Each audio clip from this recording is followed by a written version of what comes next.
Greetings, sentient beings. This broadcast is not intended for children. There will be strong language and adult themes. And at the moment, I don't know who it's intended for because we don't have any audience yet. Not that that's that unusual. A lot of times people don't turn up until 10 or 15 minutes in. I'm confusing people by starting on time.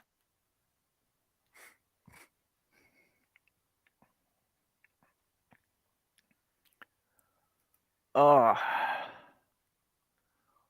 So today is International Beaver Day. Ah. Hi, Mark. And Will was with us. He'll be back here in a minute. Oh, and there's Jenny. Sorry. Do you know it was 91 degrees here today? Ugh. Yeah. I'm not ready. I had a crisis. I am not ready for it to be that hot. That's too hot. Yeah, we'll get there. Eventually, July and August will get up in the 90s. Hey, Mark Short. Yeah, I was like screaming at this guy like you're early, way too early. Yeah, we had snow again today. See, that's crazy. I mean, it wasn't warm enough for it to stick. It was all melting on contact, but yeah, I had to drive in the snow. Yeah, it was about 40 degrees down here today, and we got just sprinkles of snow, nothing that stuck around. Oh, it kept going here. I mean, it was enough. I had to keep the windshield wipers going, and it kept going for several hours. But they're still talking in the 60s on Saturday, so I'm hoping. Yep, I am too. I have to replace the spark plugs on my car, so I've been waiting for a warmer day to do it. Yeah, I can't work out in the cold anymore. My hands get too stiff. Do you know, in California, I forget to replace my windshield wipers. It's literally I replace them every 2 years. That's a pretty good interval. I buy like top notch, but they crack because of the heat. No, they're cracking from the UV. Rubber has been falling apart for a long time in the car business because of UV. Here, the most common problem with them is that they rip from getting frozen to the windshield when you try to pull them loose. I've never had that happen. Mine are from just not using them at all. Oh. Well, actually, when we have dust storms, I'll use them. I used to go womping out in the desert. Wipers have gotten so expensive. You know, when I had my shop, they were free. Everything on my car was free. So if I wait long enough, I still get them free. Menards puts them free after rebate a couple of times a year. Oh, that's cool. So I just have to always make sure I buy them ahead of time, so I've got an extra set on hand when I need them. I resent having to pay for anything to do with my car. It's just you guys shouldn't charge me at all. Gas stations must really piss you off. Free automotive parts for life, huh? Oh, yeah, hey, Ox. There should be some arrangement. So my grandfather, I still have his card. I might try to use it one day. My grandfather was on my mom's side, was the first Hispanic principal in LA County. He helped set up what is still the modern day. It's called CIF. It's our high school football system. And, we have countless amount of schools in it now. They gave my grandfather literally a gold card that was a lifetime pass to any CIF game. But he passed away in the 90s. Well, I'm sorry, the early 2000s. He was like 80. Well, gold lasts forever, so yeah. It's one of those odd things that I keep because you don't hawk. I'm not on drugs, so I'm not gonna hawk something like that. Yeah, Mark, around here it takes more than a few minutes for the engine to warm up. It gets down to be 20, 30 below, and you got to be running that thing for a while before you get any heat out of it. And then even when you turn the defroster on, it's going to take a while for the windshield to warm up at all. And remember, keep the engine below 3,000 RPM until it gets out of the blue. And the Californian is like, I just get in my car and go. I just drive my car. No, I let my truck warm up. It's an oldie, but goldie. So I have to ask. Today is Beaver Day, huh? Yep. International Beaver Day. Oh, I got one. So when you went straight there, huh? When I lived in Portland, and I need to order it. I keep on forgetting. I have this. I should go get my I Heart Beaver T-shirt. I have this stupid fascination with filthy things. Like I have a Lake Titicaca T-shirt. I always wanted a Portland Beavers baseball jersey because people like Jenny always associate the word beaver with something, a little dirty. So I keep on forgetting to order. It says Beavers straight across the chest. I want that thing so bad. So bad. And now that I am not as broke as I used to, I just keep on forgetting to order it because someone a long time ago showed me in a chat like this because I was griping about it. I can order it on Amazon now, but I just ordered a bunch of stuff on Amazon, so I'm trying to chill out. That's like they got weird names for teams up there, like the Oregon Ducks. It's just doesn't sound like the right kind of name for a rough and tumble football team. Because Nike, they have some of the craziest outfits on earth because they're sponsored by Nike. As opposed to our tough mascot, the Minnesota Gopher. And the other OSU, I think, is Beaver or the Beavers. I would go to Oregon hell if I didn't say that. The Ducks' rival team is the Beavers. All of the University of Minnesota teams are the Golden Gophers. I forgot about that. I had a Gophers jersey. We even have a lottery called the Gopher 5. Yep. I used to collect jerseys when I was in the 90s. That was like the thing, like to have the newest, freshest jersey. I just like designs on jerseys, so I still have quite a few. Wait, in the 90s, I do freely admit that I love the fact that a hockey team took on the name of the Mighty Ducks. That was cool. Yep. Their original logo was so tough looking. You reminded me my team's playing tonight. Okay, I can appreciate that, but as a Los Angeles Kings fan, we hate the Ducks. And Jenny, you are by proxy a Kings fan, and we hate the Ducks. Oh, all right. We hate the Ducks. Boo Ducks. That's their stadium is an hour away from downtown LA. That's literally our rival, just like the Dodgers and the Angels. But Angels fans don't come to Dodger Stadium because Cholos fight. Pardon my yawn. It's still funny that the Ducks will never pack the stadium the way that the high school hockey team do. Okay, we get the high school hockey playoffs, and you can't park within 5 miles of downtown St. Paul. You're like I say this every time you guys bring it up. Your guys' high school hockey tournaments are so huge. They put them on the NHL channel. Really? Yes, because and it's a tradition now because your kids they took the 90s tradition of hockey hair and they all come with mullets. So these kids have been growing their hair out for a year and a half, and they have these epic their mullets are epic because in the 90s all the hockey players rocked mullets, because that was the style, Well, I knew a couple of people who actually spent the $100 a year to get the Science Museum membership. They never went to the museum. They just did it so they could use the Science Museum ramp during the hockey tournaments.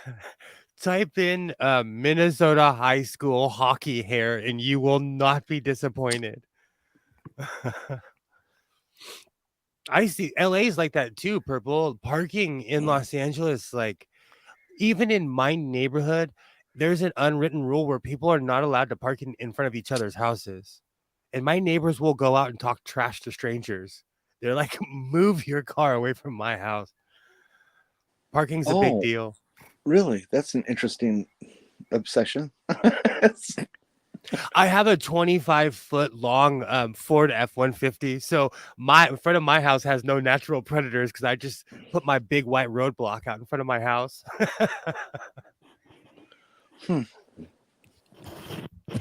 But yeah, and yeah, it's because I'm going to tell you the truth, because in my neighborhood, we're all pretentious. We all own more than one car. A lot of people own dune buggies, motorcycles, dirt bikes. So their cars are parked in front of their house for a reason, because they have so much stuff either in front of their house or in their garage, you know? I have street parking, and I'm a very precise parker, to the point where I can park my car in the same spot every day within an inch or two of where it was parked the day before. And I mean, I've got spots on the road where my tires belong from the dirt that accumulates. And it really ticks me off when my housemate, the neighbors upstairs, park their car wrong, so I can't park in my spot. I'm like Sheldon in his couch spot. That's my car spot. Don't you dare park there. I get it. We judge people around here for that. That's a good way to have your neighbors hate you. Oh, excuse me. That's a good way to have your neighbors hate you. Yeah, well, I've never brought it up, so I'm just, because we're friendly here. in California, there's a misconception, like, we're super friendly to a point, but it's fake, because at any moment a Californian will snap on you. We're like a New Yorker with a smile, because a New Yorker will just curse you out. I actually appreciate that. We're extremely pretentious here. In Southern California. I can't speak for Northern Cal or even San Diego, because it's a whole different world. Southern California, we show up late to everything.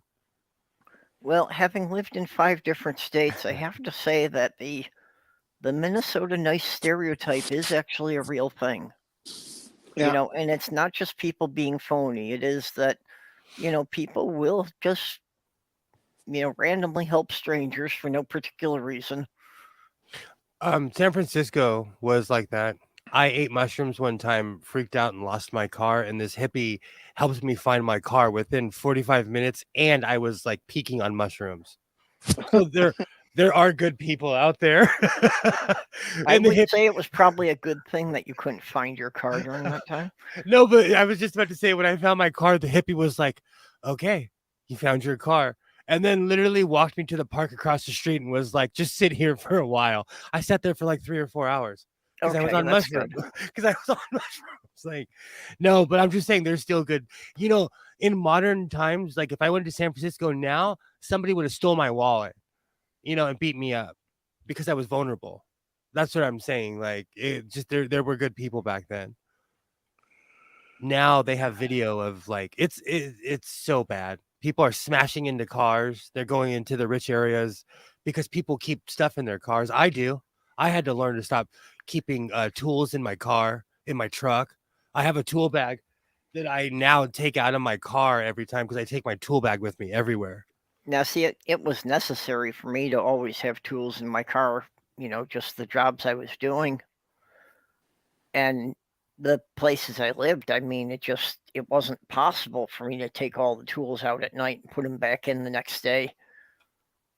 That's why I was like that too until I got my dad's job, and now everything's at the shop, and I really don't have to cart stuff around. But it's our sheriffs call it the 9 p.m. checkup, where you're supposed to check your car at 9 o'clock every night. Like, it's gotten bad around here too. It's not just San Francisco, like I said, and I live in LA in the burbs. Here, it's mainly people on meth. It's people on meth breaking into cars, Well, when I lived in the Twin Cities, I never had a problem. I only got hassled when I was living in the small town of Maple Lake, because the town literally has a huge Catholic church looming over the whole town. Oh, that's odd. So they did not like the pagan stickers on my car. Was the church at the top of the town? Yeah, you could pretty much tell the whole town had been built around the church. Oh, that's awesome. That's and the church took up you know, the church building itself, the single building, took up like, 2 blocks in the town. And then it had the priory and all the other assorted buildings connected to it. So it's like, the church took up a sizable amount of real estate there. That's crazy. Yeah, and it wasn't that big a town. I don't know how that big a church ever got built somewhere, that was like an hour and a half out of Minneapolis. There's I say this all the time in the church that my mom still goes to. There's a piece of art where it's Mary holding Jesus. There's only 3 ever made on this planet. They're made by Michelangelo. The original was made by Michelangelo. There's only 3 copies of it, and one is in a church that's in my hometown. And the only reason I know that is because when my dad passed away, I went with my mom to do the arrangements, and I walked in and I was like, "This is beautiful." And the chatty old lady told me, like, "No, this is real." Yeah, So, well, it's local history. The church is actually how St. Paul got its current name, because actually the town was originally known as Pig's Eye. oh, And it was when they built the cathedral, the bishop said he couldn't bring himself to address a letter to the cathedral at Pig's Eye. So he petitioned the governor of the state to get the name changed. oh, you know who really loses out is people like me. Do you know how many Pig's Eye jerseys I was robbed of? I'd wear that jersey. The Pig Eye twins. So today, Pig's Eye only refers to the sewage treatment plant. Oh, that's funny. But like in the little house books, they'll sometimes refer with going up to Pig's Eye. They're talking about St. Paul. Oh, that's awesome. Hey, Sarah.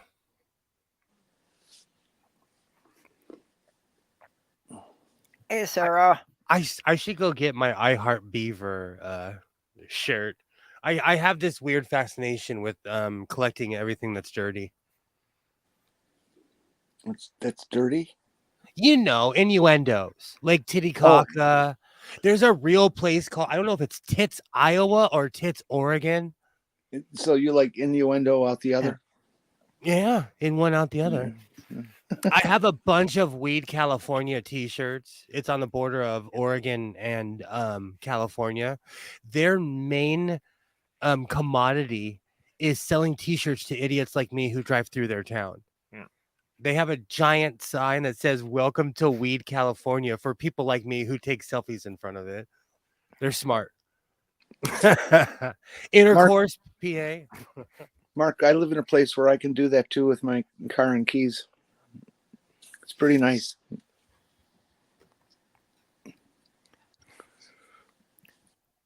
Yeah, and there's fuck Germany. A woman, I'm think. Woman my ex and I were dating lived in one of the, let's just say, not the nicer neighborhoods in Minneapolis. And she always said, when you were getting out of the car, don't lock the doors. That way they don't have to smash the window to steal the stereo. Oh, that's bad. Oh, that's Except they still do, because nobody checks the lock. They assume it's locked, so they smash the window anyways. Yeah. That's like the first time I went to Baltimore. A friend of mine was like, "Oh, you think you're gangster? You're from LA?" I was like, "Man, LA's the scariest place on earth." He was like, "Okay." We went to Baltimore. We pull up to this one neighborhood. He's like, "You want to get out?" I was like, "No."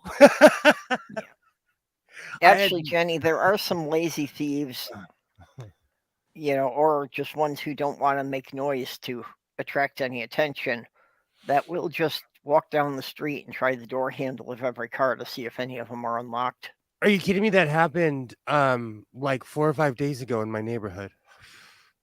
People do it all the time.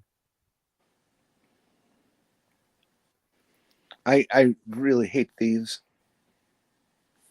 Me too. I hope I never catch one. Because I've been in a bad mood lately. Ever since I got my ticket, it's really ticked me off. I hope I never catch one. Someone stole a priceless sewing machine out of the ranch house at the ranch, and I'm still kind of salty about it. But no one's tried to sell it to me, so that means they really made it disappear. I hate thieves. My pops had an 1878 Singer. I don't know if it's a type. I don't know. It's like one of the original, not the original, because Singer's from 1858, but it was up there, and that they're like semi-priceless because of the age, and someone jacked it. I'm still mad. Sometimes I'm like, oh, I'm over it. No, I'm not. And because I'm in the sewing machine business, if I ever saw that thing, I'm just going to take it. Do you want to know why? Because you're the sewing guy. No, because I engraved my name underneath it because it was such soft metal.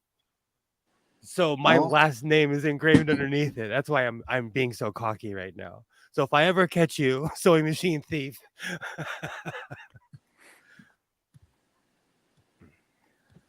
Yes, Sarah, we have to hunt them down. I'm friends with 25 letters of the alphabet. I don't know why. Huh?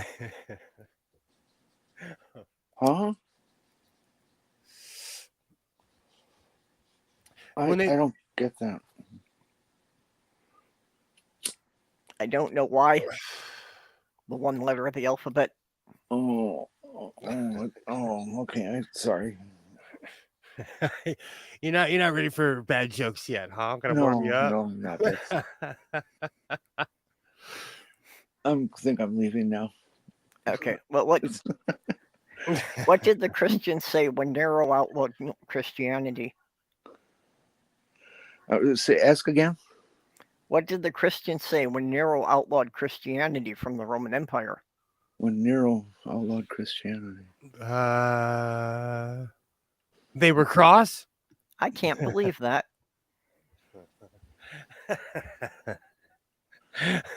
Nero, I can't believe that. Oh, I gotta close my garage door. I'm sorry, I don't get it. The helicopters are driving me crazy. He made their religion illegal, so they couldn't believe it. Oh, okay. I'll stop now. That would be nice. Thanks.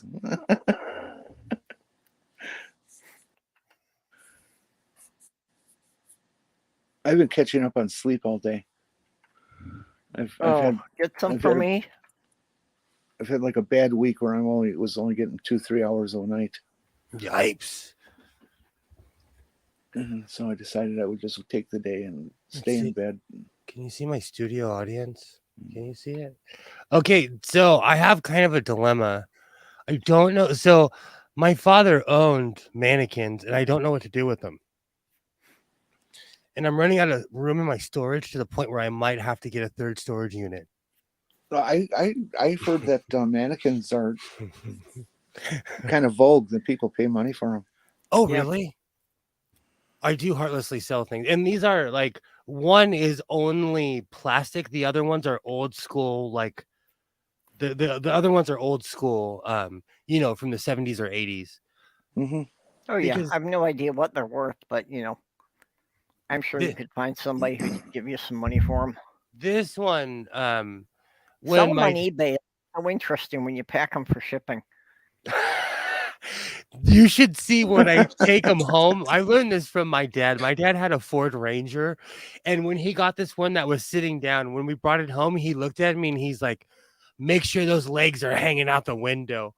When we drove home, every single person drove past us and looked at us like, do you psychos know there's two legs hanging out the back of your truck? Oh, see, that's another thing. Because I have such a connection with my father, I'm thinking of the good memories and the times that we had terrorizing people on Halloween and all the fun we had. And he was a photographer. So he would always say, like, these models don't bitch. Anytime someone said anything about his mannequins, he'd be like, my models don't bitch. So, piss off. So I put hockey jerseys on them because I'm sentimental, But I should sell them. I think it's time. They're just clutter.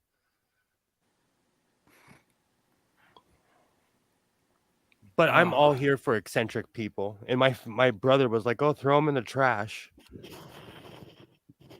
But I'm a Ferengi, so I figure I'll just sell them instead. But this one right here, I found it when my dad passed away. He didn't say anything. It's like a $300 mannequin, and it's just plastic. Yeah. But I use it as a dress form, and I sew around it, you know? So that one is actually useful because it's built like a dress form. Well, I would bet you that, like people who are in the SCA or any kind of like historical reenactment thing would probably like them so that they could like have their uniform on display in the living room. That's not a bad idea. Hey, if there's any Confederates out there, you want to show your little penis on display and show your uniform off? I'll sell you a mannequin Well, right I mean, now. some of those people get so obsessive about having the perfectly detailed outfit that, I'm sure they'd want to show it off all the time. Those guys wouldn't buy a mannequin. That's way too gay. That's what I'm saying. Remember, we're talking about guys that won't even wipe their own butt because it's too gay. I wonder about that all the time. That's why I appreciate my dad. Like, he was a tough guy, but he saw it inside of me as a young kid. He said, "Look, bro, you be who you want to be. Just don't be he'd always say, just, don't be a loser." That was his thing. Like, he didn't care who you were. Just don't be a complete loser, Yeah. Well, I think there's also something maybe about which time period they like to act out. Because, I mean, you get into the people who do the medieval ones, and there's an awful big crossover there to the LGBTQ community. And cosplay is huge here in LA. Oh, like, yeah. Like, in Comic-Con, I've been to Comic-Con more than people who live in San Diego. I'll come with tickets. Like, so. Yeah, I'd like to do it just once, but having the money to travel out there for it. It's become really commercial. Like, when I first started going, you could go to every venue, and now you have to pay for each specific venue. Yeah, that tends to happen with conventions when they get big. I missed That's it. what I love about Con of the North, is it is entirely volunteer run. That they're going on 30 years, and they have a vendor room where people can come and sell their stuff, but they refuse any corporate sponsors. I like that because, like, the one in San Diego has become huge. LA had one year where they had LA Comic-Con. It was awesome. The second year, it was the same thing as San Diego Comic-Con. It was on steroids, and all of a sudden you had to pay for everything, Yeah. Well, Con of the North was specifically founded by a group of people who had gotten annoyed at how commercial the other gaming conventions had gotten. Things like Gen Con. I remember when Gen Con originated in Milwaukee, and then it just got too big, and they said we've got to move this to a different venue. It's just too big. Well, and actually before it got even to Milwaukee, it's called Gen Con because it started in Lake Geneva. Yeah, that's correct. I have a picture of Mark Hamill. It was this actually a really sad picture. This was like in 1999, 2000s-ish, when like nobody knew that he was the voice of every villain if you've watched the cartoon, Who? Mark Hamill. Oh, I didn't know that. Luke Skywalker. He is the Joker. He is the voice of the Joker to my generation. Like, he is the cartoon voice of the Joker and a ton of other stuff. Let me look up. Mark Hamill's done a ton of stuff, and Richard Dean Anderson and I'm gonna go to Stargate Hell for this one, and Samantha Carter were there, and when they opened up the doors, people literally were tripping over each other to walk past Mark Hamill, and my brother took a picture of Mark Hamill sitting there like, "Are you serious? Like, I'm Luke Skywalker. Who cares about Richard Dean Anderson?" But I'm a Stargate, I'm a Stargate aficionado, so. Well, one that really surprises me, because I think he's got quite a distinctive voice, is how few people recognize that Ringo Starr has voiced an uncountable number of cartoon characters. I have a thing for voice acting, and I don't know if it's because I grew up watching Hollywood stuff. Like, I try to identify voices when I hear them. I always bring this up. Like, if you ever want to watch an anime, Princess Mononoke is awesome. And there's a ton of famous people. I won't even give it away. You'll recognize most of the voices. And there's a voice of a woman in there who has propecia, and her husband just recently slapped somebody. It's a great, great movie. Do you know Will Smith checked himself into celebrity rehab? Oh, no. Come on. I wish I could have a breakdown and go to the Betty Ford. Can I go to the Betty? Can I get rid of all my responsibilities and go to the Betty Ford? Well, that just seems quite unnecessary. I mean, come on. He slapped the guy because he was mouthing off against his wife. This that is like so normal. It's not funny. That's just how people behave. He's part of the Hollywood. I'm not saying it's okay, but it's just how people behave. It's not worth all this hoopla that people are giving it. Jesus Christ. He's part of the Hollywood religion. This is his atonement. He has to show remorse. He has to show, I'm so sorry, This is actually par for course. Well, you sure read it correctly when it first happened. I really didn't think it was going to explode. Oh, I knew it was, because people live through him. People absolutely live through him. And he has really taken the mantle. In the Black community, we don't have solid leaders like they did in the 60s and 70s, because people aren't conscious anymore like they used to be. People just don't give a shit anymore. And Will Smith tried to take that mantle, and he has failed miserably because he's pretentious. Stokely Carmichael didn't give a shit. He's wearing a dashiki, hadn't showered in 3 days. Will Smith is no 60s radical, nowhere near Will Smith isn't doing it for the cause. He's doing it so he gets attention. That's what I'm saying. And someone like me was like, oh, you're bullshit. The younger generation, a lot of things are performative. It's not about being performative. Like you get treated like shit because of your color. It doesn't matter if you act, how you act, who you are. It doesn't matter if you're rich or poor. And that's something that Will Smith forgot, because people love him. No matter where he goes, he's like Tom Cruise. No matter where Tom Cruise goes, people treat him like God. So after a while, you start thinking that you are,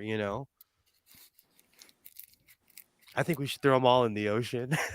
I'm so over Will Smith. But I yelped at my television when I heard he went to rehab. I wish I could go. I need to go to rehab. Can I go rethink my life for 2 weeks in luxury, please? Yeah, celebrity rehab isn't like anyone else's rehab, though.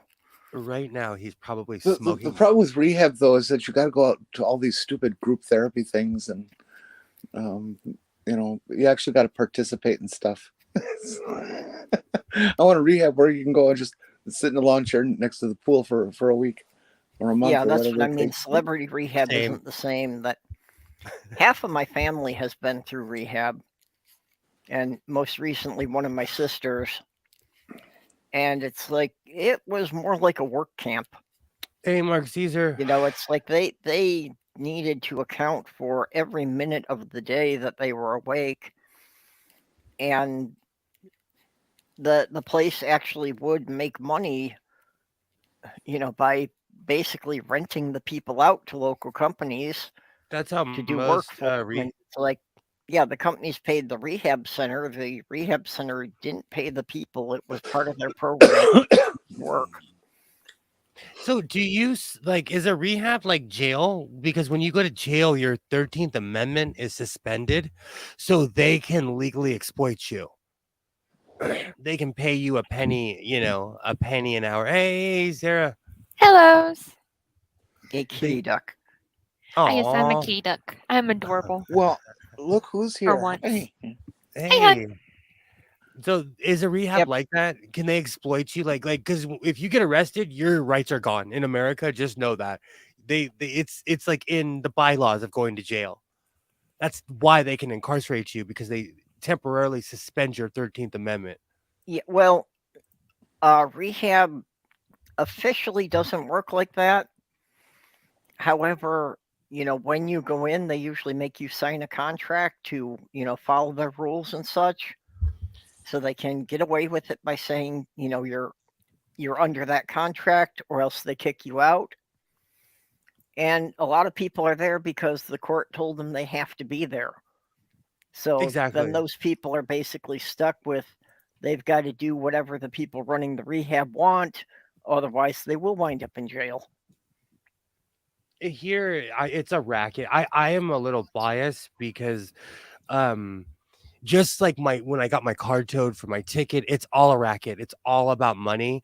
My son has ASD. There's a lot of programs I won't let him be in because it's just busy work, So my question is rehab exploitation like our justice system is, Yes. Because in the end, some of it's them I'm all sure about- are, but I think a lot of them are more commercial than anything else. From what I've seen, most of them are running some kind of racket. But the thing is, he's going to it and he's part of Scientology. So I'm assuming it's more like of a Scientology reprogramming thing. Like, he's mouthing off at Jada. So he's not doing what he should be as a good hub. So he has to go back for reprogramming. Yeah, but virtually all rehab centers are run by one religious group or another. That's true. Yeah. Kind of like the AA is a Christian thing. So I get it. Well, they claim to be atheists, actually. But they're not, because a part of their things is you follow God instead of drugs. Or I don't know. I just know people that went to it and they're like, fuck this. I'm not doing AA because I don't need religion to beat my addiction. I went to it. It's a cult. And yeah, it's basically a cult. There's a lot of people that come online and they'll defend it like, good for you. From my point of view, it's a cult. With like the Stuart Davis song, only changing drugs. Yeah, exactly. Just how somebody will like leave religion, excuse me, and then watch atheist content for like 15 hours a day every day. See, I watched it whenever I figured out that there were people that were atheists on the YouTubes, because like I lived in the middle of nowhere, and as far as I knew, no one else felt this way. So finding out other people did, it was amazing to see other people didn't believe. No, I agree with you, and there are stages. Yep. There's like the angry atheist is real. I never had the angry one, apparently. I never had the angry atheist either, but then again, I kind of transitioned, that I went from Catholic to Methodist to pagan. So I did have a pissed off pagan phase, and I think I just got over it all then. I'm in this like fuck all y'all phase right now where I'm like the world's in a dump. So when I hear people crying about certain causes, I'm like, oh, I don't want to hear it. There's real stuff going on the planet right now. Like, I don't want to hear it. I don't think I did the angry phase because I stopped believing like at a really young age, because my family was like, the only book you can read is the Bible. And like, about 2 or 3 chapters in, like, this is some bullshit. Yeah, well, that was the thing with me too, that, I never strongly believed in anything. I was questioning the Catholic Church. I mean, I kind of got booted out when I was 8 or 9. Catholic Church is the only church my mom did not take me to, because she was of the belief that Catholics are not Christians. I wasn't confronted with that until junior high, and someone I'm still friends with, his dad is a preacher at a church in my town, and he looked at me and he's like, I really like you. I don't want you to go to hell. And I was like, what are you talking about? He's like, you're Catholic. Do you know, I had never been confronted with that ever, because I had never met an evangelical Christian before. So it was strange to me that people actually believed that BS. Yeah, and see, growing up, I never heard that either. It wasn't well into my adult life that I heard anybody say that Catholics weren't Christian. And I mean, it's like they're praying to Jesus. What the fuck else are they? I grew up with many religions, but I'm really good friends with people who are hardcore Presbyterian, and I never really knew up until recently when she said a few things, but like I would go to church with them sometimes, Awana meetings and stuff, and like I never noticed a difference. It's all indoctrination. It was all reading, even though Catholics have a few more books, like it's the same Bible. The NAB, the New American Bible, has a few more books, but Well, and I tried that too. That I was going to religious services with a number of friends and that. So, I had been to services of like 8 different denominations and 3 Jewish synagogues. And exactly. I had even heard it in like 3 different languages, and it's like, okay, you're all saying the same thing. You're just tweaking a couple of details. So why is everyone arguing? I'm still friends with somebody who his entire family is from Argentina and they're Jewish, which is rare from a place like Argentina because they're the people who let the Nazis come in after World War II. But, it takes all kinds. To me, I've always thought it was all BS. Even as a kid, that's another thing. Even as a kid, I was like, why are these people wearing different hats when they all kind of believe the same thing? I still want to steal the Pope hat though. I'll make you one. 10 minutes. Get some old drapes. Get some old sweetheart, drapes. I am broke. I can't afford that. Wish I could. Well, like I said, I grew up, we were the minority Catholic family in an area that was mostly Jewish. So it's like all of our neighbors kind of had the attitude of, yeah, we'll just humor the Christians until they figure it out. To me, like all the religions were so suppressive and angry. I was in my head. I started doing acid at like 14, 15. So I started asking questions, and I always would be like, there has to be another way, than all this other BS. And it was because, people are just fighting over control. Really. To me, religion was always control. Or look how different and special I am because I won't eat meat on a Friday, or I wear a funny hat, or, I pray 15 times a day. Like, well, that's what got me. And that's, in retrospect, I do think the autism that the church indoctrination didn't take on me. Because especially the Catholics, they've got this huge long list of all these rules you have to follow. So and they don't have a reason for any of them. Decided the capybara was a fish. So I thought I wanted to be. What was that? The Catholic Church decided that the capybara is a fish because in some region, people didn't want to stop eating them, so they just told them that they were a rodent that lives in the water, and the Catholic Church is like, sure, it's a fish. You can eat it on Fridays, whatever. Okay, I hadn't heard that. Wow. Oh wow. Oh boy. When I was a kid, I tried to be a Muslim, specifically an NOI Muslim, which was like the Malcolm X religion. And I quickly discovered that it was all for control. It was all about just somebody wants to stand over you and have you read a book and tell you what to do.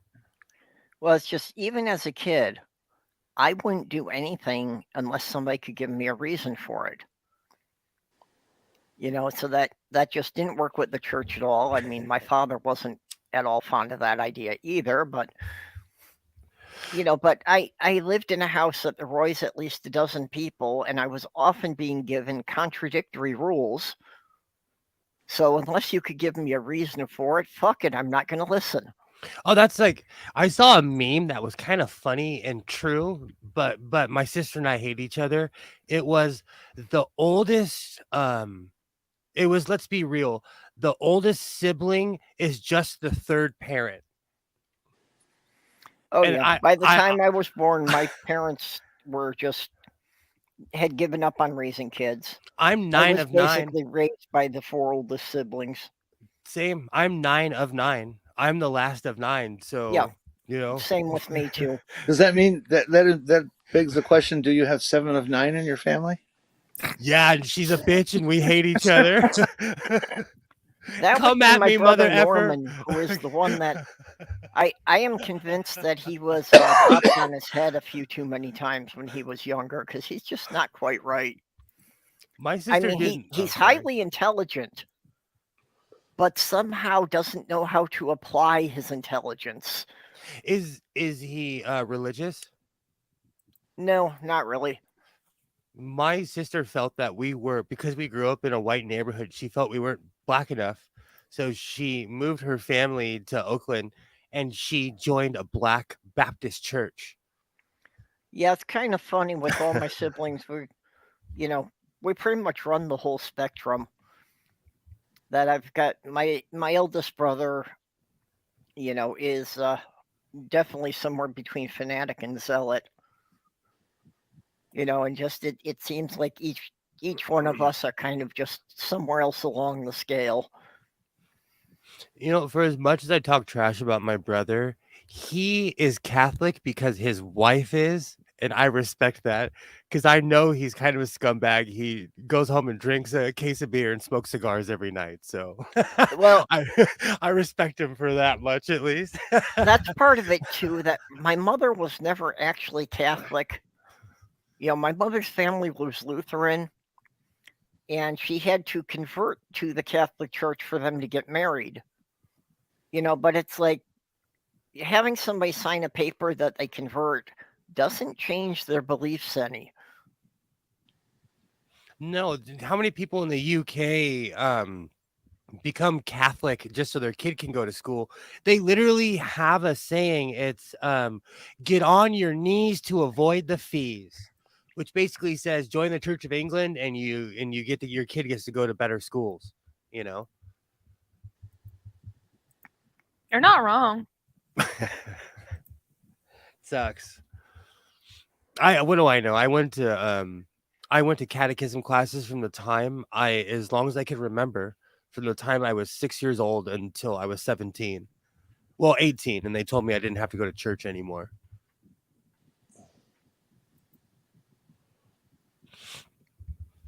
I went to church when my mom thought I wasn't being Christian enough. Sorry, what? I went to church when my mom thought I wasn't being Christian enough. I don't even know, what does that mean? There is no... I keep on hitting my mic for some reason. How dare you abuse that poor mic? It's the beard. We both have beards. The mic has a beard. I have a beard. Who sets those standards?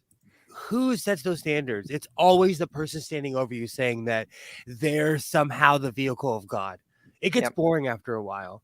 That's why you could never convince me of a religion, because they're using some imaginary force to control you. I'm really bad in cults because I ask questions. That's okay. That's I'm the only member of my family who never got confirmed in the Catholic Church. I did. Does that mean I'm in there? I'm still considered a Catholic? Probably. Oh, yeah. You don't even need to be confirmed. I'm still counted just because I was baptized. I haven't been to church in, actually, when my pops died was the first time that I stepped in that church in 20-something years. It was the one I was baptized in. So I haven't been to church in a long, long time. The only time I've been in the Catholic Church in the last 40 years was for my sister's wedding. Catholics know how to put on parties and funerals. I wouldn't call it a party, but yeah. She wanted to have the whole Catholic high mass, which takes about 3 hours, literally. That's interesting, Mark Short, that religious schools don't score as high as they do. I'm assuming that you live in Australia, because here in America, they score higher, but that's because they have smaller classrooms, so they're able to... Well, except in science. The Catholic Church teaches evolution. Yeah. That's, even when I was growing up in the 70s, the Catholic Church had no problem with evolution. Yeah. They were just telling us that, that evolution was the system that God set up for creating new animals, and that's just the way things run. And because I watch all kinds of crazy stuff on YouTube, the Vatican has an observatory. They do not deny the planets. They don't deny black holes, because they have so much money they don't have to. They can move the goalposts because they literally, there's a saying, I have more money than the Pope.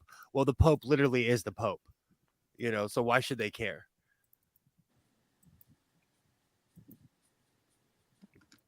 So it's not Catholic, and I know I'm caping for Catholics, but I was raised Catholic. I grew up on PBS watching Nova. My dad worked for NASA and Rocketdyne, and Boeing, so the Catholic Church we're not the knuckle draggers, so to speak. Yeah. Well, in Chicago, the PBS station was Channel 2. Which meant that, when you turn the TV on, that's what it would default to. That's awesome. It was Channel 3 here, and that's how I fell in love with Nancy Zeman. I would mainly just fall asleep to it, but that, Doctor Who, Inspector Wexford, all the good stuff. And we have a porpoise. Hey.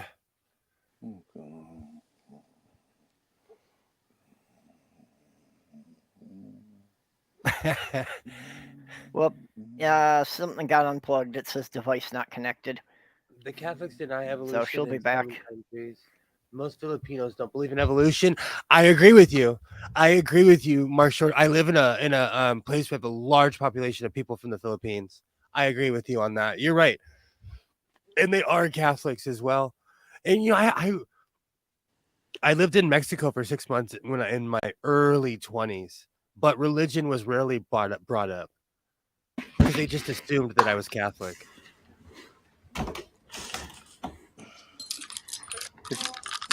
If you don't believe in evolution, my glasses. Where are my glasses? Be my friend. Sorry. And a hat. That's okay. I didn't hear what you said there, Jenny. It was nothing. She said, if you don't believe in evolution, you can't be her friend. And I second that. Hear, hear. I should probably ask my boyfriend if he believes in evolution. That's actually an important question. You have to. I have a good friend. I said this last week. She moved out of Texas and moved to Kentucky because she said Texas was too conservative. And she's ex-Muslim. I have a friend in one of my toy collector groups who, I knew many years ago. He was a Bible literalist. He thinks that Noah's flood was a historic event. I know a lot of people who think that. Yeah, okay. He's one of the chief reasons why I decided I don't want to be on Facebook anymore. Just through the Trump era, it's like, no, I just can't listen to this every day. No. Up until Trump got elected, we just didn't talk about religion, and about the only thing we ran into, arguments over was gun rights. Do you know Trump did me a favor when he won? I stopped watching political content and I started reaching out into other things, and it did nothing but enrich my life. So in that really messed up way, I appreciate Trump because I avoided him for almost 5 years. Well, it did sometimes get entertaining in that group when religion did come up, because one of the other guys in the group took the opinion that Jesus was just an alien from another star system. So in my Catholic church that I grew up, that sounds hilarious. That my mom still goes to, they had a painting. It was a painting of Jesus in front of a spaceship holding hands with Roswell Grays. And it was hand painted. It was huge. And at every church sale I go and ask them, and they're like, no, we're not selling it yet. It's it's like wrapped up somewhere in the church. I am gonna buy it one day. I don't care if I have to sell my car. I will buy that. Good evening, everyone. I apologize my hats aren't up to the usual standards tonight. That's fine. It's all right. I can't wear hats. I look stupid in them. I'm a Mad Hatter. I have too many. You know, no one is drunk here. I haven't had a drink in almost 8 years. Yeah. I don't have enough money to afford to get drunk. I have too high of a tolerance. I never really liked drinking that much, and I do recall trying one drinking game on stream once that was just a bad idea, especially when it was tied to a word someone really liked to say a lot. I like drinking. I'm just realizing that there's only an hour left of Thursday, and, you know, you're supposed to observe it by getting mightily hammered. Well, if you want to pay for the alcohol, bring it. Wait a minute, I thought it was Beaver Day. Actually, the alcohol has been just kind of accumulating here. Oh, my roommate has plenty of alcohol. I just can't touch it because I know she'll remember she has it the moment I even look at it wrong. She's coming back in May. I'm not looking forward to it. Where's the nearest Beaver Creek? Yeah, well, my alcohol consumption has been cut by more than half since I moved from Michigan, so. The nearest Beaver Creek is in Ohio. I thought it'd be closer. There's like a Beaver Creek everywhere, isn't there? Oh, yeah. Well, I can tell you there's one closer to you than Ohio because there's one in Minnesota. Exactly. That's what I'm saying. Wherever you gain the information from is off. Alexa is about 60% accurate, depending. If you're asking like some dictionary stuff, like, or how to spell something, or what's this plus this, like, you know, how much money am I going to lose on my taxes next year? That she's great. Pretty good at those. But if you start getting off, you know, if you start speaking in slang, she'll have no idea what you're talking about. She's really ask her how to name each Altoona in each state. Yeah. She can't understand my southern accent whenever I start getting really southern. I feel like that. Oh, sorry. Go ahead. Well, I refuse to have an Alexa in my house. I don't care. I'm being watched anyway, so fuck it. Yeah, if you want to, I am entertaining. I dance badly by myself. If you want to like tap, you know, like I have nothing to hide in that sense. And plus, I've had Apple products since I was a little kid, so I know they're spying on me. Apple tells you we spy on you. It's in the agreement. I don't want anything into my house that's responding to voice commands. The last Apple update, it said you gave them the right to go through your pictures, and if they deem anything illegal, they will inform the police. Oh yeah, Apple has like a lot of stuff. Like I know my iPad is spying on me. I only use it for art anyway, so.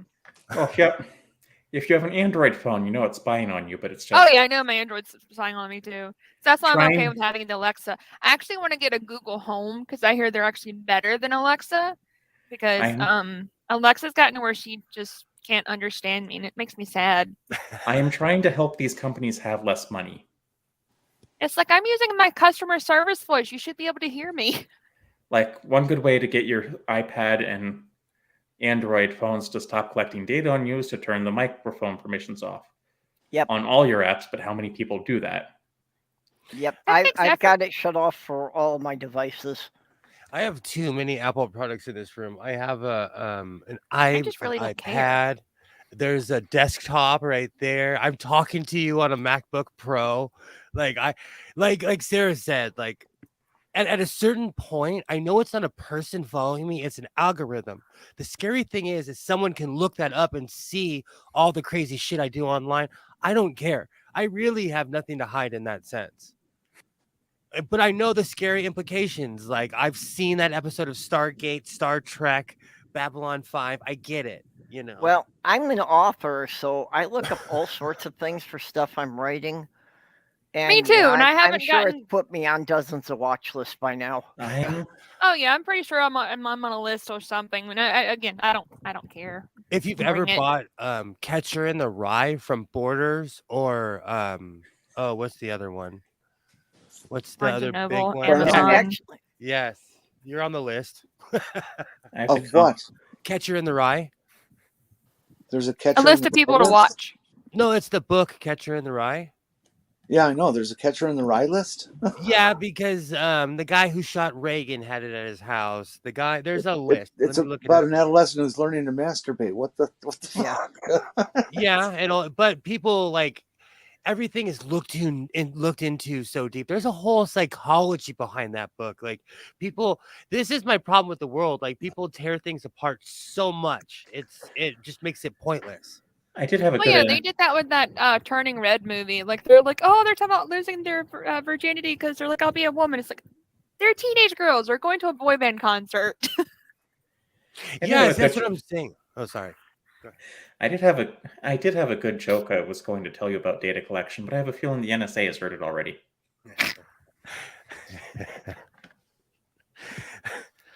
Oh, you know what's another thing? Funny. I know that they're really not watching because I have my son's like Google account, everything. It goes through my phone or one of my tablets, especially this one I have here. He looks up crazy stuff. No one's come to my house yet, and it's been years. Well, He I have looks up had the- federal agents knock on my door twice. The first time when I lived in St. Paul, it turned out to be a false alarm. It turned out one of our neighbors was an FBI agent, and they were doing a background check on him, so they were asking the neighbors. Interesting. I had a scary interaction when I was 17 with the feds. But the other time was when I lived in New York. They picked up that I was buying more pseudoephedrine than an average person should use because I was using it on a daily basis. Wow. I've got chronic sinus problems. Oh Yeah, I use it pretty And, often too. So with that, when I ordered a container of an industrial ammonia, then I got a knock on my door. And I had to take him out to my shop and show him that somebody had hired me to build an ammonia refrigeration system. Okay, see, if you did that here, they would probably do the same. Like there was a man who bought an industrial amount of hydrogen peroxide, and the feds came to his house. So and that happened in California. I love having to show an ID every time I just need some.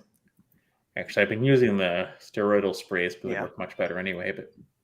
But it really showed me how much information they track on you, though, that they had managed to cross-reference those two lists and decide I was making meth. A long time ago, I was doing Marlboro miles or cashing it in, and this was literally 11 years ago. I remember when they did Marlboro Miles. And even with the technology of 11 years ago, I logged on to Marlboro's website, and they asked me questions about myself. They were like, prove to us that you're you. What city have you not lived in? They already had all my information. Well, there are easily accessible databases of this information now. They're just public. I've actually had some problems with that on websites. Because for some reason they would come up and, they would ask you about a vehicle, and they were asking me about a truck that I owned over 20 years ago that got sold for scrap. And it's like, how am I supposed to remember this shit? Because I've had 5 cars since then. If you use the McDonald's app and you request a code for a discount, when the person at McDonald's gets that code, they know who you are, and I guess they're required to call you by your first name then. Oh wow. Yeah, it was pretty spooky the first time I heard it. What? Well, see, that's what I'm saying. I would be that weird guy. Be like, how do you know me? Who are you? Yeah, I'm old. Oh my God, we have a guy that calls my work that does that. He wants to give us a code, and it's like, no, you have to give us your name and your date of birth, sir. Well, I do find that kind of stuff unsettling, which is why I just don't use my cell phone for any internet purposes. I was raised by propaganda and Vietnam vets. We used to be private citizens. So I do not easily, I don't even like doxing myself. And if you watched my videos, you could probably pinpoint where I live. Well, I don't even like saying where I live online or even my age. It's a knee-jerk reaction of protecting myself. we do need our laws to catch up with the technology and tell companies what they're allowed to collect and what to share. But do you think that's going to happen when so much money is behind it now? I was going to say the laws are being written by the corporations that are using that data. So exactly. The problem is that all the data is already out there, and any law they write is going to be pretty much meaningless because they're not going to be able to legislate to make all of this go away. Ever. Their mistake was not legislating against invasion of privacy back before all of this started, like Europe did. The only real way to protect yourself in this country now is to put out a lot of information about yourself and put out a lot of false information. Mm-hmm. I was thinking about doing that, or like making a Wikipedia page. Says I'm a gajillionaire. Wait, you have a Wikipedia page? Well, about 6 months ago, I did wind up putting the Target app on my phone. Just because they finally gave me a good enough deal on it. And I'm not too worried about that one because it apparently can't even get their own information right. I was in Target using their Wi-Fi, and it couldn't even determine the state I was in. Oh, yikes. I was using it from a Target in Minnesota, and it was saying I was in Missouri. It got the MI part right. That's probably based on what your IP address going through the tower was, would be my guess. Probably. Well, Google. Yeah, but it's not even Google an keeps adjacent thinking I'm in state. That's Chicago. like, several hundred miles away. Yeah, Google keeps thinking I'm in suburbs of Chicago when I'm in rural Minnesota. So my work laptop thinks I'm in Maryland. My phone is like, why haven't you gone? The other day it popped up and it was like, oh, here's a memory from Jean, Nevada, which is quite literally the state line of California and Nevada. And I used to go to the casinos there all the time. So my phone was like, why aren't you gambling anymore, William? Why aren't you gambling? William. Yeah, exactly.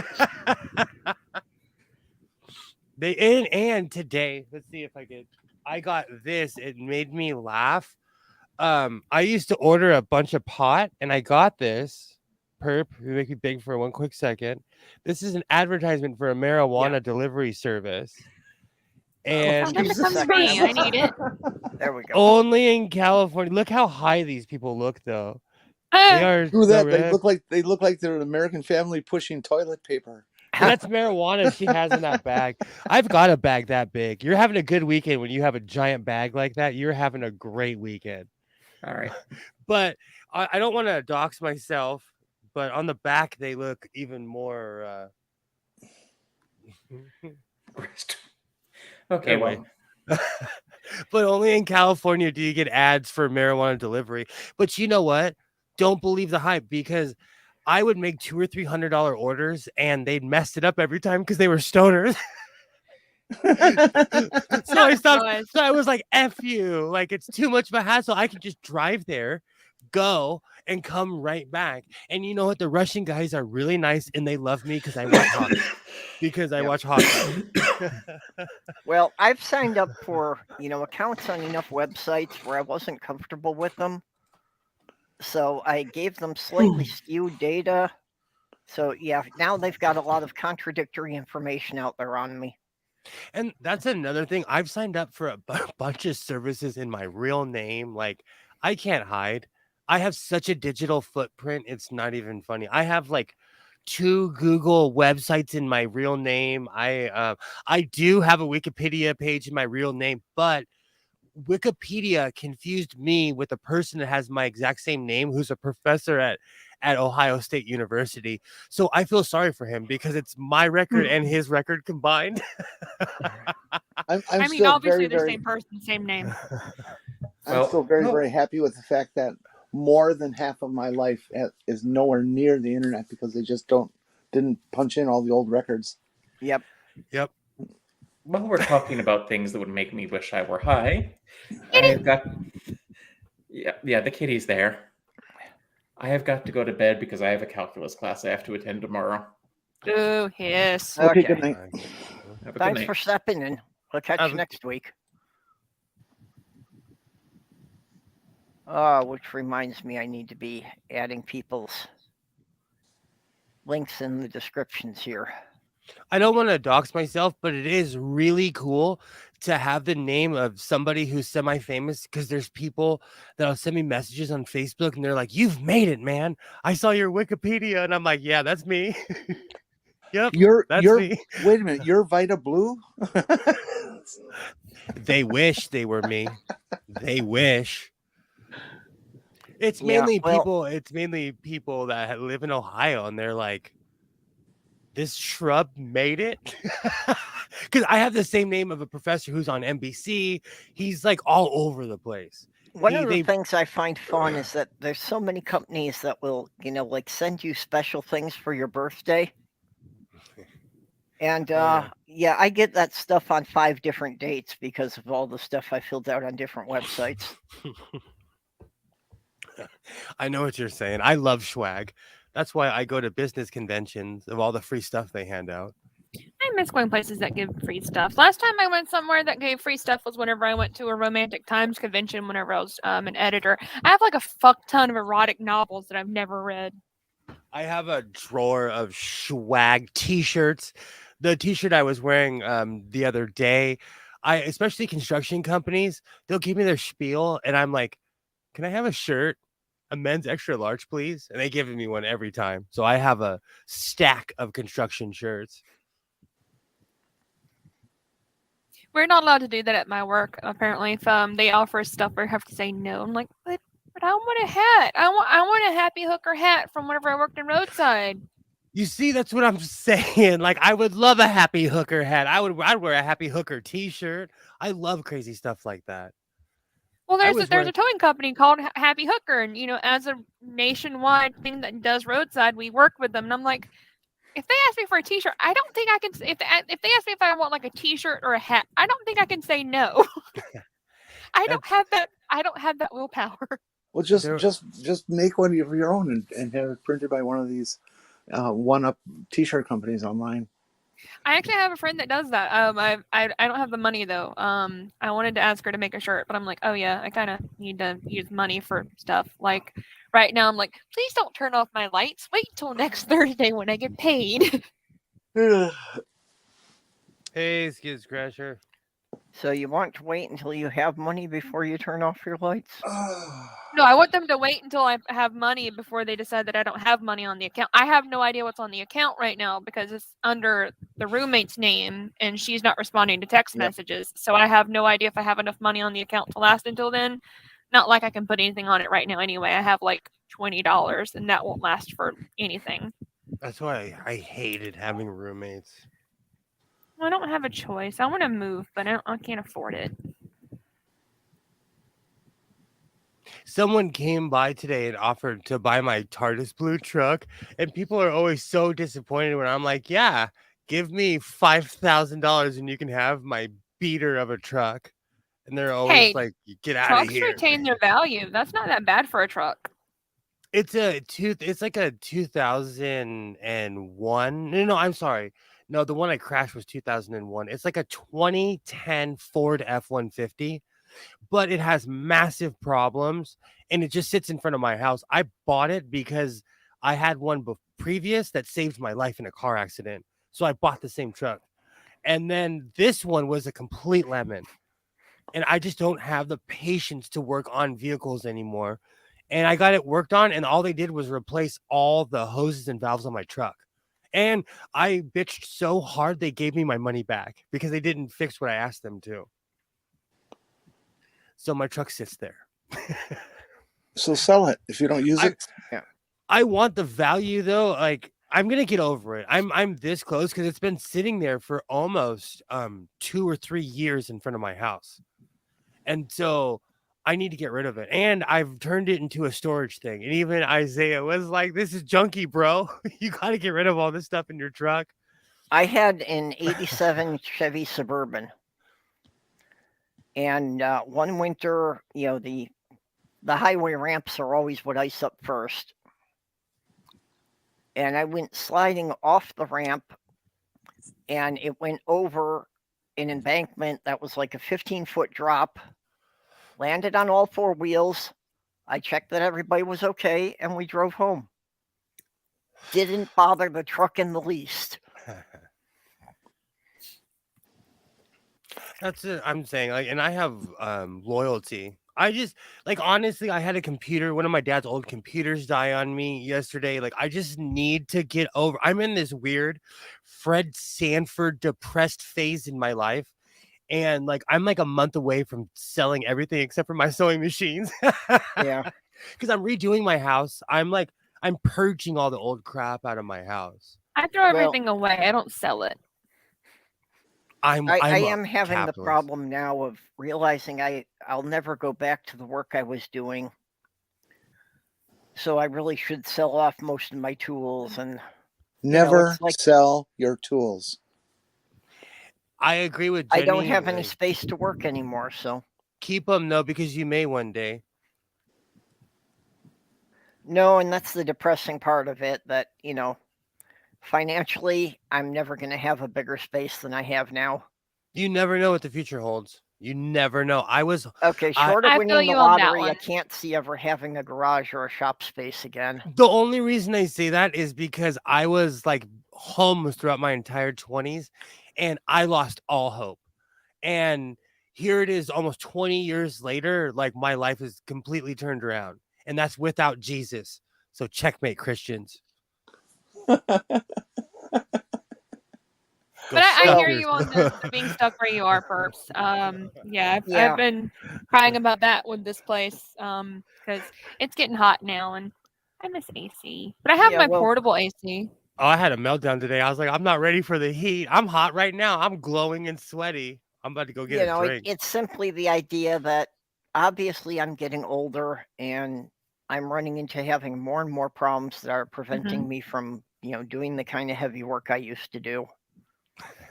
And I know what you're saying. So it's not like I can expect my knees or my hands to be improving. You know what's funny? I feel righty my entire from my knee down. It's just gonna give out one day. I feel it when I put too much pressure on my legs nowadays. So it's coming for me too. Yeah, My Mark, tough guy. as far as that goes, I've always been able to cook and sew better than any of the women I dated. same ditto. That's awesome. Do you know it was weird? And I mean everything from just patching up my own clothes to doing Halloween costumes for the kids. A month ago, my ex-wife came to me and I hemmed a leather coat that she got online. It was huge, and I hemmed it for her. Oh, that's sweet of you. We haven't been together in 10 years, so she's like my friend I'm stuck with. So I'm nice to. It's one less person to fight. Honestly, her husband is my friend. Like I love especially when you have a kid involved, you have to be able to stay friendly. It's the most adult thing about me is that we all get along and we can hang out. Her husband comes over every week. Like he's the homie. We smoke a J together. Like he's a friend. He's a good guy. Yeah. It's one less thing. It's one less thing to stress out about, and you'll live longer if you have less enemies. And that's coming from somebody who doesn't care if they have enemies. Yeah. But you'll live longer if you have less stress in your life. Actually, if you have enemies, what really pisses them off is if you just don't pay attention to them. My pops used to always say, "Success will piss off your enemies," in his smoker voice. But it's true. That success. He's not wrong. Yeah. No, all these people, who have had some kind of a grudge against me, it has always pissed them off that I just don't seem to be taking them seriously. And it's just a matter of, I don't have the energy to waste on you. When I moved back to my hometown, that's one thing I did notice. Like some people were like, "Oh my gosh, I haven't seen you in 20 years, get hugs." Other people are still mad about stuff that happened in 1992. I feel sorry for people like that. Like if you're still mad about a football game or a baseball game from 100 years ago, like I don't even know what to say to you.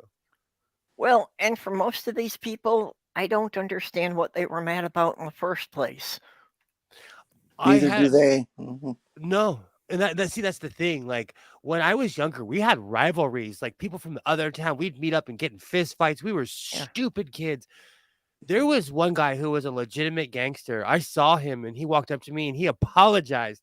He's like, I was just a dumb kid. And I'm like, thank you. Like, so was I.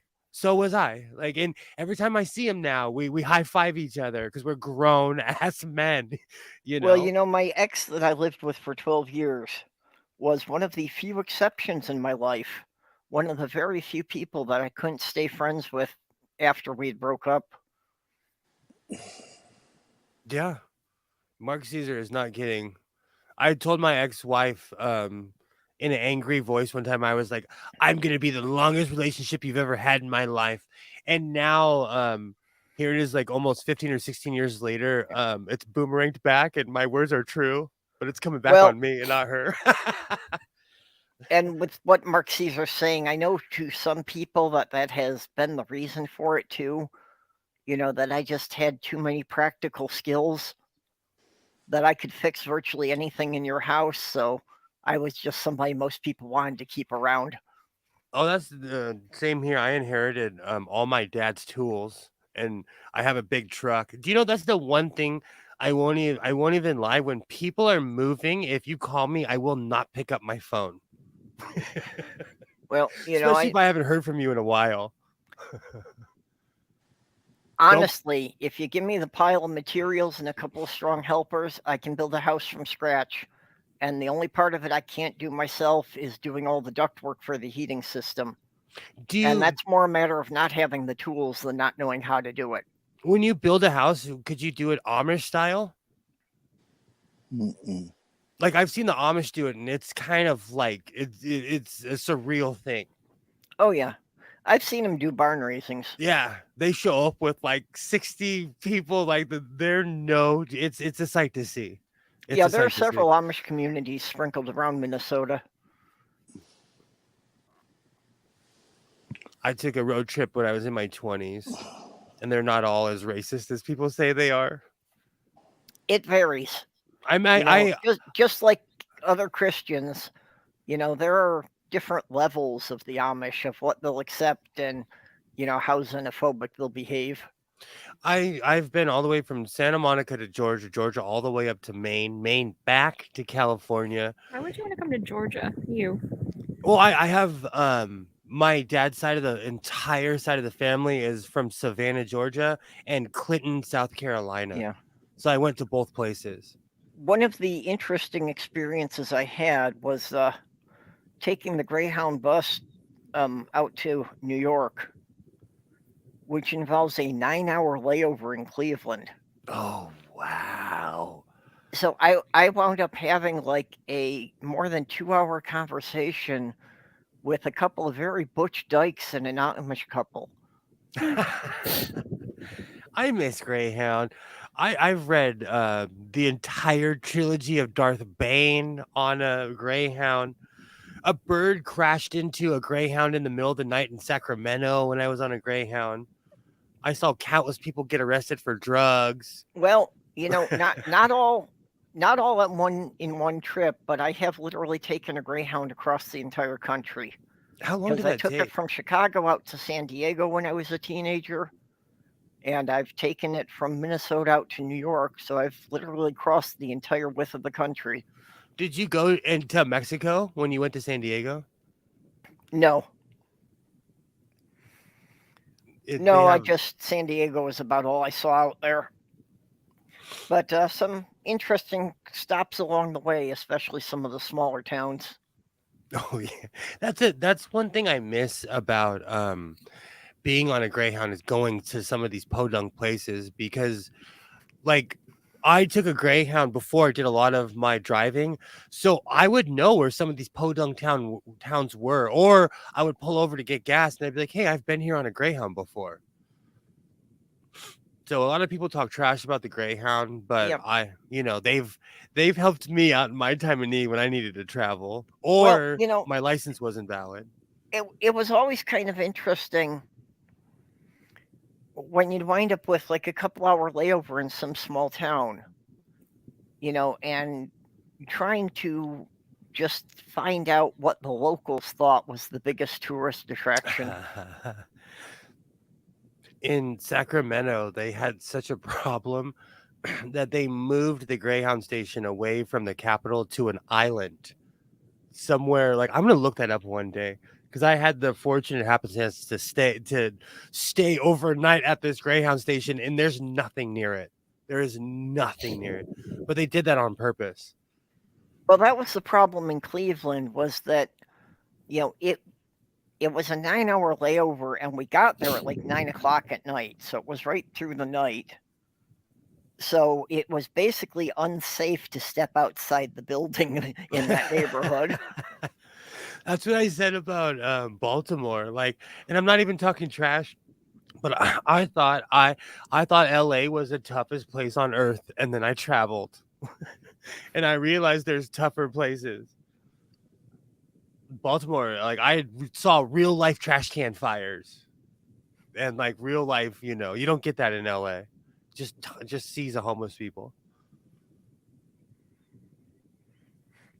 If anyone has seen the new Picard, the way they portray Los Angeles is actually real. It was kind of scary.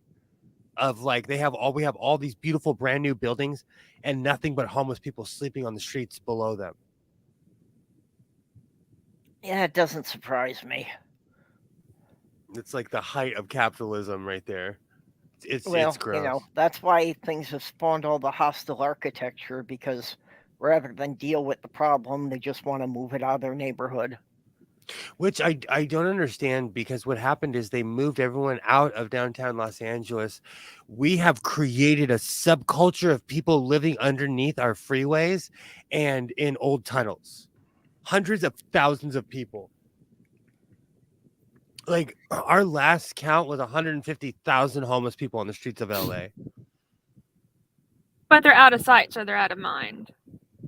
Well, if you drive anywhere on any freeway, we have retaining walls to keep the sound out of the neighborhoods, because there's neighborhoods along all the highways, and there's people living along all the walls. Not surprising. That's why in Picard, like in the second episode, they go to LA, and they're supposed to be like a couple years from now. Man, people are living like that right now. It's really sad. I have survivor's guilt because, like I said, I was homeless in my 20s. So I have total survivor's guilt of, like, there's one guy that stands out in front of my pot shop, and I always think that could be me. That could have been me, Yeah, I've been there a couple of times myself. Hey, Jinju. I might be if my roommate kicks me out. Oh, we're losing to if anyone's interested, the Los Angeles Kings are losing to the Edmonton Oilers right now, 2-1. Back to you, Purple. It's always hockey night every other Thursday. It is difficult for me to express my total level of disinterest in any professional sports. When I was a kid, it was a way for me to ignore my family. It was a way for me to, and my family was no more or less abusive than anyone was treated in the 80s or 90s. My parents were harsh. They were dictators, but so was everybody else's parents around me. Everybody got discipline around me. Even the rich white kids, everybody did. So I don't consider my parents villains or anything, but that's how I would disconnect, was through television. So I would watch. I survived my childhood by being good at hiding. As a preteen, I literally lived in a closet for 5 years. I don't remember my childhood. I've got a pretty good block on about almost 10 years of mine, from ages 5 to 14. I remember very little. I played a lot of video games, a lot of Mega Man, because my parents drank, and they weren't even abusive drunks, but they were loud as hell. So even as a kid, like, that's scary as hell, so I'd always zone out and play games, See, you had it easy. Video games didn't really exist when I was a kid. When I was a teenager, we got the video games that didn't even have a joystick. They just had the knob, because all you really had was 7 versions of Pong. They By had the, two labs, the one that operates the game and the one that plays the game. by the time I came around, I had a ColecoVision, an Atari, and the original Nintendo. That was my era. And I got all hand-me-downs because I was so much younger than my brothers and my sister. Because I was the oops baby. Oops, we're having a Kids, kid. I gotta take off. I'm just not feeling very well. My head's Okay. pounding. Well, Well, take care hopefully of you feel better yourself. soon, I hope sweetie. you get some more sleep so you're doing better. Yeah, that's what I need, more sleep. Well, Okay, catch you all later. Bye-bye, chat. yep. Sorry I Bye, wasn't hon. very up today. I Kids got very Crusher. little sleep last night. However, I did learn an awful lot about the reproduction of the Ornos and, by extension, the social structure of their colonies. I need to start They're watching one stuff. of the alien races for my novel, and it's like basically I was just laying there in the dark and having one of the characters tell me all about it. That's awesome. I always end up watching like really bad reproductions of King Lear. Like lately, I've been watching like all these really weird reproductions of King Lear. It's really weird to fall asleep too. Interesting hobby. Yeah. I have lots of interesting hobbies. Do you know today? Actually, I'm gonna make a video about it, but it dawned on me that like Singer sewing machines are so interchangeable that I've had a cord for a sewing machine that I'm like, what am I gonna do with this? I plugged it in. It's which one? I have to look at it to see what era it's from. Yeah, because over the decades, even as they added new features, everything was still backwards compatible. It's from the 40s, and I plugged a plug that's from the 50s in. The light turned right on. The light and so now I know that the motor still works. I just have to free it. So I'm actually really stoked. And even some of your early electric machines there, you can tell that this was a treadle machine that they just bolted a motor on the back of it. Exactly. They started doing that with all of the machines. They would just bore holes in them and mount the motor, because really once there's a top crank that goes like this, a cam, and the bottom one that turns the machine, there's nothing but an arm there. So if you drill holes, if you don't put screws in too deep, you can mount anything to it. Actually, my grandma had one of those. I don't know if it was. I think it had a different label, but I think it was produced by Singer. It may have been like a Kenmore. It was because I know she had a treadle machine, and from the Sears catalog, she had bought a motor adapter kit. Oh wow! That the same sewing machine she'd already been using for 30 years. When the house finally got electricity, she was able to get an electric motor to put onto it. I'm such a geek. I'm like, ooh, when I find an old like Sears, Kenmore, or a Montgomery Ward sewing machine, because their parts are more dependable than anything I've ever run across, and they were all made by the same company. Well, Sears and Kenmore is a bit erratic because all they would do is they would license different companies to produce things under the Kenmore label for like 5 years at a time. So, like, depending what year you're talking about, like a Kenmore power tool could have been produced by any of a dozen different companies, depending on what year it came out. That also happens with cars.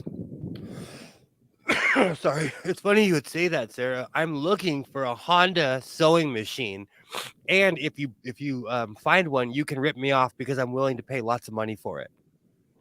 Well, damn, wish I had one. It's not in my it's the one thing I don't have in my collection. And there's Yamaha sewing machines. There's all kinds of Yamaha makes everything. I find these weird things in the weird research I do. Do you know it's so funny the crap that you look up at like 2 o'clock in the morning, I'm usually getting off work at 2 o'clock in the morning, so I'm looking up ball gags and sewing machine parts. Yep. Not necessarily always in that order. Sorry you're kind of out of it, Mark. I don't know if we can do anything to cheer you up a bit. Mark, if it makes you feel any better, which I know it won't, I had to pay my taxes. Every year I have to pay because I make a certain amount, and I was depressed for about 3 weeks. I bitched about having to give up half my income. Everyone was like, no, but it felt like it. It felt like it. So I understand. Because you work really hard and then the government's like, I want this now.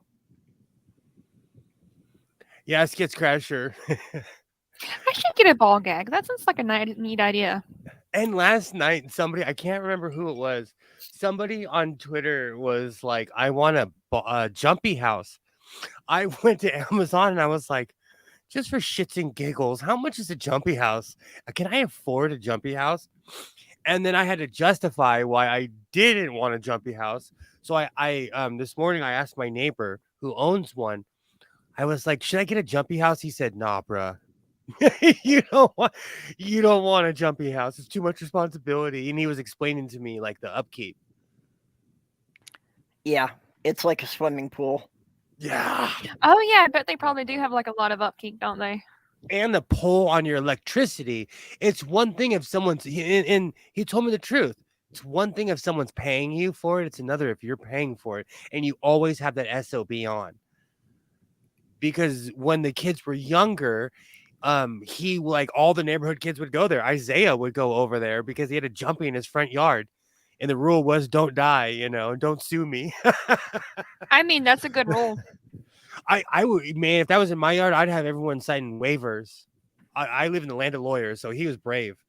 But he told me, he's like, it's not worth it because I've owned motorcycles, Sea-Doos, boats. Like, my mom, we just recently got rid of a trailer. Toys are fun until they're just sitting there rotting away, You're not wrong. Yeah, I went through that a couple of summers with raising kids that we had, just one of those collapsible backyard swimming pools. Oh, that's such a hassle. Like, yeah, it was a daily chore to keep that up, and it's like, yeah, I was doing it for the girls, but I didn't like it, and it's like, yeah, kids who really can't talk to them before were suddenly their friends. Exactly, because you're popular now because you got a pool. Yeah, we rented a bouncy house for like one of my nephew's birthdays, and children he'd never spoken to before just showed up and people just dropped their kids off. It's like, oh no, you cannot just drop your kid off. You have to watch little shits. Oh yeah, I ran into that with my neighbors when all the kids were younger. They're like, there's one in college. They're all older. Isaiah is 12 now. All the kids are older, but 6 years ago they were all much younger. One by one, all the parents would start disappearing. And I'd say, look, just because I hang out with my kid does not mean I'm hanging out with your kid. Yeah. Like they elected me the babysitter of all the kids. And I'm like, be careful. I have nothing but sewing machines in my house. Like, be careful. I'll get a sweatshop going. They tried to make me watch all the kids because apparently it would be like really good practice for whenever I have kids. I'm like, well, I don't want kids, so I don't need the practice. Exactly. And that's another thing you have the right to. It was another good thing about being out about everything because people tried to do that to me for years. But, when they found out I was a bisexual pagan, a lot of them stopped sending their kids over. Do you know, I thought that the whole bi thing would piss people off on Facebook and online and everything. And like, I'm now like grandpa gay where people come and ask me dumb questions now. So it completely backfired where I'm like the gay encyclopedia help desk. Well, I mean, people might ask you questions, but they don't want you spending a lot of time around their kids. That's cool too. I love my solidarity. Do you know, even right now, Isaiah came up to me and he's like, I want to go to my mom's house this weekend. I was like, why? He's like, well, because you don't have rules like she does. I was like, that's why. Yeah, and really, honestly, people have gotten kind of used to the whole LGBT thing.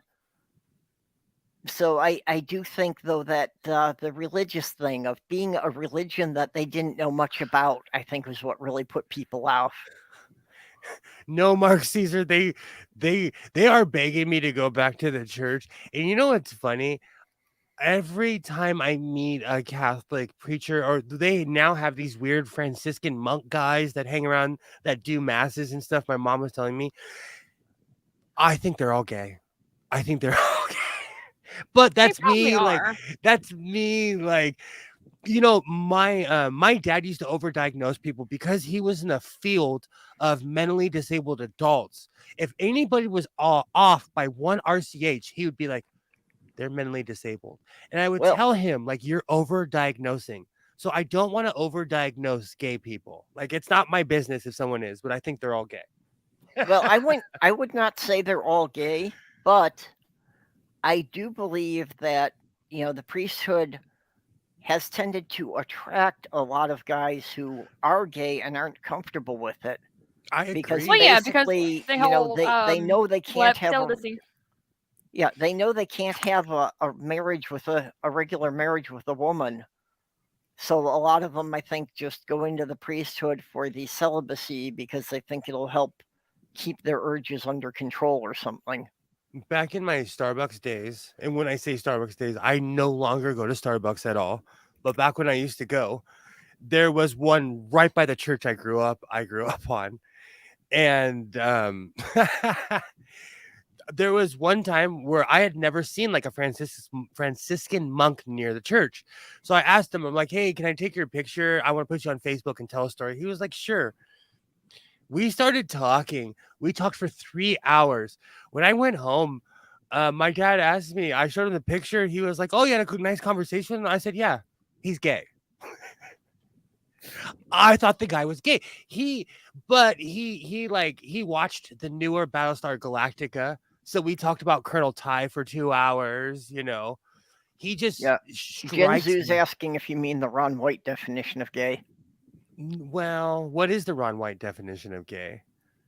I wasn't sure. I thought that maybe you would get the reference for it. Well, I know he has a joke about his friend saying something was gay, and Ron White asked his friend, like, well, when you're watching porn, do you like a guy with a little tiny dick, or do you? And he's like, no, I like a big fat cock. Maybe that's what he means. I don't know. I think that probably is. Do you know the Tiger King? That's what made the Tiger King famous was when he asked that his second husband, when you watch porn, do you watch the guys with the little ones or do you watch them with the big ones? Mm-hmm. And he was like, oh, you're gay. Like, but the Tiger King was a total predator. Like he was total predator type. Like everybody around him was on meth. He was giving it to them and then yelling at people about it, you know. Because of the extent of the opportunity could be this. I agree with you, Mark Caesar. Some people do, like there's some people who get life in prison and they were hetero, but they get a boyfriend because they know they're never getting out of jail. You know, never. I think. Well, I have often said that, you know, any sexual preference I have has more to do with the matter of the partners available at the moment. Sexual repression always ends bad is all I'm saying. All I'm saying, like sexually repressed people, that's the person who stabs you like 45 times. Where I live, they filmed the Power Rangers and the original cast, not one of them had a good ending or, you know, they all got arrested or something bad happened. But there was a guy who had a semi-decent house up in a canyon by my house. He was a Power Ranger. He was sexually repressed. He stabbed his boyfriend like, I don't know, 15 or 16 times with a real katana. With a real, with a real sword. Oh, hey, Hunter. Hey, Hunter. And he's doing a ton of time. You can look it up. He's one of the Rangers. They never end well. I don't know if it's my town. I don't know because they film it out here. I don't know. They never end well. You know, child actors in general tend to not come out of things well. It's a lot of pressure to put on a kid, you know, as they're trying to figure out who they are. Yeah, apparently Amanda Bynes, there's news about her, being free now since they freed Brittany. Now they're freeing Amanda.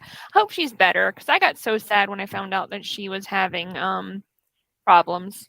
She was real life. Like, and that's another thing. There's a difference between people who are mentally ill. Like, I don't know. But there's a fine line, because I feel like people should not be controlled. So I'm anti-conservatorship. But there are people who need people to be over them. But I'm anti having a master in any way, shape, or form. So I waffle with that. But like someone like my son, he'll probably have someone in his life for the rest of his life. And it's Well, not that's how my necessarily a brother master. is. Like, he has to have someone over his, because otherwise he's going to spend all of his stuff on one thing, because he's mentally an 8-year-old. So he can't control his own money. I wasn't able to do it because he wouldn't listen to me. He thought since I'm not religious, I was going to steal all of his money and put him out of the house or whatever. So I couldn't do it. So my cousin's doing it because she's Christian, and he believes she'll has his best interest at heart, unlike I do. So that's why I raised my son to be an atheist. Actually, no, that's like, I didn't raise him to be an atheist, but like I let him make up his own mind. And I tell him, if you ever want to go to church, pick a denomination and I'll go with you with my patches on and everything. I'll go with you. I'm aware of, he's not religious, and my stepfather is mad at him about that. I'm like, well, if you ever need a place to stay, let me know. I will find a way to get you. I don't know. I'm apatheist. I don't care. But even if God was or was not real, if he was real, I would not worship him anyway, because most religions' gods are dicks. That's my position too, and it really throws off the people who want to argue about religion. When I tell them that, okay, let's for the sake of argument accept that God exists and exactly as the Bible describes. You still have a fuckload of work to give me any reason why I should worship a genocidal megalomaniac. Exactly. And it's like, I have never had anyone who actually had a good response to that. That goes back to why I could have, man, I wanted to be a Muslim so bad. I wanted to be one of those Nation of Islam guys walking around with the suit on. Then I found out all the rules, and they were more controlling than my mom. But I was raised Roman Catholic. That's one of the funniest things I find out about Christians, is that it doesn't occur to them that there's a step there beyond believing he exists and worshiping him, that it's just an automatic thing that if he exists, you have to worship him. Or the fact that they think that everybody thinks like them, and they're shocked when you don't. Well, most people do that anyway. Most people just assume that everyone else is going to think like they do. There's someone I really respect, and it hurt my feelings, but someone I've known my whole life. I consider her almost like my mother. She sent me a message on Facebook, like totally saying like I'm disowning you because you're an atheist. Then this 7-year-old woman shows up at my house crying like, "Oh, I'm so sorry." And I told her like, this is what religion does. It makes you hate your friends and people. Like, she's known me my whole life, I haven't changed much, and being atheist, doesn't mean we can't hang out. She's a sewing buddy. But my whole point is, like, religion poisons people's minds. Yeah. It really does. It puts up this imaginary wall. Like, someone your whole life, all of a sudden they say they're an atheist and you hate them. Like, nothing's changed. They're still the same person, Yeah, I'm kind of worried about that because the guy that I'm dating is Christian. Oof. It's not automatically a problem. It's not, but I'm kind of wary of it because so far he's okay with it, because I've asked him, like, I had an ex-boyfriend that was Christian, and I'm like, I curse a lot. And his thing was that God doesn't want you to curse. I'm like, oh, sweetheart, you're going to have me, like, saying... It's like, I say goddamn a lot. So I expect it's more of an issue where you live than where I live. Yeah. I'm in Georgia, so. Yikes. Where I live, most people pretend to be religious and are not. I live in a Mormon neighborhood, and people make their own beer here. Their kids are walking around with sodas. Their kids are smoking cigarettes behind the grocery store. Like, it's normal around here. That's weird to me. Do you know in California, no one will ask you what church you go to, even if they're extremely religious. That was like the first question like half my coworkers asked me whenever I joined my new department. They're like, "What church do you go to?" And like the moment I said none, they just stopped talking to me. I would say Satan, Church of Satan. I actually told them I pray to Joe Pesci. That's my response to everything. And everyone's like, "Well, what happens after Joe Pesci dies?" I'll pick another actor, but right now, thanks to George Carlin, I pray to Joe Pesci because he looks like he can get shit done.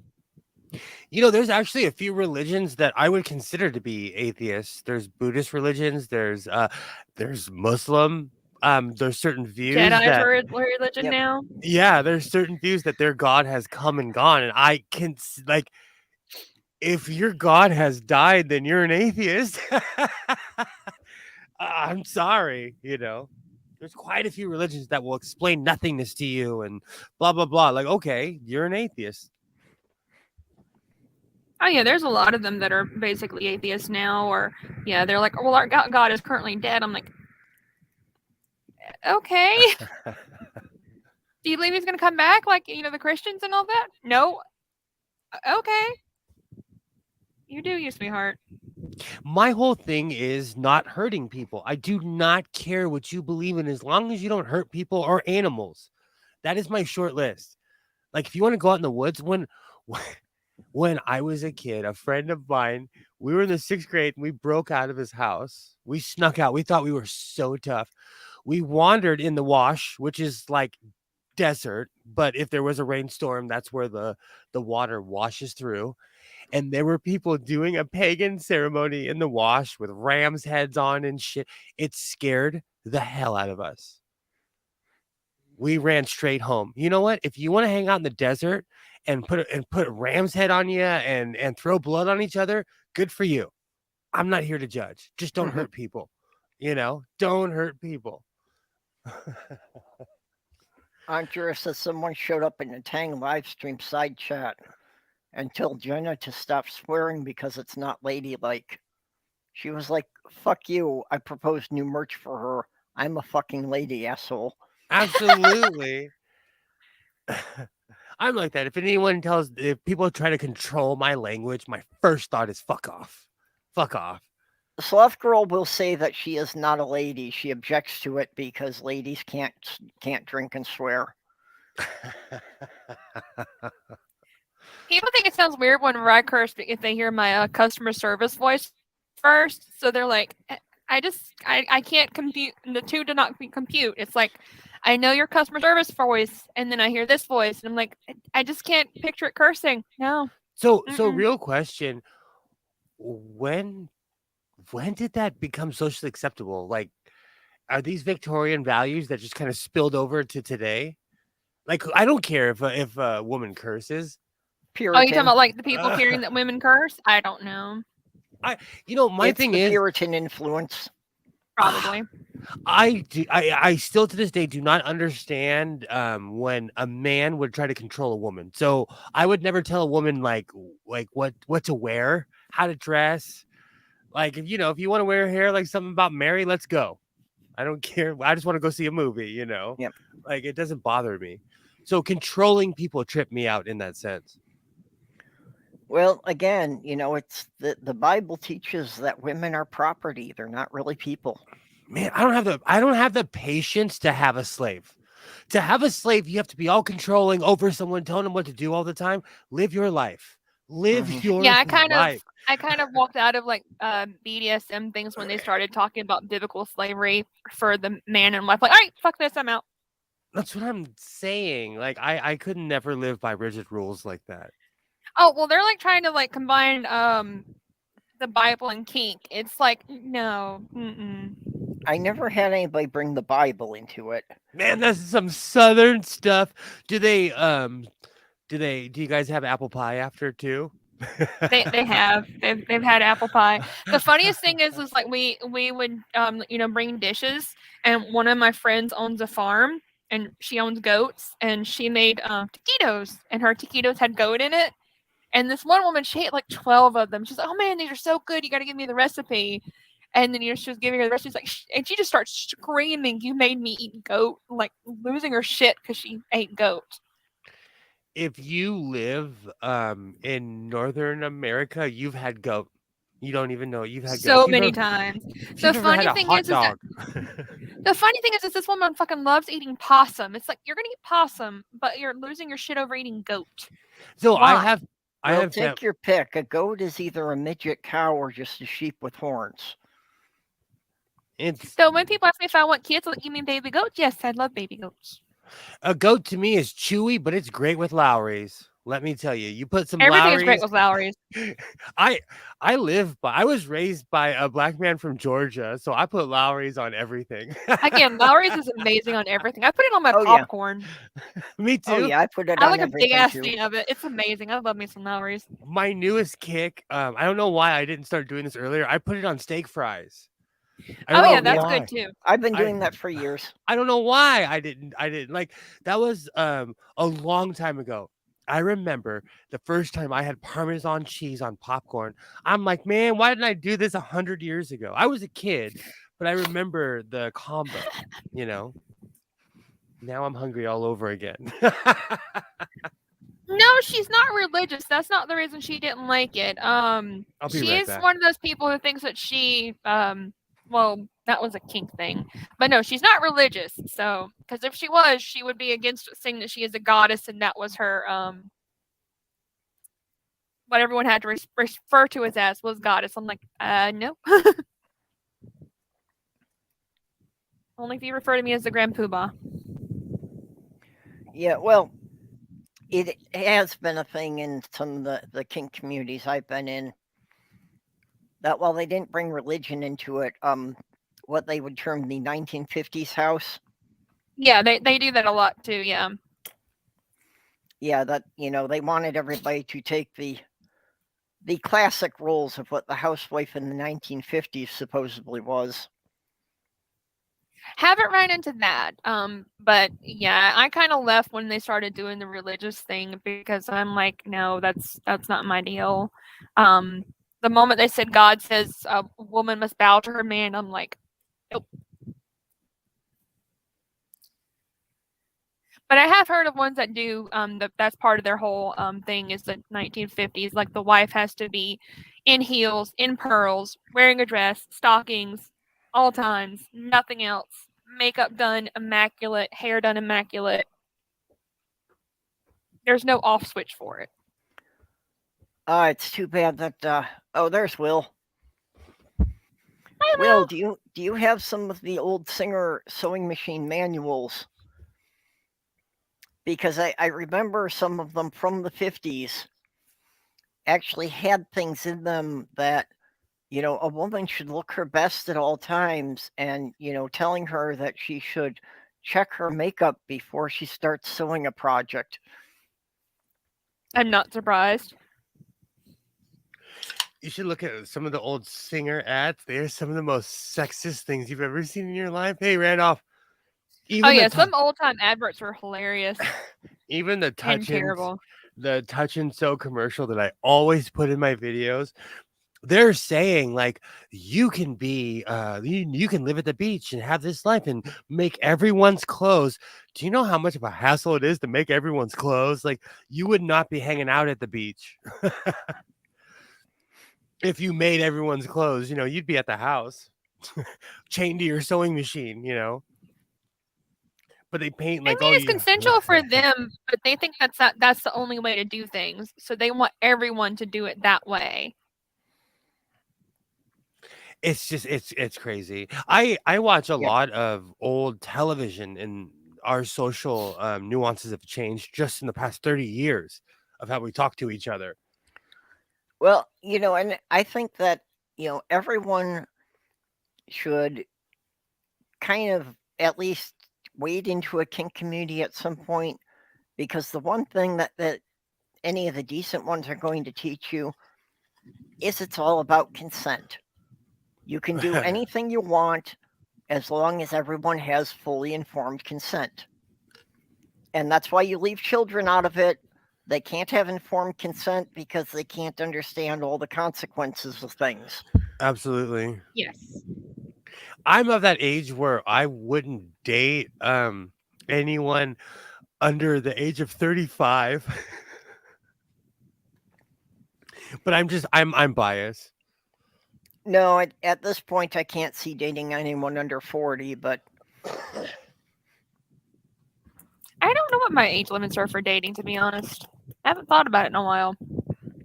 well, basically, I put 40 as the cutoff because my oldest daughter is 38 now. Aha. So dating anyone younger than my daughter would seem kind of weird. Yeah, that might not be good for her. That might make her feel a little bit weird. For me, it's more of a having something in common. Like, I have to be around people who understand my geeky sci-fi language, you know? See, that's why I actually started dating the guy that I'm dating, because he we met and we got along so well because we do have a lot in common. Like, he is into geeky stuff, I'm into geeky stuff. He didn't mind because I am pretty open about, you know, what I used to do, and he was okay with that. He's asked me questions about it. He's asked me if I plan to continue doing it at some point. I'm like, probably not, but maybe, because money tight and good money. I used to do cam shit. That's what I did. I wasn't a hooker. Not really. Cam is way different than being a hooker. I know, but I used to do that. And you know, he's okay with that. He probably wouldn't be okay if I did it again because he is monogamous. I've told him I'm usually not monogamous, but I will try for you because, you know, I'm that nice. Hell, I'd do it if I thought anybody'd pay for it. What, cam stuff or a hooker? Yes. Either. Or both. Yeah, I'm okay with both. Like, I know people would pay for it. Like, I've had people ask me before if I have one, and I'm like, damn, now I wish I had a working light. My ring light broke though, so I can't do it now. And I have my sex drive bike back after my you know, hospital stay and all that fun stuff. I've actually known someone that made a ton of money doing cam. I didn't make a ton of money doing it. I didn't do it like really often. I mostly did it for people that requested it, and I'm like, you know what, fuck it, pay me. That's a beautiful philosophy. I love the Ferengi philosophy. Pay me. I remember you mentioned you were Ferengi earlier. Like, I probably just don't like that's funny. But rule of acquisition. No, I unfortunately, because I was so broke for throughout my entire 20s, it made me kind of heartless and ruthless, and so I am a capitalist. I am a war-mongering capitalist in that sense, where I buy and sell stuff, and I've kind of had to be. Makes sense. Yeah. Because my fiance and I had a lot of conversations that one of the reasons we didn't have any money is that we were constantly working for people who had even less money than we did. Yeah. So it was kind of like, half the stuff we did was kind of charity work because we were like doing it at half our normal price just because we knew they couldn't afford it. Hey, See, I've Randolph. considered hi Randolph. Hi, Randolph. Hi, darling.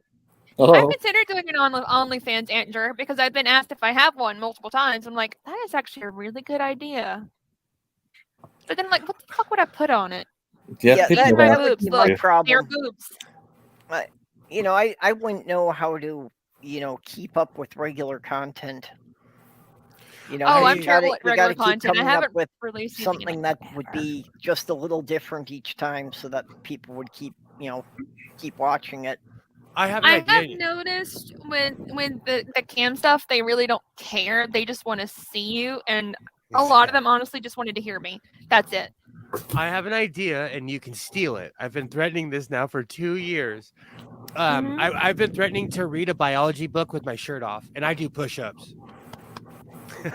So if Someone you want to would do that, pay for that. go right ahead. That's what I'm saying. Go right ahead. I have like all my old college textbooks, all my sister's old college textbooks. Like I have chemistry books, all kinds of boring stuff. Oh, the creationists are going to hate you for that. I That's had the an point, idea right? for a good one. Yeah, that's the whole idea. I'll start from the beginning and the biology book too. I have biology 101 too, so it's very basic. Do it on TikTok. I should. Oh my God, TikTok! That would be big. Mm-hmm.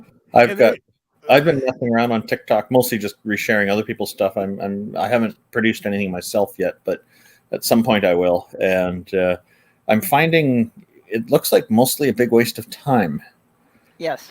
I love TikTok though; it's fun. It's a great time waster. That's what it is. Yes, you're right. Okay, so I'll give you my I'm becoming such a prude in my old age. I got rid of it. You a prude? Well, no, because I got rid of it because I felt like I'm into butts. Okay, so I typed in asses, and everybody's dancing, and I'm like, I'm 15 to 25 years older than all of these people. It didn't feel right. Oh, that's true. Yeah. So because of my age, I just felt a little too old. When I go I on, didn't use it for that. when I go on Twitter and type in butts, there's old butts on there, people my age, appropriate butts. So I accept, so I don't know. You find kind of boring, right? No, but it's age. I don't know. I guess I'm still prude. I'm prude in that. No worries. I'm prude People in like that sense. Like one of the guys that paid me to let him watch me try on like the different clothes I bought from a place, so he could look at my button. I'm like, hey, I'd like an opinion. That's How much good. do they pay for that? He paid it was probably for like 30 minutes. Was like $50. I didn't charge much. I knew somebody An easy $50. Huh. I knew Easy someone. $50, and also someone's opinion on how my ass looked in my clothes. I'm like, yes. Hey, If they're paying for it, they enjoy seeing it. If they pay for it again, they're really giving you a feeling of approval. you'd be surprised. Yeah. I knew someone I hope you have returning customers. I knew someone that would take pictures of themselves wearing socks and mail it to people, and she made a lot of money off of that. Oh yeah, I had a guy who wanted me to wear striped socks. He would pay me like $25 a video just for him to like drop in the video, confirm I'm wearing striped socks, and he would leave. People are weird. People are. He likes striped weird. socks a lot. And I'm not king shaming. Earlier, Me neither. I was in a stream, and Bree said something amazing about not king shaming. And you know what? We do not king shame. I do not king shame. I think this stuff's pretty harmless. Unless your kink is kink shaming, and then you do it.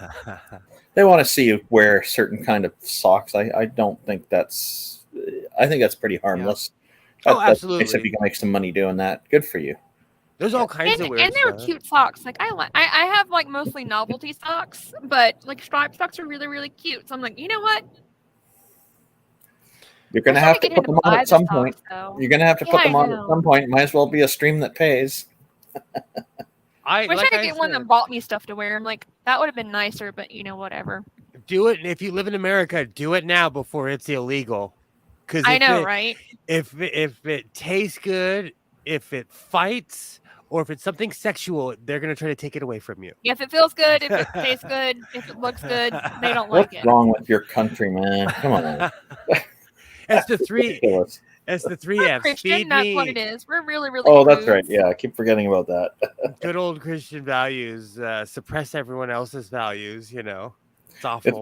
It's rather deceptive because your Constitution doesn't mention God or Christianity at all, does it? I think it does, though. Most Christians think that it does mention God. Like they legit think that it says that everyone has the right to be Christian. Well, that's certainly many... true. It just doesn't say it specifically. Oh, Skids Crasher. And apparently Skids Crasher blames you, by the way, Randolph. No, but now I have Blame Canada stuck in my head. Right, me Oh, too. we all know that song. South Park did a pretty good job of depicting us. They got most of it right. The part they got wrong was where Saddam Hussein was running the country, but pretty much everything else was right on point. As far as you know, you don't think he's running the country, but he could be. they had newer episodes on Paramount Plus. Oh yeah, that's and- true. And they had newer episodes, and Canada built a wall to keep all the Americans out. Because they were like, "You guys have COVID, get out of here!" And they built a giant wall. It'd been a long time since I'd laughed that hard at a cartoon. I like legitimately laughed out loud. It was hilarious. South Park's I need great. to watch those. Start with the first season. It is so innocent and fun to watch. See, I've watched the seasons off and on. I've like watched episodes and mostly just clips because like people I know watch them and I don't. But Yeah. I haven't actually sat down and like binge watched it or watched them continuously one episode after the other. That's Some of same them with get me. really gross, and Random that episodes, I- kind of stuff I don't find entertaining. So I'll turn off the fecal matter stuff. But most of the other ones are quite good. So most of the And- episodes I quite like. They did have the transphobic episode. Let's not ignore that. They had the women's. They had a women's in sports episode that was hard to watch, and they did it in true South Park fashion. The one thing though is they've gone after everybody. They have Jesus in friend, and Muhammad is a he flies around with Jesus and friends. His superpower. There's an anime of like Jesus and Buddha's roommates, so why not? Well, you know what? It's weird. The whole thing about no images of Muhammad. There's actually one of him in the Supreme Court in a mural entitled "The Lawgivers." Really? Really? How long's that been there? Really did not know that. It's been there for like 100 years. Holy cow! No wonder they're so angry at the U.S. and wanted to knock down buildings. Doesn't take much. I Yep, read in he's standing there right next to Moses. in the modern era, I read in this book called Hatred that like the one disservice that the internet and TV in general has done for us is people from far away can watch how we depict ourselves, not knowing it's a false depiction, and they think that's how we live. But that is how we live. That's totally how we do it. They should watch South Park. Yeah. I don't think that South Park would even be there's a lot of countries that like have arrest warrants out for all kinds of people, and the people for South Park are on that list. They should never fly to the United Emirates or anything like that. I am not surprised that they are on the no-fly list. According to one of our customers at my work, I'm on the no-fly list because she doesn't like me and she knows the FBI personally. But That's not supposed to happen like that. I know that. She does not know that.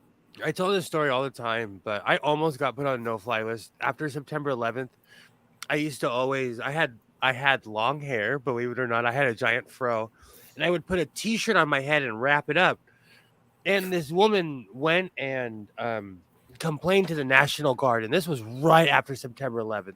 Because your T-shirt was dirty? Because I looked to her as someone who was Arab, and she was just bored and racist and scared of everything. I was being facetious. I know that's where you were going. And so the National Guard came on, and I'm like, I know this is for me. And they asked me, they're like, look, you have to get off this plane.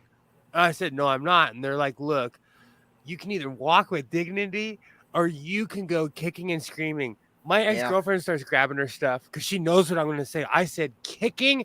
I did not get to finish screaming, and they it was like flying. It was honestly like flying. They grabbed me, and I was like 160 pounds back then, so it wasn't much to grab. Yeah. And I flew through the air, and they dragged me off that plane. But when they proved that I was an American citizen, they apologized. And they gave me and my ex-girlfriend 3 free round-trip flights anywhere in the U.S. Which was BS because we traveled and we hated each other. Some racist lady got me off a plane. So no. And so did you sue them? No, I was a kid. I didn't know I had rights. I was a kid. Oh, wow. Oh, you were a kid. How old were you? Well, not a kid. I was like 20 years old. Okay. He was a baby. I never want to go through an airport again. Anything like 19 or 20, when I talk about being 19 or 20, anything under 25, I'm going to say I was a kid.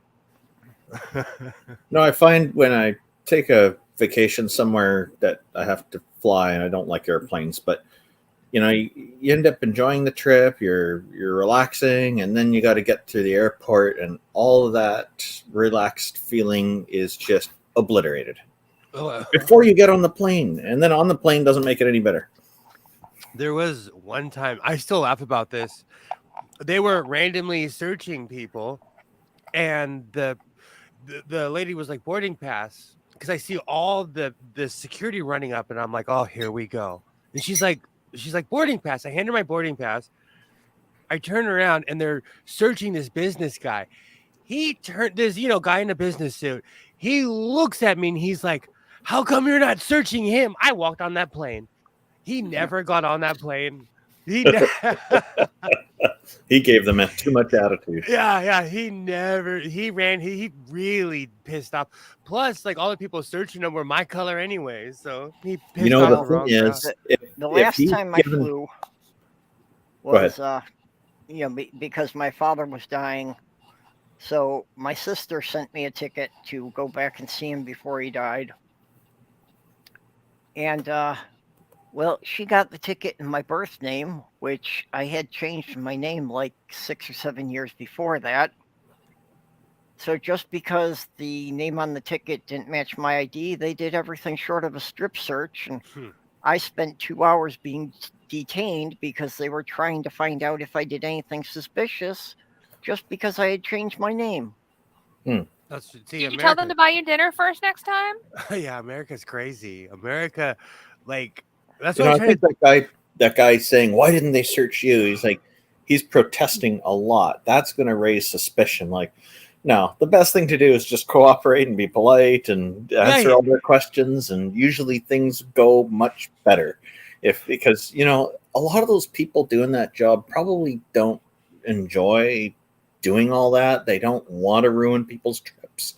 I'm sure there are people that do enjoy it, but yeah, most of them probably don't. They were told. The vast majority probably don't. They probably just, to them, it's an important job to do, and they take it seriously. And if somebody's given them trouble, well, okay, then I guess we have procedures we have to follow, and it's going to take longer. It's just the way it is. Oh yeah, it's quite literally one security guard in an earpiece being told, "Search the guy in the gray suit." That's all. Yeah. That's all. That's the only information they get. Then he gets his buddies, and they do their job.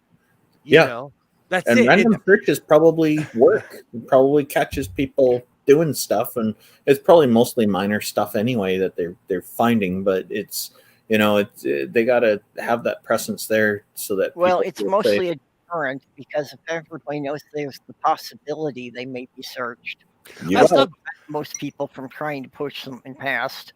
I've stopped flying recently because I've rediscovered the United States of America. But I did a lot of flying as a kid, and everything has changed. September 11th changed, COVID changed everything. A couple years back, in America they outlawed liquid. You cannot go to the airport with freaking hand sanitizer or anything. Oh no, you can't go with anything because people will try to make a bomb out of it. So. Man, I always will smoke a joint on the car on the way there because I don't want to be on the plane. And then I'm drinking coffee so I can get through security. I don't fly anymore. It's too much of a hassle. Yeah. Well, and being in an interracial relationship really did teach me a lot about white privilege. Because, I really saw the huge difference in how a traffic stop went, whether I was driving or she was driving. Oh, big time. So here in Canada, what I've noticed is if people are acting funny, they'll get approached. If people are giving some kind of bad response to somebody, they're going to get questioned more. It's just generally how it is here. But I haven't really noticed anything that kind of divides along demographic lines, like racial lines or anything like that. Here, it's more just they're looking at how people behave. Now, if you're walking into the airport and your clothing's all tattered and torn and looks dirty, you're going to get approached. There's no dress code really. Like you need to wear clothing so you're decent, of course. But I mean, if you're if you're a total mess, they're going to take an interest in you. If you just Yeah. look normal, you'll be fine most of the Well, time.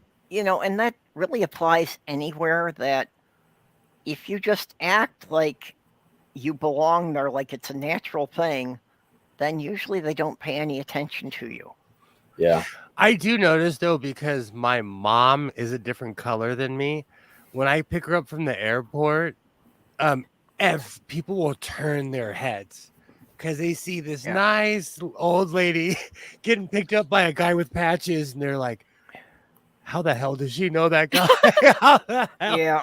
Well, through my whole life, I have gotten away with so much stuff and gotten into so many areas that I shouldn't have been in, just because, you don't try to sneak in. You just walk right through, like, you're not expecting to be questioned about it. Yeah. It's act like you belong there, and they'll think you belong there. Especially if I was wearing a tool belt, because then they just think I'm maintenance, so then they don't pay any attention to me at all. The one thing that really scares me is when I get pulled over, I get privileged because of my neighborhood. Hey, Hey, Doc! Hey, Doc Fearsome. Hello, Doc. I always get the like, oh, you live in a really nice area. Yeah. Like, what is that? What does that mean, a-hole? What does that mean? I always get that when I get pulled over. I had that the one time that I've been stopped since we moved here. The cop pulled me over, and I hadn't updated my license, so it still had the Michigan address. So he asked where you're living now, and I told him the building, and he said, "Oh yeah, that's one of the good ones. We don't get many calls there."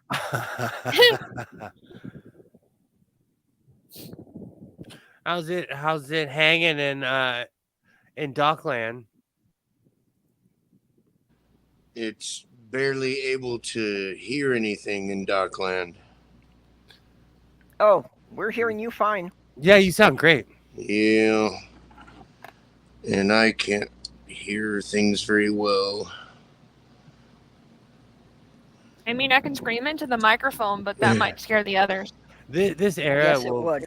be known as like the glitchy era. Yeah, Oh, ow. it's typical StreamYards on smartphone time. Okay, I'm suddenly having a high pitch in my headphones. Is anyone else hearing that? Well, I'm kind It's of static. I'm twisting the plug of my headphones into the thing, because sometimes it seems to change it, but it causes a little static when I do that. Well, I was asking if anyone else was hearing it, because I am very sensitive to high pitches. Yeah, But I'm I hearing. also am increasingly developing tinnitus. So Oh, that's the sometimes I'm worst. hearing it when it's not there now. On my end, it just sounds like very loud static. So Yeah. maybe Doc Fearsome, you're going to fiddle with that. Go into mute mode first, so we don't have to hear that. That's It's pretty loud. Mike. Yeah, sometimes that can be really loud. I'm using my work headphones because my microphone on my gaming headset does not work. You reminded me. I need to buy a whole new rig. Yeah. I need new headphones. Well, I and finally also, had to realize that I had the tinnitus, because I had always just assumed I was like, it seemed like a mechanical sound, like a motor. So I was always assuming it was like I was hearing a refrigerator cycling or something. No, that's Until we had a power outage, and there was like absolutely nothing, no power to anything in the building for 5 hours, and I was still hearing it. Oh yeah, we had our power outage recently, and I know I have tinnitus, but I usually have stuff going in the background, so I don't notice it. But for like the hour and a half that I had no power, I'm like, oh my god, this is giving me a headache. Because there's nothing to drown it out at all. You're making me feel better because I don't have it. Because when our power goes out, I'm just marveled that I can see stars in LA County. I think it's awesome. When our grid goes down, it takes us back like 150 years. I can see my where we are in the Milky Way and everything. It's beautiful. That was one of the few good things about living in Michigan there, is that, that the city lights didn't extend very far. So, I mean, I would go to my mom's or my sister's who were like 5 miles out of town. And yeah, there was no light pollution then. you could see just all sorts of things. We could watch satellites flying across the sky with the naked eye. That's awesome. I miss being able to see the stars here in the city that I live in.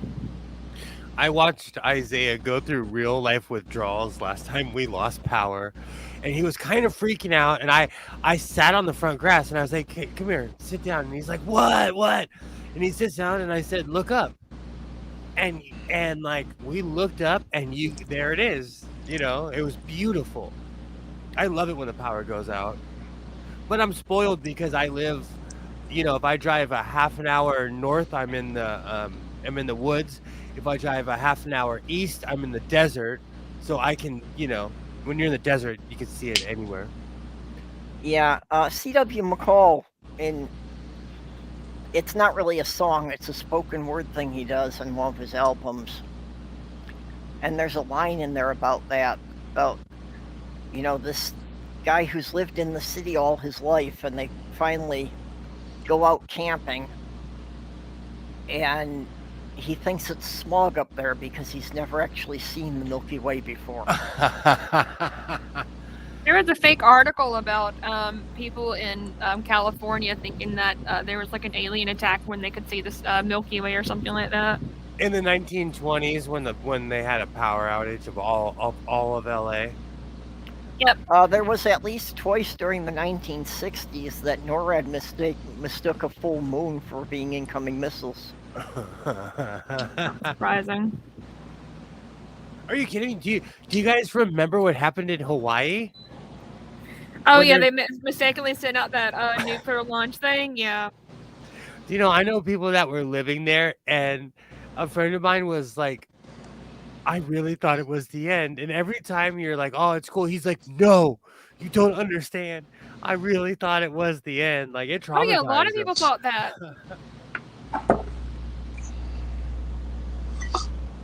Doc, I think we're getting massive feedback from you. Really? Yeah. I'm finally just hearing you guys. It might be me. I was leaning in front of my fan. Sorry.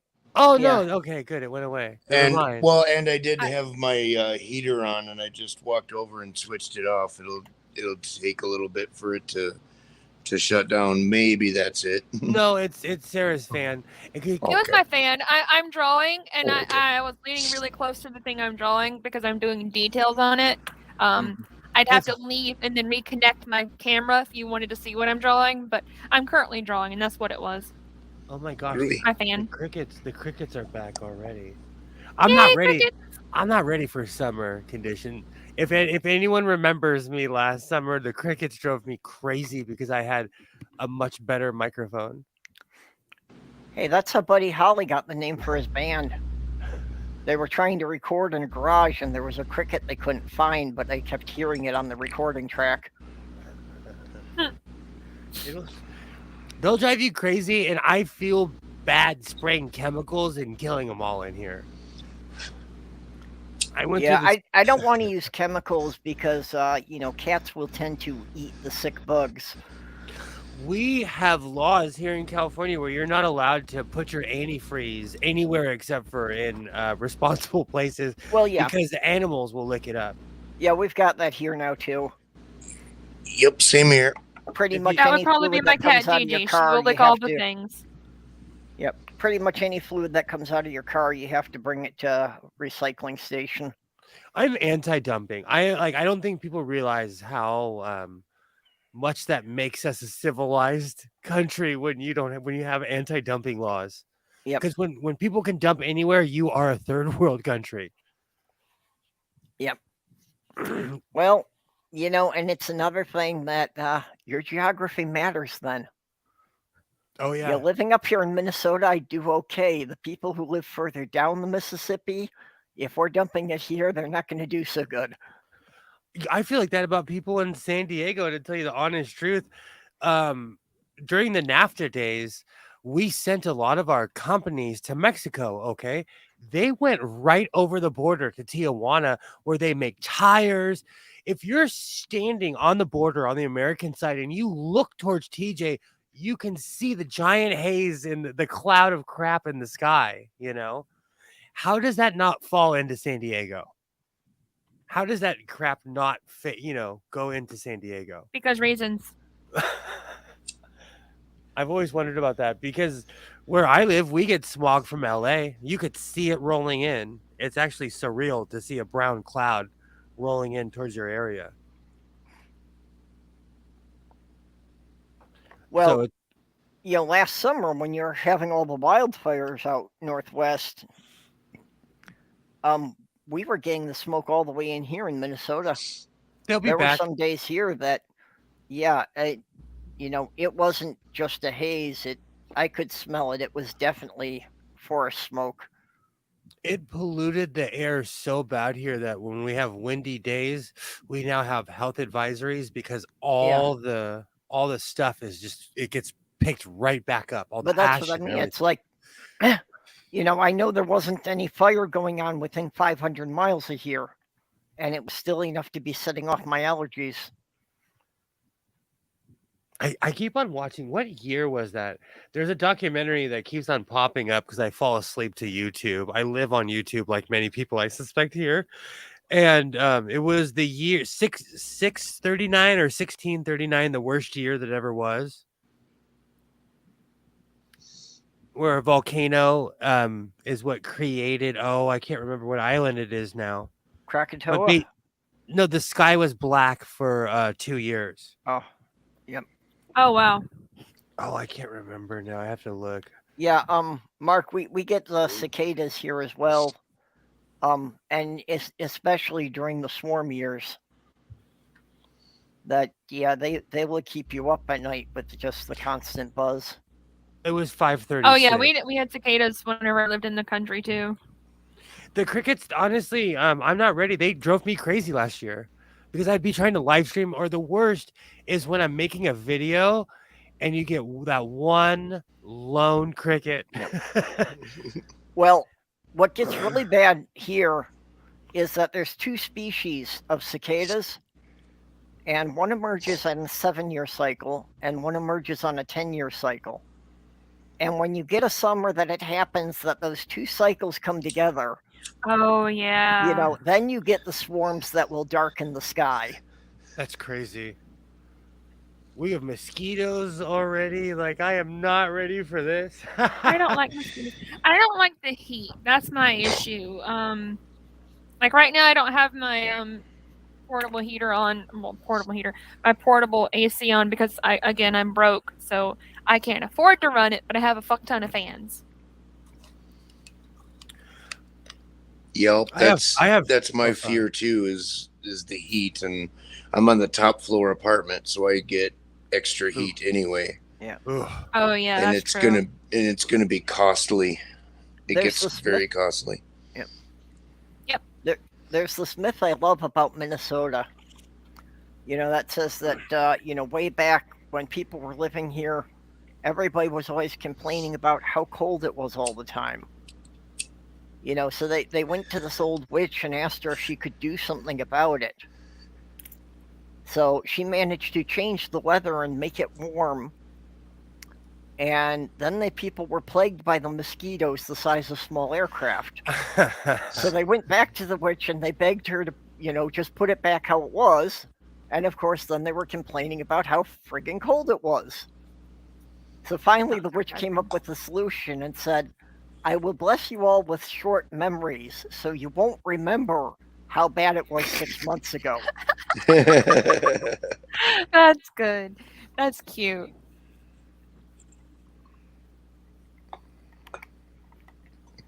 Maybe that's what happened to me. Maybe that's why I have short memories. So I don't remember how bad it was 6 months ago.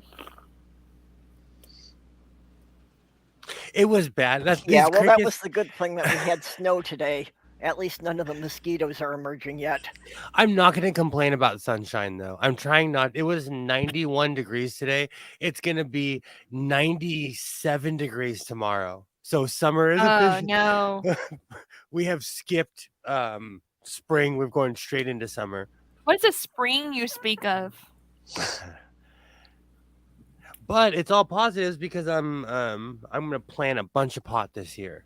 I can already hear the Green Acres theme song. Farmerville, gotcha. Okay. Well, spring is the season that we get flooded out. See, winter we get frozen out, spring we get flooded out, summer we get baked out. We get flooded out during summer and tornadoes. We've already had a bunch of tornadoes and some flooding. Thankfully, this house is on high ground. That's one good thing about it. Yeah, we must have had something like that going on today, because I was hearing the tornado sirens going off a couple of times today. Yeah, we had tornado sirens, and my work was like, you have to stay on the phone unless the tornado's in your area. And I'm like, fuck that. I'm going to the bedroom and hiding. They're telling you to risk your work through the tornadoes. Never believe your employer if they're asking you to risk your life for their job. Yeah. And if you're not a first responder or in the military. Well, I am in Georgia. They can fire us for really any reason they'd like, so they could actually fire us for it. But if enough of us get off the phone and go hide, they couldn't do anything about it. So they finally just sent out an email to everybody saying that your safety comes first. If you feel unsafe, you can get off the phone and go shelter. Because they had like a bunch of people. I'm gonna bet you anything they had a lawyer tell them to send that. So Georgia has a right to work. Is Georgia a right to work state? Yes. Yep.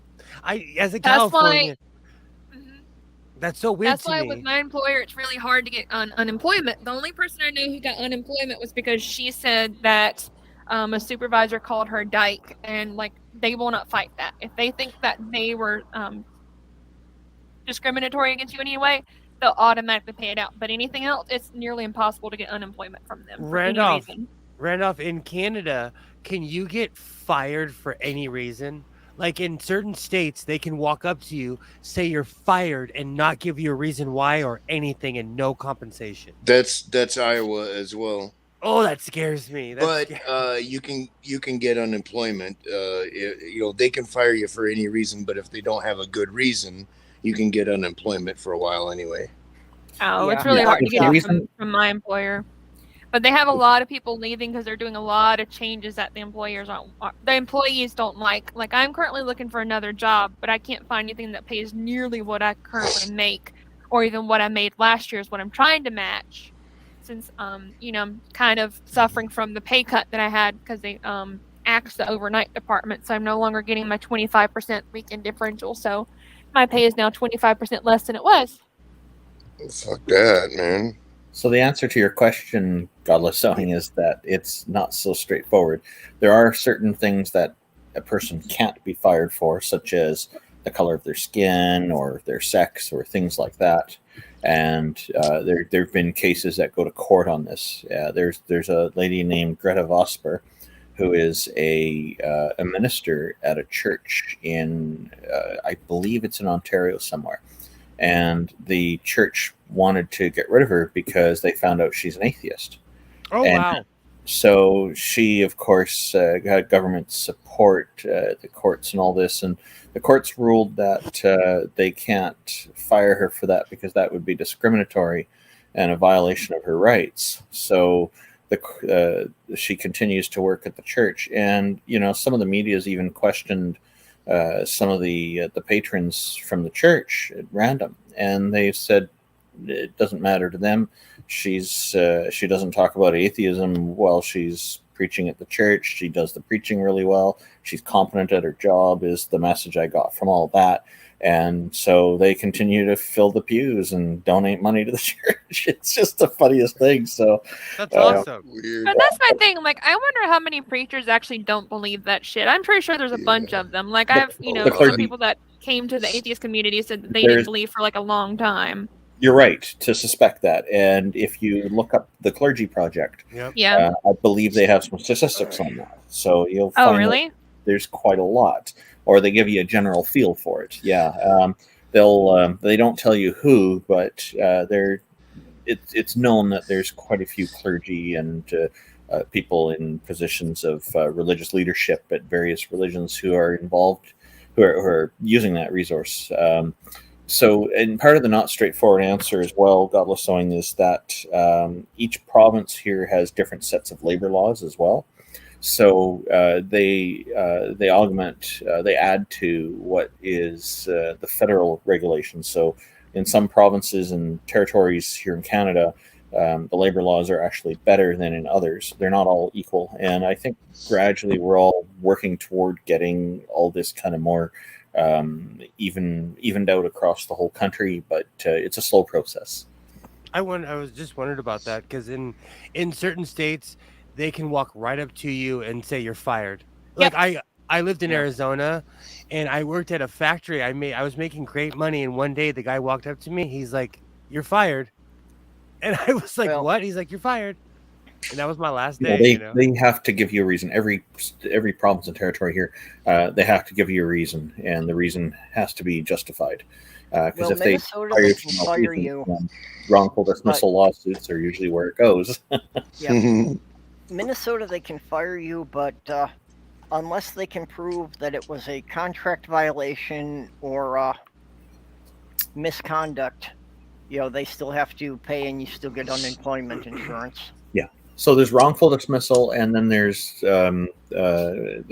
lawful termination. So, of course, if somebody's doing something bad, then Now, they can't fire you if you've been accused of a crime, but if you get convicted of a crime, then that's kind of a murky area. But I think usually, most of the time, that's acceptable. Like, it would depend on, I guess, the seriousness of the crime too. If somebody was getting convicted for rape or murder or something really serious like that, then any employer firing them, it's just okay. If they were embezzling money, and especially if you're working at a financial institution, then Now, what employers can do is they can put you on leave or on a desk job or something. They can with pay, and then waiting the outcome of the case. So, and that does happen. And then there are other employers who just go ahead and fire the person based on an accusation without it actually going through court yet. And those employers will find themselves very often in trouble with the labor boards or with the law. And labor board is part of the government. These are government institutions. And so that's a problem for employers, that they're very careful about this now too. The Me Too movement really brought this to the forefront because there were accusations that were made that weren't credible. Many accusations are credible, but there's sometimes some that aren't, because some people take advantage of a situation too, right? And then or they have a false memory. These kinds of things do happen, unfortunately, as well, and it can turn a person's life upside down. So this is why we have these kinds of protections here, because this has to be consistent with the concept of the presumption of innocence until guilt is proven, because that's a principle of fundamental justice here in Canada, and I think the U.S. has that too. But I don't know. I think the approach is different in the U.S. how they go about doing these things. It's different from state to state. Yeah, it varies from state to state. That's the same thing with the labor laws. With my work, they're talking about unionizing, but if we get caught talking about unions in my state, they can fire us for that. They don't have to tell us that's why they fired us. They can fire us for whatever. So, we're kind of having to go behind closed doors and talk about it. And, we can't outright talk about it when we're on work. So we can't get people, because you need numbers to unionize. So we aren't able to do that. The law here in Canada is that workers have the right to unionize. They technically do here as well, but you need enough people for a union. And while we are, one of the biggest companies in our department from where we work, we aren't able to talk about it. We got in trouble because we were talking about in our last meeting, me and my coworkers were talking about our pay, because our pay got cut because we were working overnight. We had a percentage for working overnight. We're no longer getting that. And our supervisor could legit tell us, hey, you can't talk about that because, I have to report you if you do this. And so we stopped talking about it there. You don't have freedom of expression. It's understandable that if you're talking to the general public, you can't talk about these things, but internal matters, that sounds like a violation of your right to freedom of expression. Yeah, it's Georgia. They could fire us for that if they wanted to. I was just about to say, I think that's something in most states in the U.S. that they can claim if you're doing it on company property or using an email through a company server. then they can claim some reasons there that you can't discuss that. Yeah. And Sarah comes from the same place that Marjorie Taylor Greene comes from. Yep. Jewish space lasers. Woohoo! So, that's another thing is like a lot of people think email is private, but when you're doing it on company, Oh no, it's not private at all. If you're using the company email, all of that is intellectual property that belongs to the employer because the employer is providing those resources. So if you're going to do your own personal email, do it on your cell phone, not during work time. Like you can do it on your breaks, I guess, but don't do it during business hours. At my job, you're not allowed to take pictures of the people that live there. You're not allowed to. We have a ton of rules. But live there? You mean but work there? No, I work with mentally disabled adults. It's a giant facility. Yeah, it has adults. It has animals. It's 65 acres. It's a huge facility. But if someone is seen on Facebook exploiting somebody because somebody with a disability cannot necessarily they're like a child. Yeah. They cannot they can't give consent. Communication is a challenge. Yeah. Exactly. Especially mentally disabled adults or even, someone who's 60 with the mind of a 12-year-old. They'll say, of course they want to be on Twitter and all this, Yeah, like that's like my brother. Like if you ask him if he wants to be on TV, he's mentally an 8-year-old. He's 40. Let me see. He is 42. You ask him, hey, you want to be on TV? He's going to say, yeah, I want to be on TV. He doesn't know what you're doing TV about. He just knows he wants to be on TV. So yeah, and I think they're, like taking pictures or anything that would identify any of the residents there, I think would all fall under the HIPAA rules. Oh, and I'll rat too, because I know the boss, aka my mom. Like I'll rat real quick because it's people have the right to live their lives in peace. Because I'm on Facebook, and one of the groups that got in trouble recently was they were shaming hoarders, and these were people that went into the houses of hoarders and they cleaned the places. You ask them, hey, can I take a picture of your house for my portfolio? And instead of just putting it on their portfolio, they're putting it on this website with these people's information, saying, "Haha, look at this person, how nasty their house is." And there's like a breach of agreement. It sounds like that's a breach of agreement. So there's like a big uproar about that because one person says, "Well, I'm leaving," and we're like, "Well, you should report the group since that is a breach of agreement, then leave." Yeah. But they're doing that kind of thing, and That's crazy. Crazy. And that's just like I get it. It's kind of like with nurses and stuff. You have the burnout. You need a way to, I guess, express yourself and rant about it, but not posting pictures of these people. It's horrible. You know what? I knew a cop who took a picture of someone who got shot in the butt, but he didn't post it. So it's that. But if you still to this day, if you ask him, he'll pull out his phone and show it to you. But that's a violation of that guy who caught one in the butt, Oh yeah, like my thing is like I love terrible names. Technically, I can't talk about them because they're usually customers' names, and my work will find out about that, and I'll get in trouble. Yeah. But it's just like, why would you name your kid this? Yeah. Well, and also, with police officers, basically anyone they're dealing with, they can't do anything that would identify the suspect. Yeah. Because until they've had their day in court, they're still assumed innocent. Yeah, innocent until proven guilty. Hi, Stoolie. Hey, Stool. You're not quiet. I think we're getting a little bit of feedback from you. Oh, fuck. Well, those are interesting choice for first words. There you go. No, you sound better. Okay, now you sound pretty good. You sound much better. Much better. So how's things been going for you lately? I hate this machine so much. Will, have you been to sleep? No, but in my country, it's 10:49 at night. Oh, fuck. You guys, you need to invent time like we did. I've had my sleep now. So last time we spoke, it was that was 3 o'clock or 4 o'clock in the afternoon. Which time zone are you in? I'm the same one that you are. Yeah, Will's out on the West Coast. It's almost 2300 here. What are you talking about? 2100. 10:49. Yeah. Yeah. I thought you said it was like 9 o'clock. Sorry. No. He's 3 hours Yeah. behind me. It's 1:49 here.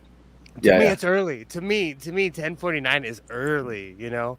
Technically, I would still be at work. So. I misheard you earlier. Sorry. And right now, I'm reading a Michael Stackpole book. So my new guilty pleasure is turning off everything in this room and reading my book. I slept. I think it was for a couple hours Tuesday morning. Hey, good for you. I'm actually loving my new medication. Well, I have to take my medication and Benadryl to make me stay asleep. Otherwise, I only get like 4 hours of sleep. But with my sleep medication and Benadryl, I'm getting like 8 hours, and it's amazing. Oh yeah, Sloth Girl uses Benadryl for sleeping pills. They just knock her right out. They knock me have out, no but I only get effect like on 2 me, hours. though.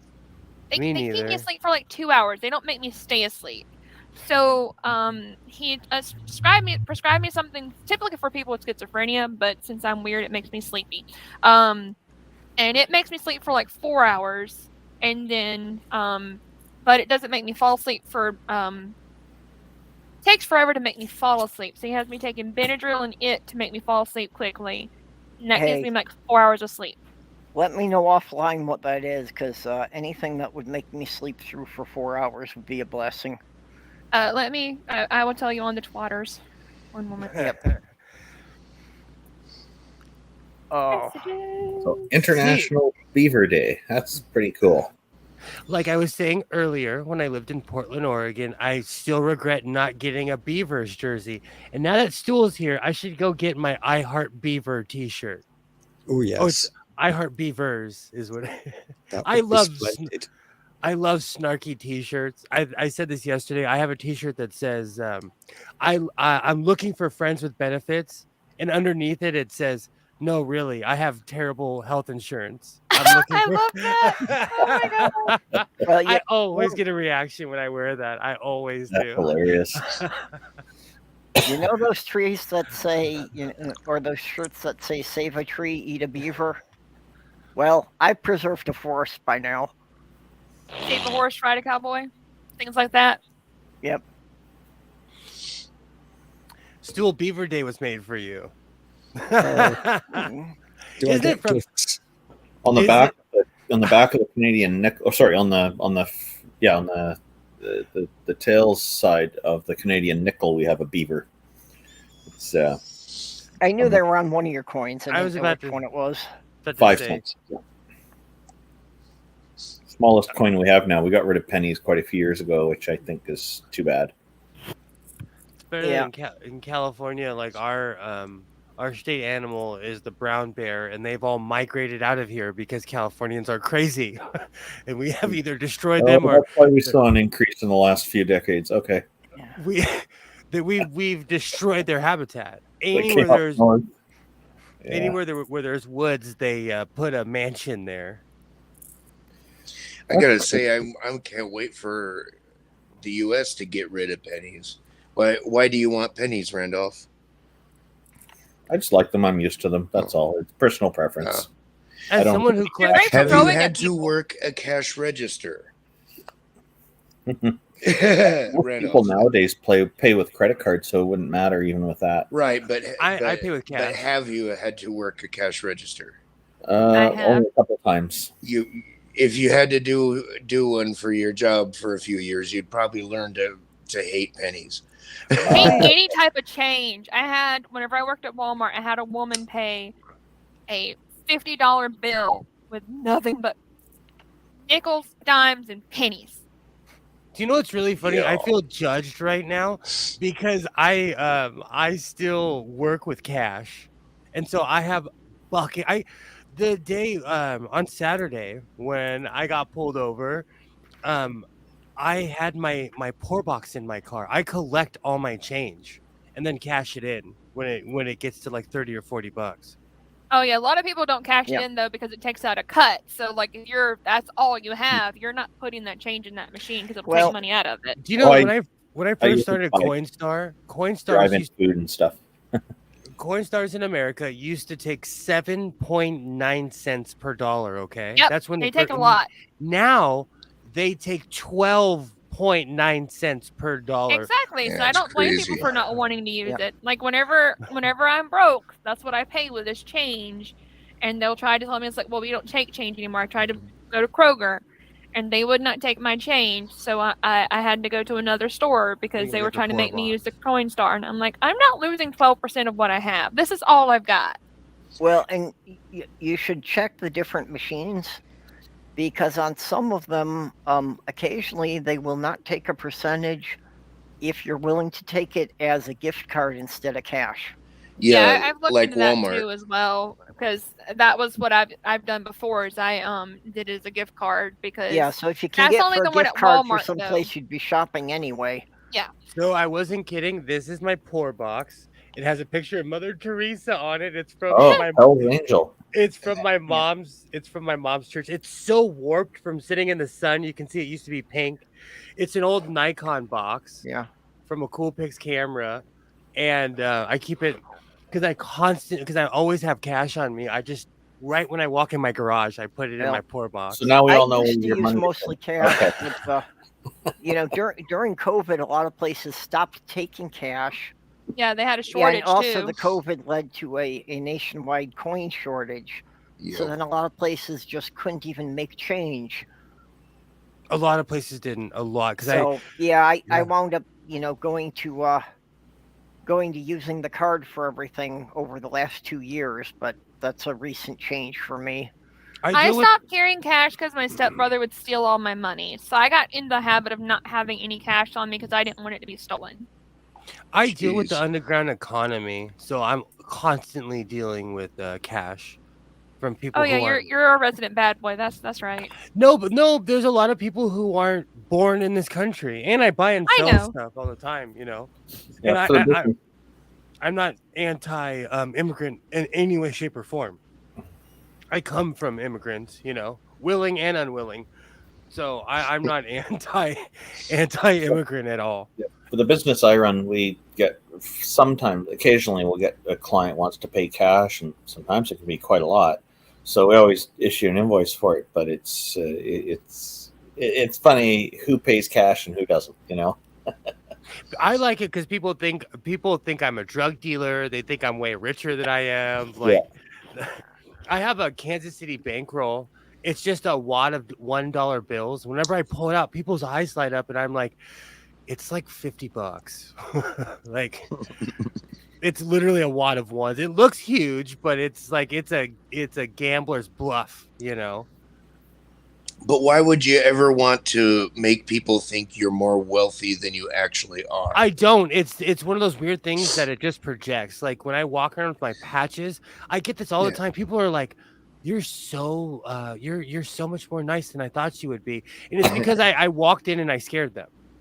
Then I open my mouth and they're like, "Oh, okay, this guy isn't good." Right." And I've just encountered people that were very much like that. They were like, yeah, put the 20 on the outside of a roll of ones so you look richer than you are. And it's like, why would you want to do that?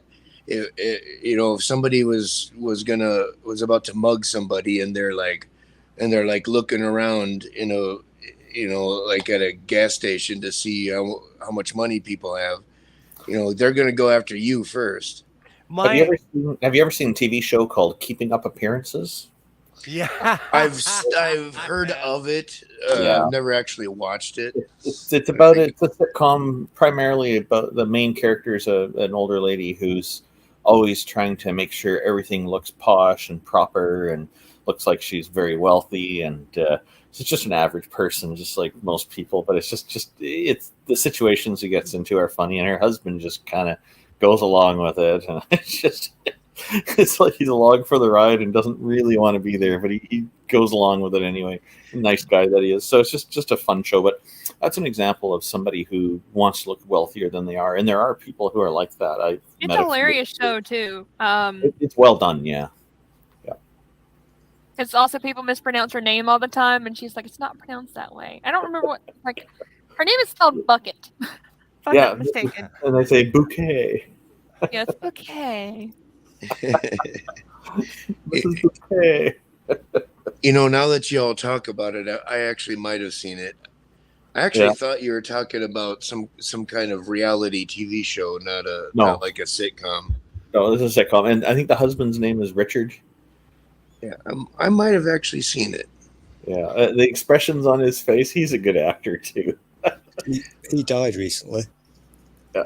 Oh. You know, so don't you still? Do you know, I would always save my ones from when I went to Vegas for gambling. And I'd always show up with this giant wad of $1 bills.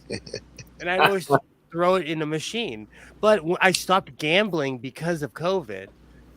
And now I'm scared to go to casinos because I watch these mouthy YouTubers that brag about going to casinos and having COVID. And I got the guys on the video surveillance said, look at this guy with all this cash. And they're, okay, this guy with the $1 bills is in again. Take a look. Let's see where he goes first. And behind the scenes, they're gambling on which machine you're going to go to first. I miss it because I gambled so much. Like, I knew the security guards. I knew all the people at the blackjack table. Like, everybody's friendly at casinos. Yep. I didn't even, I quit Until you run out of money. I quit smoking years ago. I miss that smell of cigarettes and shame. I mean, I miss the whole atmosphere. But with my lung condition, I cannot risk getting COVID just to go, to an adult arcade for a day or two. No pun intended here, but it's better to play it safe. Yeah, exactly. I miss the Vegas life, but I was thinking about like going thrifting out there. And even then, like, I don't know. My problem is I watch their news and I'm like, oh no, your crime rate's gone up. Like, I'm not going to Vegas. But everywhere, if you live in a major city in America, I can't speak for Canada, but our crime rates are going up everywhere because no one's working. So that's what happens. Yeah, we're noticing problems with people not working as much here as well. Yeah. Ancher's talking about Coinstar machines, and apparently some things about them I didn't know was that the receipt has to be cashed in the same day or the store won't do it. I cashed it in right then and there. Well, that's the few times I've used one that I've always done it, but I mean, generally I just take the bag full of coins to the bank when it gets big enough. I used to do that, but my bank, they like waffle back and forth and there's always a line. I'm impatient. That's my problem. And plus, like I always say, Saturday is the one day I have to be an adult because, it's the one day that I'm alone because my son's with his mother. And so I get up early. I'm up at like 7 a.m. My bank's not even open yet. You know what Aunt Jer is saying here about this reminds me of something with the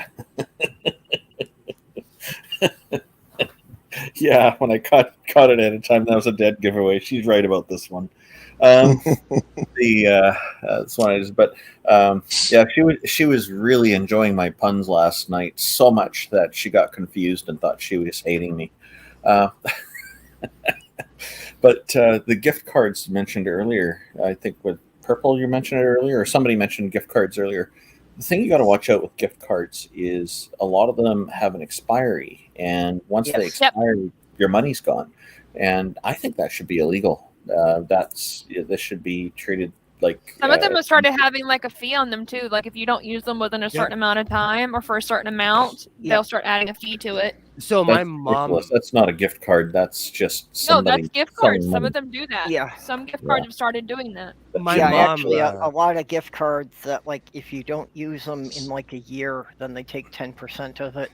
My mom gift card should be treated like an IOU. She's known to just walk up to me and give me a ton of gift cards because she doesn't know what to do because she's one of those people that has everything, and people give her gift cards for her birthday, for any holiday. If it's Visa or MasterCard or any of those, they slowly trickle down over time.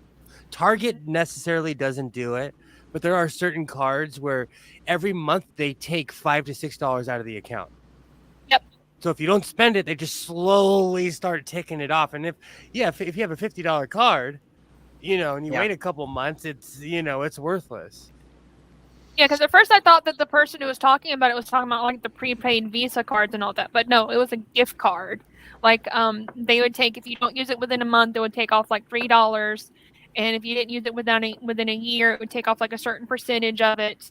And then like I think it was 3 years expired, and the money was theirs. Like it was Well, no that's longer what I valid. found out was that most department store gift cards, that if there was no activity on the card for a full year, then they'd start taking money off.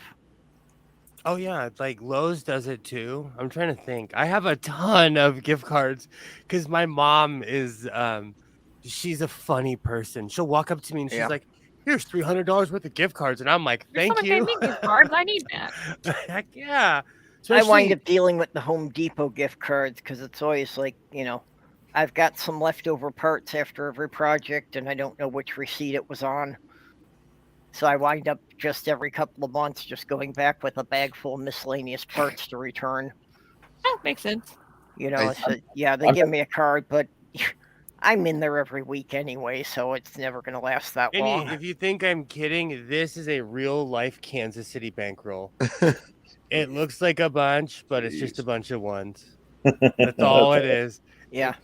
That's a stripper bankroll. That's what that is. I don't think the strippers will like getting $1 bills. They don't. So whenever I have this really crappy old man joke I always tell when someone has a look on their face. I'm always like, the old ladies were crappy tippers last night. I love that. I've been telling this joke for about 15 years. One person's laughed. Only one person's like, "Oh, I got that joke." Everyone else is like, "You're a male stripper," and they instantly judge me. Where's the beef? Well, even if you are a male stripper, fuck it. Take what your mama gave you. I got a bad knee. Funny, I have a bad knee. That's hilarious. Like I said before, I'd do it if I thought anybody wanted to pay to see it.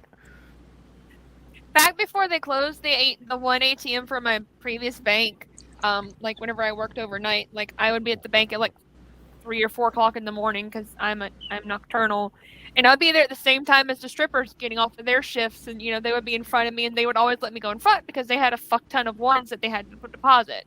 So, Mark Caesar is asking a question for which I have an answer. He's asking, "What do you buy someone as a gift when they have everything?" Penicillin. Except for me, penicillin would kill me. I'm allergic, so. I used to always tell people Starbucks cards, and now I don't even drink Starbucks anymore. Do you know people around me, they love me because I give them gift cards. I'm like, I got all these gift cards here. Here, take this, take this. Again, I wish someone would give me gift cards. I need it. If you lived close, I would make it rain. Oh, that's so sweet of you. And this is what Aunt Jura is drinking. Green, sometimes these products, you have to wonder how people did not know the cultural references. It's people! Naturally flavored. It's naturally flavored. That sounds delicious, though. Mint chocolate? I don't like mint.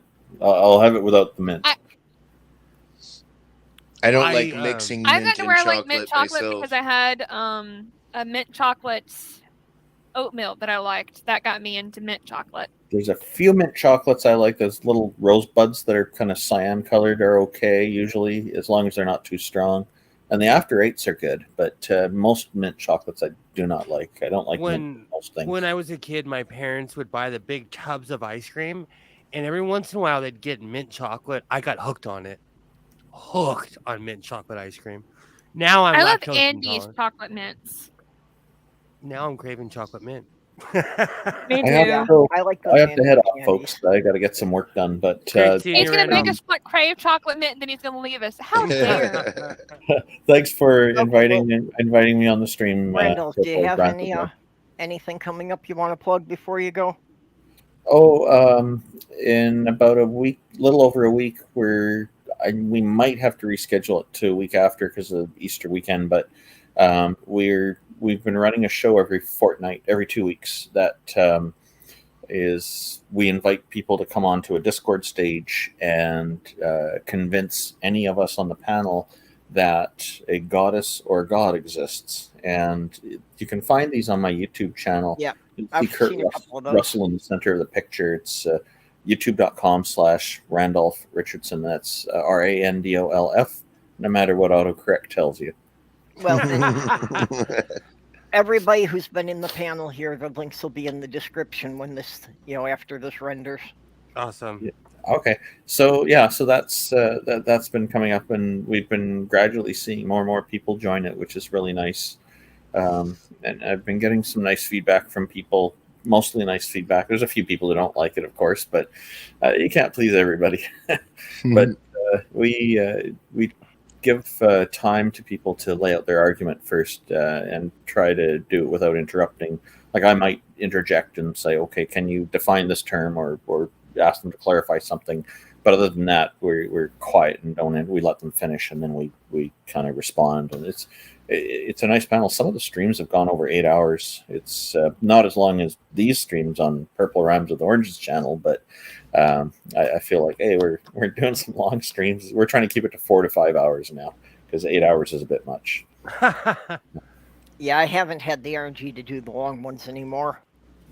Yeah. Oh, you had a reputation for having these long streams that were just wonderful. So, and it's still Purple a lot and Diana were the ones that are known for not long streams. Well, and that was the thing, that when Diana was a regular in here and we were in here together, then we'd go on for 8 or 9 hours. I streamed with Stool one time for like 6 hours, and I promised myself I would never do that again after that experience. Well, Stool is still famous for streaming a potato for 9 hours. I still have no idea what this is about. I don't get it. It doesn't matter. It's like the Bible at this point. It's part of the established mythology, and you can't do anything about it. You know what's funny? Do you know what's funny? I saved every stream that I've ever been on, so don't make me come with receipts. Still to this day, I have never been on a stream that was shut down in midstream until I met Stool. Now, Aunt Jer just made a clever pun. She's reminding me there's a program that me and Neil are going to co-host called True North Talk. So I'm still building the studio. So there's stuff going on there. Once we get that built up enough that we'll be able to do this, we're really looking forward to it. And it is a serious project. It's just, the challenge. That construction will slow down over the winter. So it takes time and money, right? So it's slow going. Yeah, did you get the roof done? Oh yeah, the roof is done. I hired a lady she had 13 years roofing experience, and she put on all the shingles and whatnot, and it doesn't leak. It's great. So she did a fantastic job. Like a week after she did that, we had 30 days of rain in one day, and that was like a wonderful test because it didn't leak. It was great. Yep. So that's awesome. I know it can handle any kind of rain, just the timing, right? So she was glad about that too. So it pays to hire somebody who has the experience. I don't want to do roofing shingles. That's why I just hired her. Roofing's a tough job. I mean, if nothing else, just getting bundles of shingles up there. Really hard. Yeah. So, but it's good to have that done. But yeah, thanks for hosting these streams, Purple. It's always a pleasure to see you and everybody here. Yep. Well, drop in anytime. You're always welcome. Thank you. I know you're always welcoming to everybody. Really appreciate that. Take care, everyone. Good talking to all of you. It's fun hanging with you, Randolph. Yeah, it's a pleasure. Do you know, I'm sitting here and I'm really hoping that my dishwasher. So my dishwasher, I don't know if I was really stoned and I didn't turn it on last night, or it's broken. But I'm hoping you just didn't turn it on. Yeah, exactly. Because I'm running a cycle right now. I'm like cleaning all the dishes from yesterday, and it gets expensive when things break, is all I'm saying, Oh, I know. Recently, I thought my heater died, but it was a prong in the actual face of the mechanism that gets the heater going. So I got lucky because it was just the Honeywell cover. It wasn't the actual heater. Yeah, so people are amazed how often, I look at stuff and it's like, it's so often just a very small part. That there's various switches and sensors on them that go bad, even though everything's basically good. It was the face. I thought my heater died because I'm redoing my house, and I'm like, this is just gonna cost thousands and thousands and thousands, and it was just the face. The cover was so old that I don't think I put the battery in. I think Isaiah did, and he smashed it in there. Yep. So I got lucky. And I mean, I'm not sure how many times I've, had people who were ready to throw a washing machine away. And all it was that the switch that senses whether or not the lid was closed was out. Exactly. And I got really lucky. So now I'm hoping that my dishwasher, either I stuttered or it stuttered. So I'm hoping that it works. Okay, I'm refraining from making a joke that all you've got to do to wash dishes is push a button, and you couldn't even manage that. But I'm gonna call the Maytag, Again, he did man. mention he doesn't know if he was too high or not. It gets so expensive. Regardless if I can afford it or not, doesn't mean that I want to, and it gets pricey. Like, I take really good care of my washer and dryer because I don't want to buy new ones. Yeah. Well, regular maintenance is important with everything. And I was forced to put my nice new washer dryer combo out in the yard, so it's ruined. It was not allowed in the house. I recently learned from, well, not recently, like within the past 10 years, but we had a maintenance guy up at the ranch that would maintain all the washers and dryers. I just watched what he did, and I learned how to take the face off and take all the lint out. That will save your dryer. Yep. Just take the face off and take all the lint, all the crud out, so it won't start on fire inside and die. Because that's one of the most common causes of house fires. Yep. And yeah, that's if you pull that faceplate off once a year and go in there with a vacuum, it'll also make it a lot more efficient. So it won't take as long to dry a load. Oh yeah. I have to do it all the time because I feel like I'm living in a ready hotel sometimes. I do laundry so much. And it's just Isaiah and I, but yeah. As far as for actually both your dishwasher and the washing machine, depending on how the water is in your area, you should periodically run some white vinegar through there, because it'll dissolve the mineral buildup. And did you know that white vinegar is also a natural weed killer? Yep. My neighbors, I mean, you can buy this, the Rust Away and the CLR and all this stuff. And I tell you, I've tried all of them over the years, and just cheap white vinegar works as well as any of that stuff. I mop with vinegar. Yep. I'm actually going to make a video about will Gojo clean a sewing machine? And that's the non-abrasive Gojo. Yep. I'm voting yeah. Gojo will clean almost anything, but we'll see. Spoiler, it does. It's a running joke in mineral. It's a running joke from Minnesota that if you have tap water, you get a full day's supply of minerals from Everglass. Yeah. Where I live, we still get pretty good water. I grew up on tap water. My mom would put it in old milk jugs and put it in the fridge. And I'm fine. I grew up on well water. I miss it. How's it going, dog? Well water, huh? Yep. Oh, hey, dog. We're on well water at the ranch. Yeah, go, dog. When I lived in New York, all the time the college kids were throwing out vacuum cleaners because apparently nobody ever told them you have to empty them once in a while. Oh, that's so they were throwing them out because they had no suction left, and it was like, yeah, you empty it and put in a new filter and it's good as new. Good grief. Oh God. I picked up dozens of vacuum cleaners, I cleaned them up, and I resold them. Kids are stupid. I think we need to just get rid of them. They do my head in. I know, waiting on them to grow up just takes way too long. Well, the problem they should be incubated in factories until they're 18. The younger generation that I have coined Generation AR-15, they have lived their entire life with being told yes. The computer, everything around them tells them yes. our generation, people, my age and older, we're told no all the time. Oh, I'm definitely the no generation. And I read this in Scientific America. You build up a certain amount of creosol in your brain when you're told no. So you develop boundaries. When you're not told no all the time, you don't develop those boundaries. Yeah, Unless we you're were always talking to someone pitching for pennies, customer so service, and then you have to tell them that you're always right. I couldn't do that. we were always pitching pennies, so we always had to say no to the kids a lot just because we couldn't afford most of the stuff.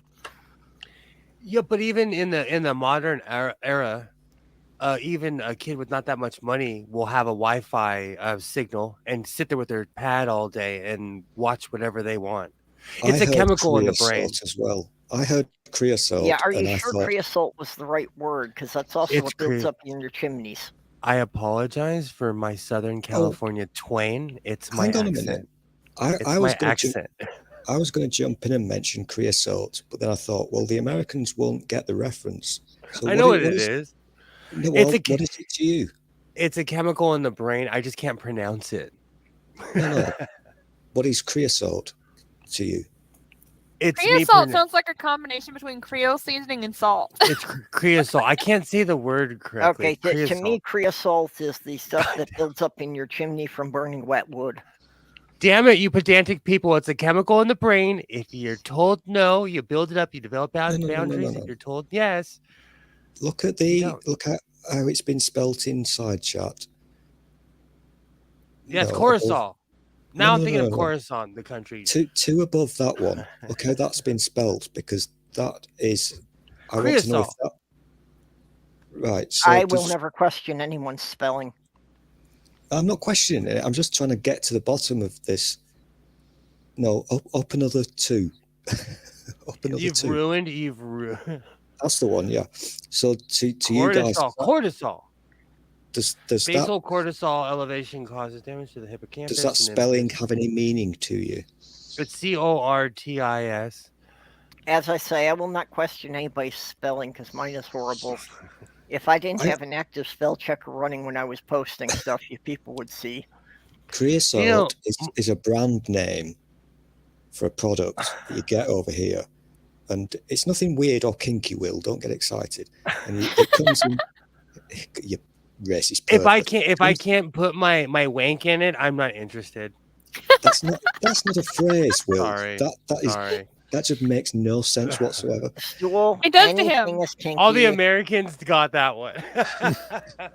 If you get it in tins and it's a wood preserver, you paint it on your outside fences, and it treats the wood. So that's why I don't know why I'm talking about creosote at this time in the morning. Because reasons. Yep. We have both. Yeah, I know what you mean, Stool. Yeah, we have that product as well. It's not a brand name here, but I have no idea what it is since I don't deal with that kind of stuff. Brain activity, cortisol. I don't know. Yeah. If you were from California, you'd understand me. But yeah, I know what you mean, Stool, about the wood preservative that's used for outdoor wood products. Cognitive impairment is a normal process of aging. The most common type of cognitive impairment among the elderly population is mild cognitive impairment. Dementia, MCI, cortisol. Cortisol regulates metabolism, blood, glucose levels, immune response, anti-inflammatory actions, blood pressure, and emotional regulation. You know what I always thought would be fun? When I get a new therapist, to go in and argue with them that I know they're just part of my delusion and they don't really exist. Oh, where I'm from, they kick you out. They would be like, get out of here. Wait, why are they kicking you out? What happened? If I got a new therapist, to go in and tell them that I know they're part of my delusion and they don't really exist. Okay, Dog, being pedantic. Dog, you pedantic bastard. I know it's not a brand name. It's a product name. That's what it says on the tin. Creosote. I do that. I call everything a Coke, even though I drink Pepsi. I call everything a Coke. That's because you have people that that are from Georgia. That's a Georgia thing. Well, Stool was questioning the spelling, so I wasn't questioning the spelling. Stop Stop trying to get me in trouble with people. That's not what You I know, was. that's the problem with pedantic people is when you meet Americans, we could mean 15 different things. Our accents are all different depending on what state you're in. Yeah. And also what part of the state you're in. Damn right. That's where I was going with this, right. because you freaky weird people often use words that mean absolutely nothing to me whatsoever, and I just have to sit here and nod and smile politely. That's like Granny Shack.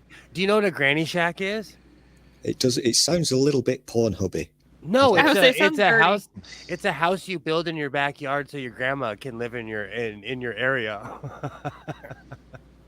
It's actually something really nice. You build a tiny home in your backyard so that your loved one can die with dignity in a tiny home. Hence the Granny Shack. And they're luxurious.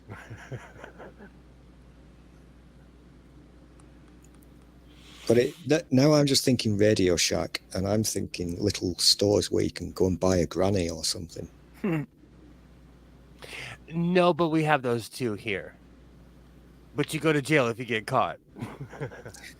Well, I don't know if you can buy a whole granny, but we do still have tandy leather, so you can at least get the skin.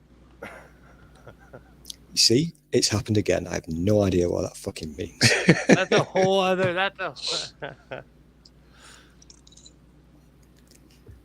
The kids thing is amusing, but slightly flashbacky about how kids are shit, because one of my nightmares at that place that I escaped from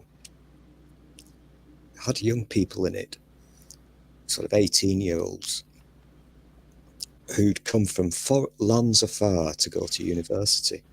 Yeah, you talked a lot about the foreign students there. Yeah, no. So on one side of me, I had the two girls, pajama girl who stole my toilet roll, but I couldn't do anything about it because she had a nice bottom.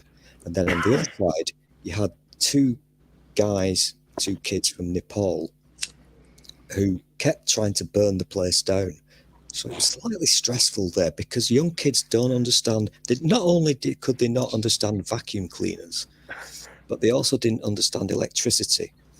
And so were they trying to cook, or were they legitimate? Were they burning candles? Were they performing ceremonies? what they would do? Ritual sacrifice. Yeah, so interested now. What kids often do and don't understand when they come to this country is that our electricity is far superior to yours because it's British patriotic electricity. No, you go a full 100 more volts than we do, even here in the crazy ass United States. So what they would do is, it's also cold here, so they would plug in an extension that has that's like a 10-way extension. So you're plugging 10 items into one fucking socket, and two of those items would be like a 2 kilowatt electric heater, and then they'd have all the other stuff plugged in as well, all running at the same time, and that's not a good thing to do. Yeah, people don't realize how much power the electric heaters draw. And especially the conversion between European and American is, at least in America, it's a big difference. That sewing machine I bought, that's a thief, it pulled 220 volts. The most powerful machines I have pull 110. I would plug that thing in and the lights would go zhoo. This goes back. Giant power distribution between you. This goes back to the kettle argument that I love having. We all find hilarious because Americans have this thing about electric kettles, and it's like voodoo to them because Americans tend to think, well, I've tried one, but it takes so long. And we say, no, it doesn't. It really doesn't. Because I love my electric kettle. Now, okay. They're expensive. I've been wondering about that. And I wonder what the wattage is on your kettles because, while you basically have double the voltage, do you have the same amperage? I have a European motor right here. Let me look. There's some. Listen, I'm proud of any American who has an electric kettle. I want to adopt you all, but you can look up. Oh, thank you. You can look it up on the Googles, and it'll give you all the facts and numbers about why our electric kettles boil about 2.5 times faster than yours do. Yep. voltage and what You it's guys pull appliance. way more power than we do. I used to have this conversation with someone who from Australia. Australia is the same way, to the point where people are not allowed to work on the electricity unless you're an electrician. Here in America, any Joe Schmo with half knowledge Like my roommate. So, but we won't die if we go to the main junction of our junction box of our house. You can die if you do that in the UK. Mhm. Like your where you guys are pulling your power from is deadly. Like if you were to touch it, you would die. That would never happen in America. Yeah, it's this is the kind of nerdy, boring stuff that Purple would probably enjoy, but we do have seriously British electricity over here, and one of the reasons is because of the war. But you pull a serious amount. You pull like I had to add a second panel just to have all these lights on in this room and run sewing machines. Because in America we don't pull that much power. Okay, No, we don't. Like this still house finish doesn't what he have was enough saying power for about the the stuff war. in it. Sorry. Oh well, in the war, I'm sounding like an old British person now, but in the war, Back in my day. when houses were being rebuilt and what have you, there was a shortage of copper for obvious reasons. And so that's why we have the electrical system that we do. So we have 3 pins for earthing reasons, whereas you guys only have the 2 pins. And in your, correct me if I'm wrong, but the sockets, the electrical sockets in your houses, well, each individual appliance over here is fused, whereas not so. That's not the case in your country because you don't need it because we have a ring main. Hey, Kilroy. Yep. We have a ring main, so all the sockets are together, whereas you guys, I think, each socket individual from wherever it's coming from. Yeah, more or less. Yeah, so on a ring main, obviously you need more oomph to get it round the Yeah, ring because and to you'll have power more all the voltage drop across that. and to power all the appliances. I want to show Kilroy my jacket. I'm sure they will appreciate my Daria coat. Oh, I love that. It's the antisocial social club. You can't sit with us. Love me some Daria. I definitely get looks when I wear this. And I had to add all my old punk patches like Los Crudos if you're from Chicago, the Misfits. Definitely the like antisocial patch. It is so hot in here. Look how shiny I am. You're very shiny. You're always so shiny. It's because summer has come overnight in Southern California. You kind of want to get his head and rub it in a very patronizing way. Rub it for good luck. I can see my future in it. It's hot. It's hot. I'm not ready for summer. It was 91 degrees today, and I was like, "No, I'm not ready for you." Yeah, that's way too hot. No. Mm-mm. Yeah, Kilroy, I found that, and I was all stoked when I found that because I knew exactly what jacket I was going to put it on. Yeah, it's hot as hell in Southern California. There's no break. All of a sudden, and tomorrow it's going to be 97 degrees. I love Daria too, Skid Scratcher. So now I have to clean out my air conditioner. Yeah, I love Daria as well, and actually, like Christmas before last, I actually found a box set of CDs, the whole series. Oh, nice. Wow. Yeah, I have to make sure my my portable AC is up to snuff, so that way I don't melt. Oh, and Stool, for us, a lot of the smaller appliances only have a 2-prong plug, but the stuff that draws more power generally has a 3-prong plug. Yeah, it Very varies. wise. Yeah, there's a third ground pin on the bigger stuff, like all my power tools. Yeah, we have. Yeah, I have 3-prong plugs because of all the massive amounts of power that I pull. We also do have 220 current available, which if you've got an electric stove or an electric dryer, is generally 220 current here. Yeah, but those are on special. Those are pulling from special areas, so they're always in one specific area. You don't have a 220. It has to be a separate circuit to power those. Yeah, you don't have a 220 plug in every room, you know. Yep. It's like that in the UK.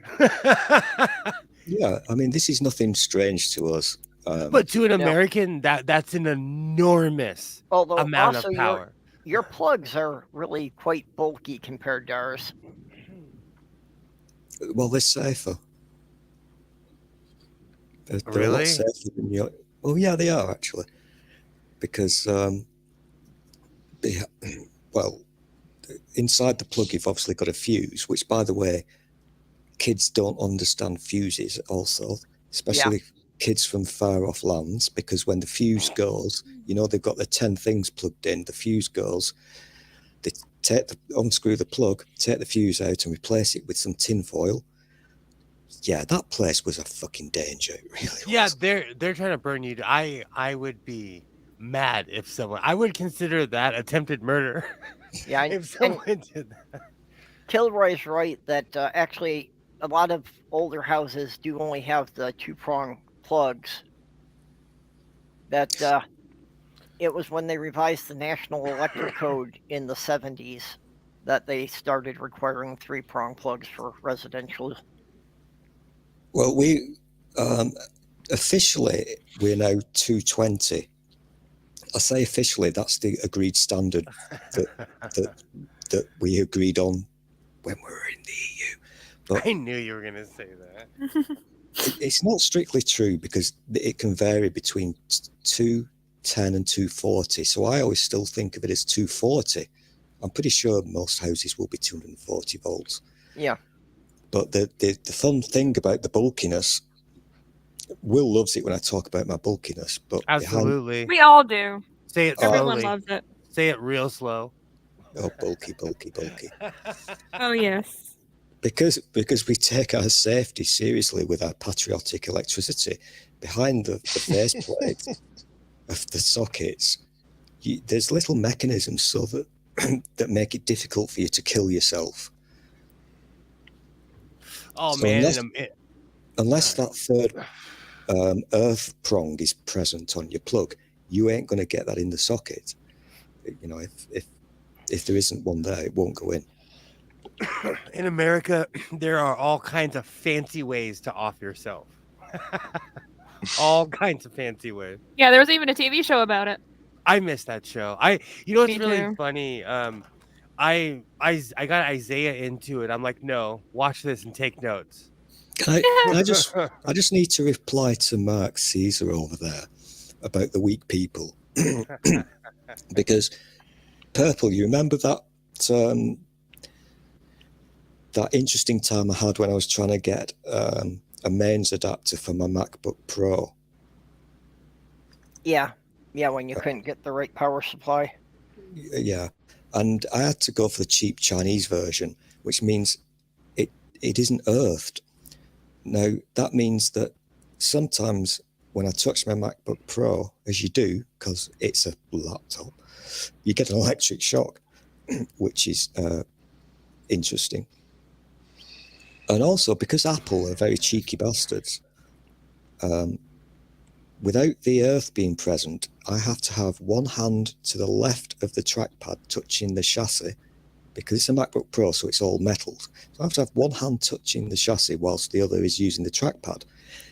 If I take the left hand off, the trackpad doesn't work. The cursor just goes total spazzy. It's a weird thing. That's insane. That would drive me crazy.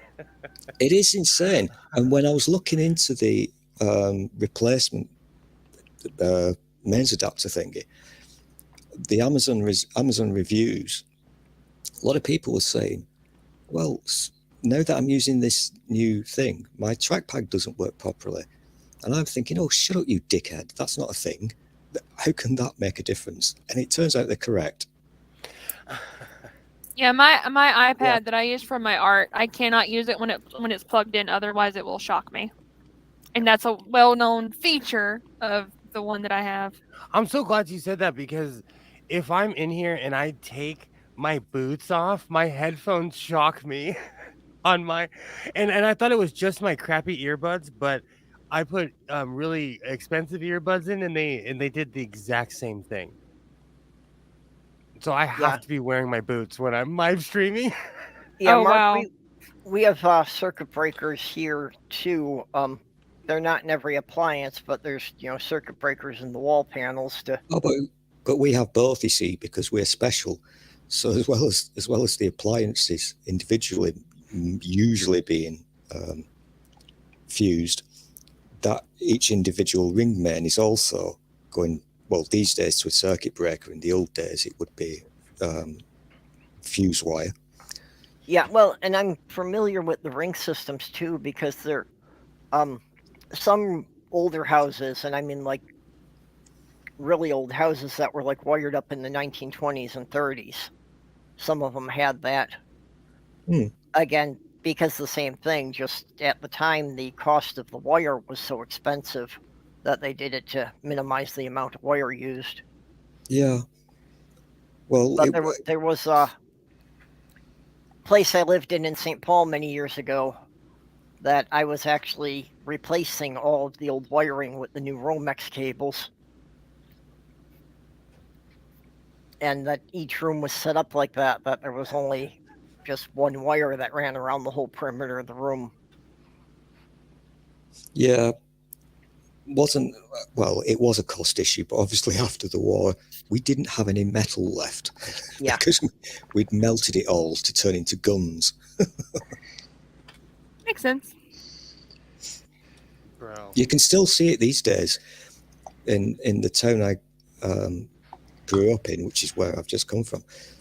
The local park, you can still see where in the war days they'd cut all the metal fences off from around this huge park. Fences that were put there in the Victorian days, and my dad would always tell a story about when he was a kid. Him and his dad were picking up metal for World War II on the coast in Georgia. They were anything they would find, they would recycle it. And he told a story about how the Coast Guard caught a German U-boat and the Germans surrendered. I always thought he was telling a story, but it's actually documented that the Navy caught a U-boat and they scuttled somewhere in Georgia, and they marched them all. My dad lived on the black side of town, so they marched them through the black side of town, and there was a camp in Georgia where they had all the German POWs. Yep. Very easy. Yeah. There was also an instance during World War II off of actually not far off of the coast from LA that a Coast Guard cutter reported sinking a Japanese submarine. Heck yeah, and nobody believed them, but in like 1987 they found the wreck of the Japanese sub and awarded all of the men on the Coast Guard cutter medals of honor. That's awesome. I told you about how when my dad, before he died, he started telling the real secrets, his real Navy secrets, and they caught a Russian submarine in the Channel Islands in California, and like that's really close to my house. Really close. There's a bunch of times that we came really close to World War III that they never talked about. Also, as far in as Oregon, from time to time they have found the remains of a project the Japanese tried, that the Japanese sent 10,000 weather balloons with incendiary devices, thinking they would start massive forest fires. And it shows how badly they underestimated the size of the U.S. I was about to say, Oregon's wet. But yeah, that they think that U.S. is like a lot smaller than it is because they're not used to it. Yeah. When I lived in Scotland, perhaps you would have loved where I lived because the World War II stuff was there on my doorstep. We owned a World War II lookout tower where the German submarines would try to sneak in. That's really weird. But I can beat all these stories because I still lived where I was born and grew up. Was bombed by a Zeppelin in World War One. I mean, that's pretty cool. World War One, not the two, the one. Yep. That's fucking cool. Well, it's not Most cool. of the stuff I know is from the Civil War. So.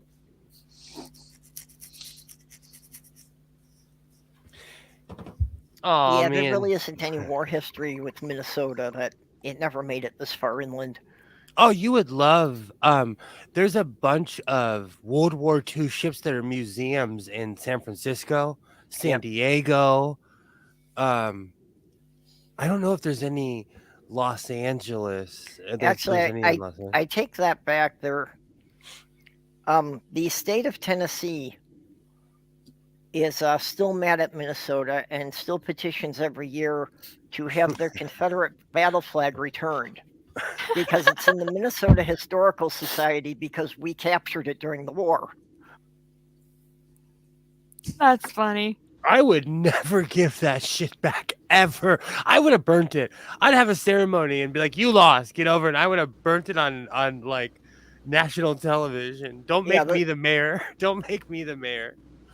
The 1st Minnesota Infantry captured it during the war, so that we've been refusing to give it back. But it's like every single year, Tennessee petitions to get it back. I love obscure. They want their stuff back. I love obscure history like that. I bring this up all the time.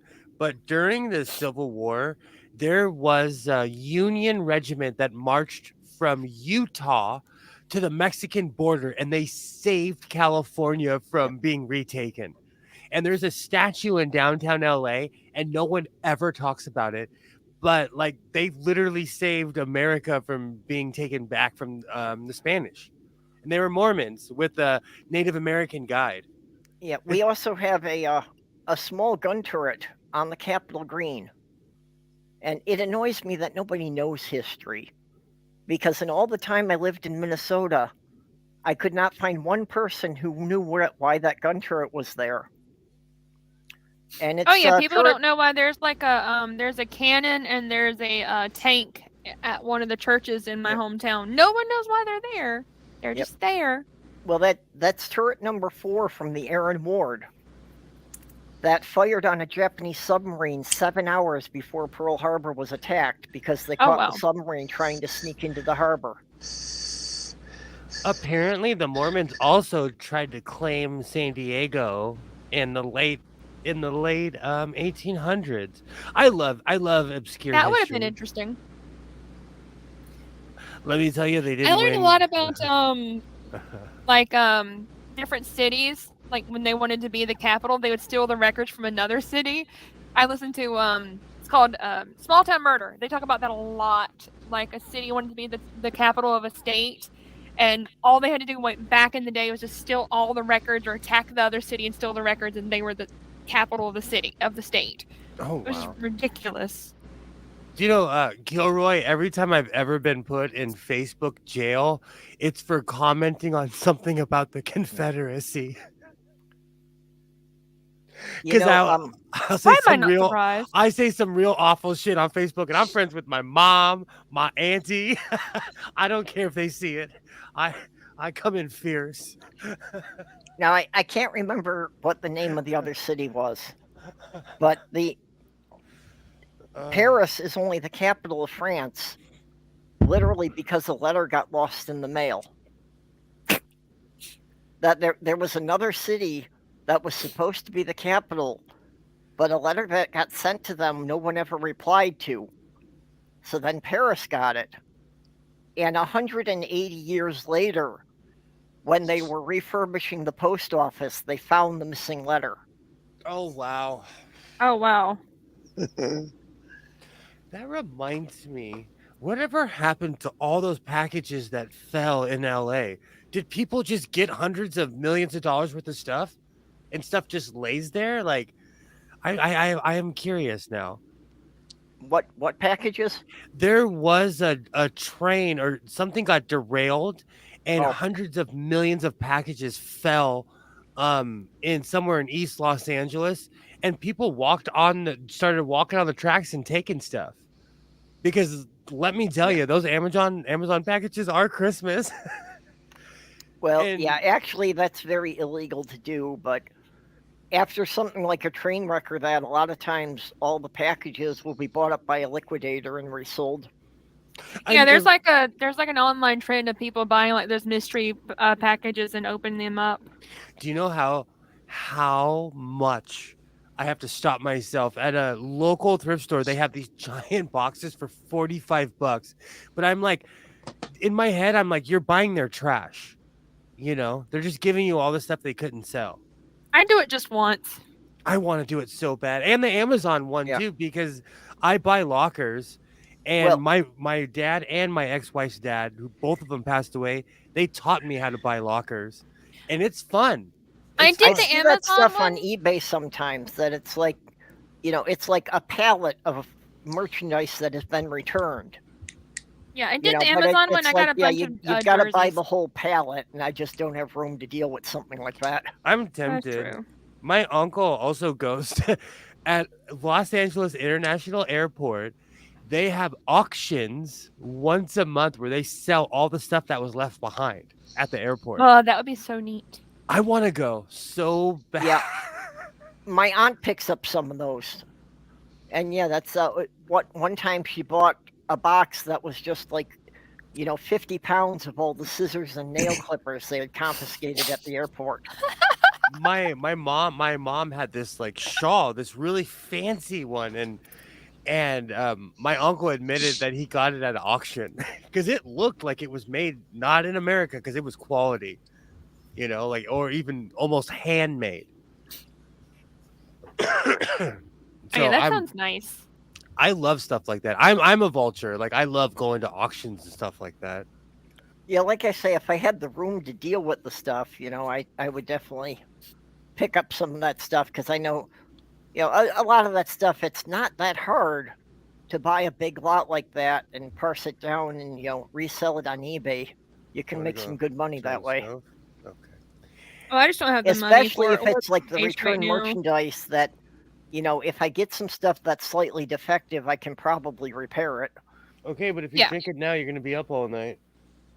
What are So we drinking? young Mr. Sewing has discovered the power of tea. What type he- of tea? A black tea. I drink Okay. nothing in this house. Everything in this house is leaded. Well, okay, tea is not as bad as coffee. I will argue with that. I think there's more caffeine in tea than there is coffee. Well, okay, you will see a lot of things that say there's more caffeine in tea, but that's like there's more in a pound of tea. But if you consider the amount of tea you use in a cup as opposed to the amount of coffee you use in a cup, the amount of caffeine per cup is significantly less. I guess I do drink, like, you're talking to the guy who drinks a 40-ounce mug of coffee. Isn't Well- it a slightly different type of caffeine too? Or is there something to that? Or I'm gonna I tell wasn't you, aware of there being a different type. yeah, I don't know. I never knew much information on different types of caffeine, but that's a good question. I mean, it could just be an urban legend. Yeah, you know? but I think it is, because I've always just had it in my head that, because I drink a ton of coffee and it's my blood type. So now, like, I drink so much I don't even feel the effects anymore. But when I drink tea, I'm like, oh, tea is lit. Like, I like tea as well, because it gets me going. But everything I own has caffeine in it. Yeah, I drink tea all the time. I rarely drink soda except when I'm mixing it with the whiskey, but Now I want coffee, but it's way too late for coffee. yeah. Thursday is the one. It's the one night I stay up late. But I Especially like making my own Well, iced it's supposed to tea be- because I can control the sugar in it. So the way I make it, it's only about a third the sugar is what you'd get in soda.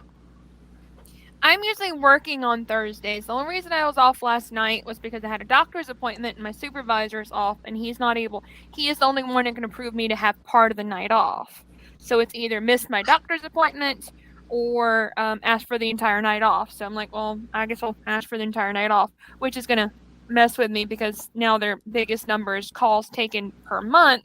So now I'm gonna have to figure out how I'm gonna make up missing this day and missing that amount of calls for the night. That's insane. You just got to talk real fast. No, I get the weird calls. I got what was it?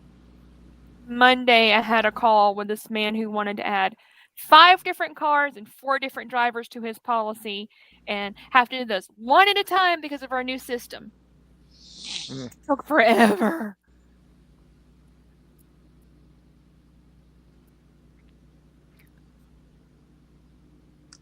Hi, Cat. What do you want? Yes, you're very simple. What do you want? I have a tired kitty here who's falling asleep on my leg. Here, what do you want? He had the zoomies an hour ago and wore himself out. Oh, well, it's after 2, so she's hungry. She wants me to feed them. It is food time. Well, yeah, that's... This is the one that asked politely. Every night between midnight and 1 o'clock, he gets the zoomies. And I found a great toy for him. It's just these little guns that fire these little foam balls. So when he's getting squirrely, I can just shoot these foam balls down the hallway for him to chase. See, I've tried that, but Gigi, my cat that likes to play fetch, she only likes to play fetch with one thing, and it's these little pins that look like blades of grass. She likes the little blade of grass part of them. I'm like, well, I can't afford to buy any of those all the time. She will not play fetch with anything else. Hair ties, the little springs that other people's cats love, balls, nothing else. She wants nothing to do with it. That's the only toy she likes. And lasers. Yeah, she loves lasers. I have to be careful about where I put my hair binders when I take my ponytail down. Well, my hair is too short to Because put in a he will, ponytail right like- now. I got my hair cut. Well, he likes to jump up on the bathroom sink to get a drink. So if I happen to put one down in the bathroom, he'll play with it while I'm sleeping, and I'll never be able to find it again. Oh, that's Toes. She likes to steal them. She knocks them into the sink, and then they clog up the drain.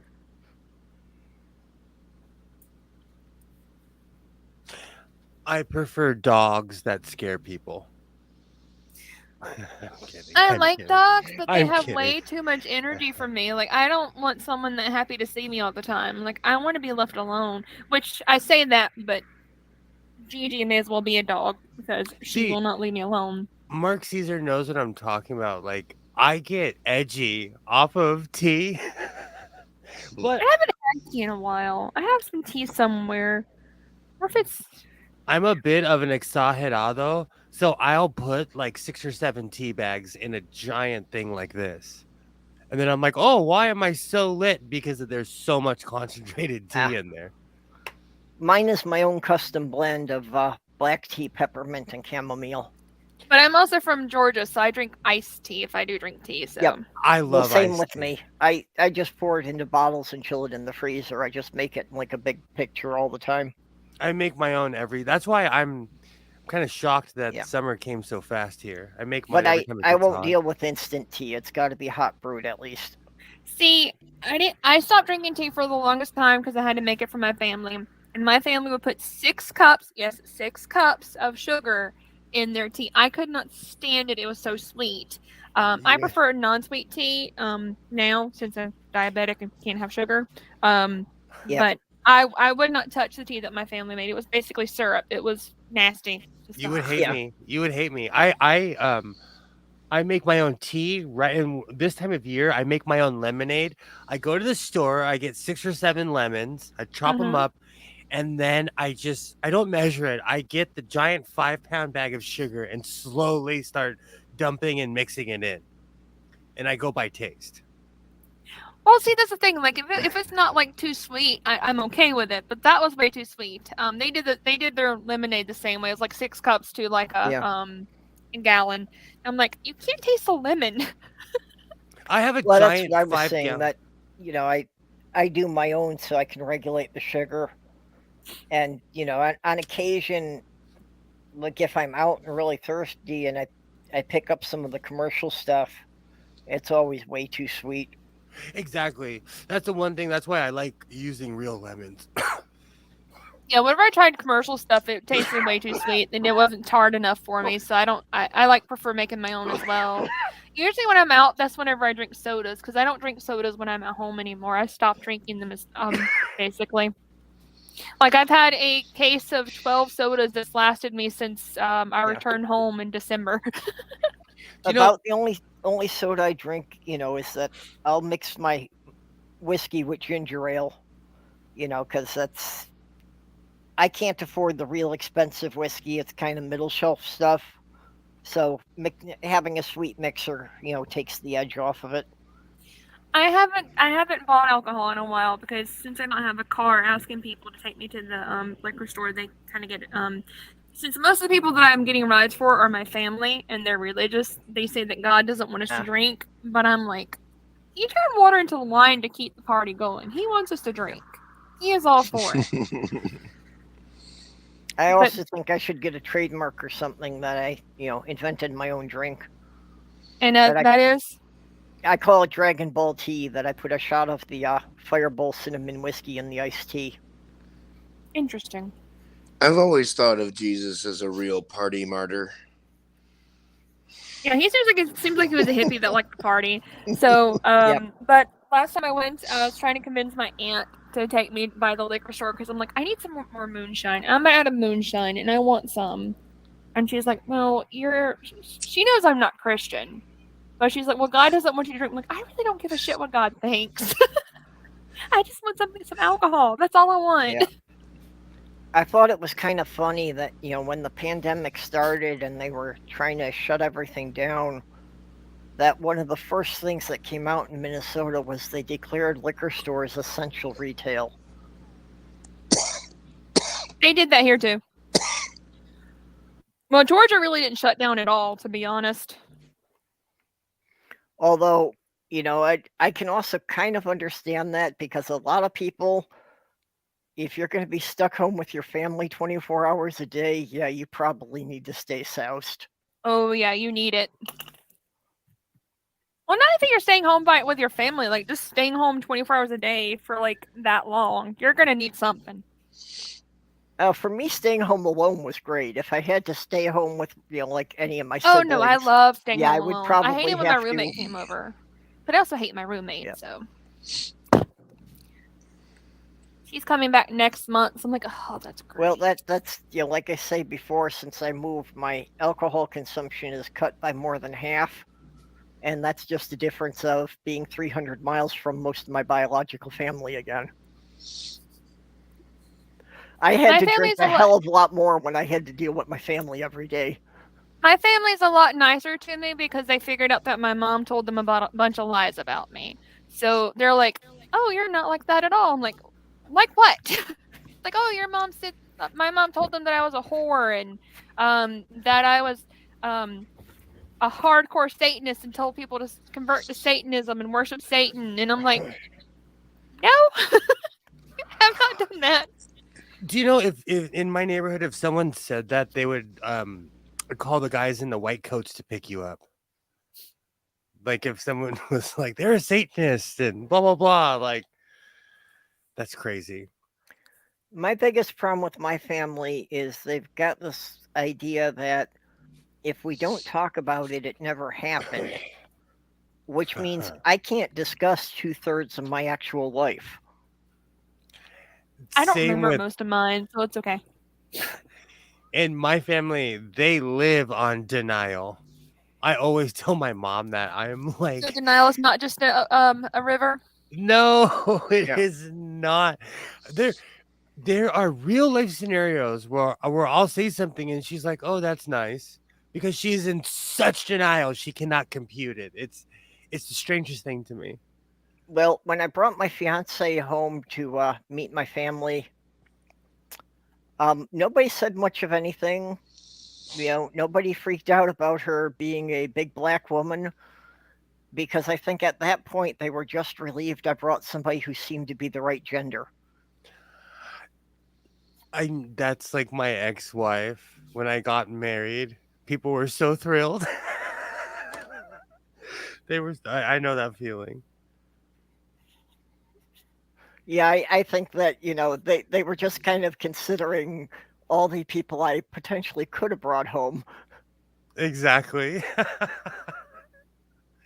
Oh, that's funny. Because, I'm out about it. I'm not hiding anything, so my mom would have lost her shit if I brought a black man home. So would my family, to be honest, because like they're asking me all these questions about my current boyfriend. You're asking me things like, why don't you just ask me if he's white or black? I mean, seriously, just ask. I know that's what you're asking. It's weird to me that people care, because where I live, no one cares. Well, I don't care either, but it's just so weird. And like the only reason I won't date most of the guys that were hitting on me was because their starting line was, "You like BBC?" I'm like, I don't know what the news outlook has to do with it, but sure, I like news. Yep. Yeah, BBC means something different in America. I know it does. Yep. And like, my thing is, British that's gonna be your Broadcasting starting Company, line. come on. No, my answer is no. Big British broadcast. British broadcast. I'm like, I don't know what the news channel has to do with this, but whatever. Big British Cobblepot. I also had like people ask us like, well, do you like to play? I'm like, yeah, I love board games. Do you want to play Monopoly? Well,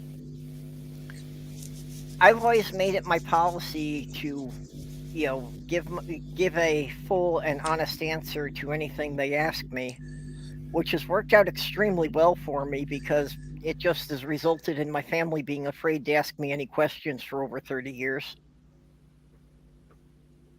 I think my mom would have kicked me out of the house a whole lot sooner if she thought I wasn't dating anyone who wasn't white. I dated a guy named Lance, and Lance is apparently a common not white name, and my mom just lost her shit because she didn't think that she was like, is he a white guy? And like, I'm like, does it matter? Now I am very confused because Lance, in my experience, is totally a white guy name. Same here. So I had a fucking manager at Hobby Lobby named Lance. I've only known one white guy named, one black guy named Lance. All the others have been white guys. But my mom's like, well, Lance sounds like it's a black name. I'm like, why does it matter? But apparently she lost customers because people thought that I was dating a black guy because a friend and I went to like a Chinese restaurant together and people thought that we were dating, and she lost customers because of it. My manager's name was not only Lance, he looked like Anthony Michael Hall from the Breakfast Club. Yeah. That was from that time. That was the other part about me living in Michigan, and that I couldn't be out about anything because I was well aware that it could have very much affected my brothers and sisters' careers if people actually knew half the things about me. Well, I mean, if anybody there knew I was an atheist, they'd probably, run the whole family out of she lost town. a lot of customers whenever they found out I was atheist. She kicked me out. And then I had like a bunch of people calling me saying, oh, we heard you went to the dark side, which I joked was Walmart, because that was also the time that I started working at Walmart, of course. Yep. But she lost a bunch of customers when people found out that I was not Christian. Well, this is an evil empire. Nobody can argue about that. But now that she's dead, I don't give a shit, so I do whatever the fuck I want now. How's it going, Trusty Ape Podcast? Oh, hey, Ape.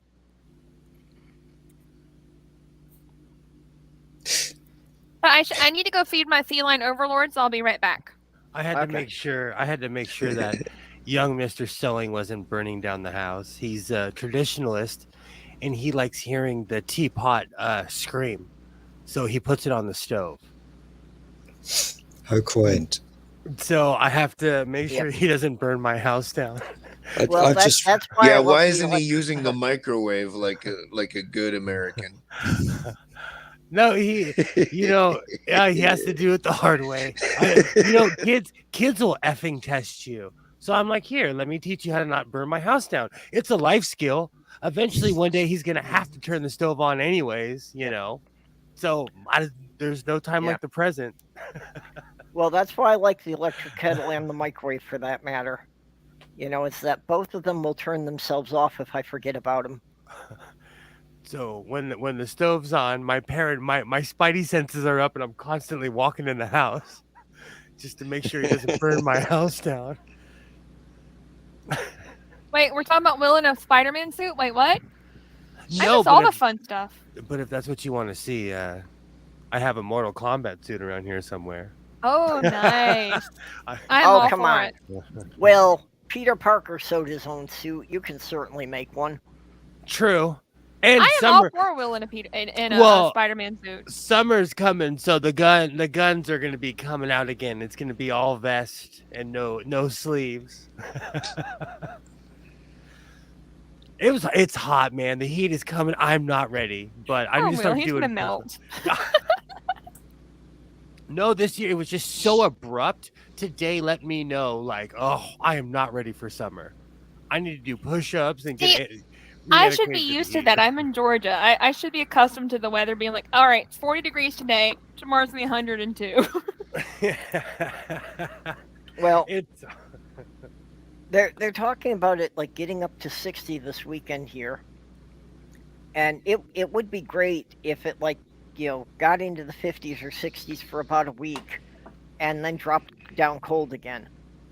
We need that to happen every spring, because if that happens, if it's got enough time for the first batch of mosquitoes to hatch out, and then they get frozen, they don't get to reproduce much, and it drastically reduces the mosquito population for the entire summer. Well, that's bad for us here in Georgia because that messes with the peaches. So if that happens here, you guys are going to have a peach shortage. Yeah, it is a problem here too with the fruit crops, but up here it's mostly apple trees. Now I have the President of the United States of America stuck in my head. You're welcome, sweetie. Tomorrow it's gonna. Well, now they've downgraded it to 94 degrees, and Saturday it's going to be 95 degrees.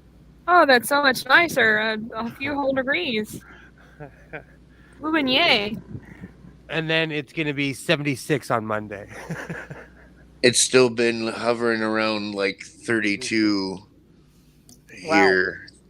90 degrees, I'd have to take off my jacket.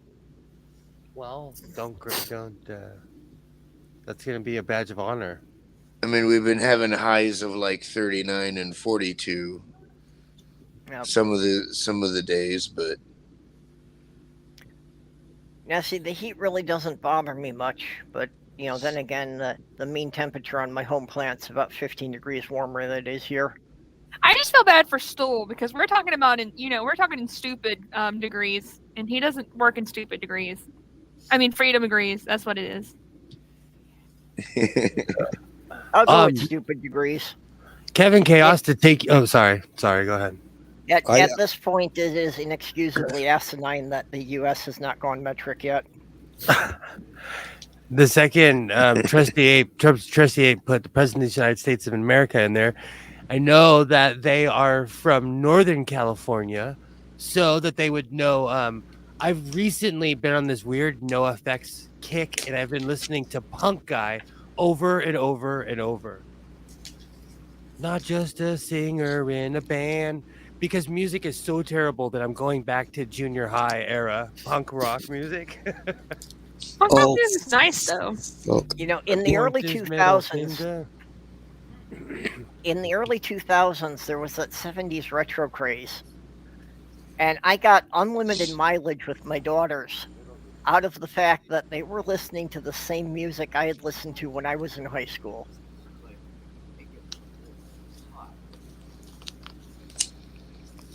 I just impressed my nephews because I knew a lot about Pokemon. Music was lame because it was cool for a while. For about 7-8 years, the music I used to listen to was cool again. In the late 90s, I went through this hardcore Doors phase. Where all I did was listen to the Doors and like Led Zeppelin. In the 90s, I was still being forced to listen to country music and gospel only, because that's the music that God likes. if God was real, he would be laughing at country music, Oh, I know. especially modern. When I used to listen to Mojo Nixon and the Toad Lickers, he would always say, "Country doesn't have any flutes."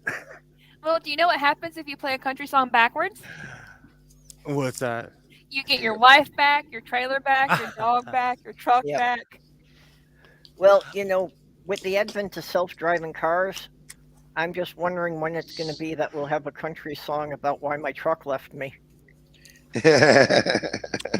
When I got pulled over on Saturday, I kind of felt like a country song because my other truck's battery died. So I got pulled over and my truck died.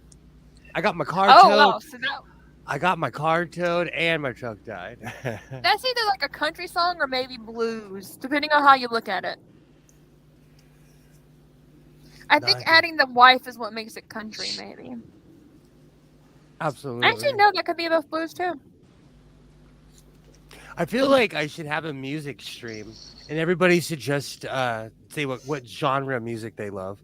Because Will, I just felt a little tingle in my boy area. Last week, a week ago, last Friday, so a week ago, I discovered this new thing. Excuse me. And excuse me.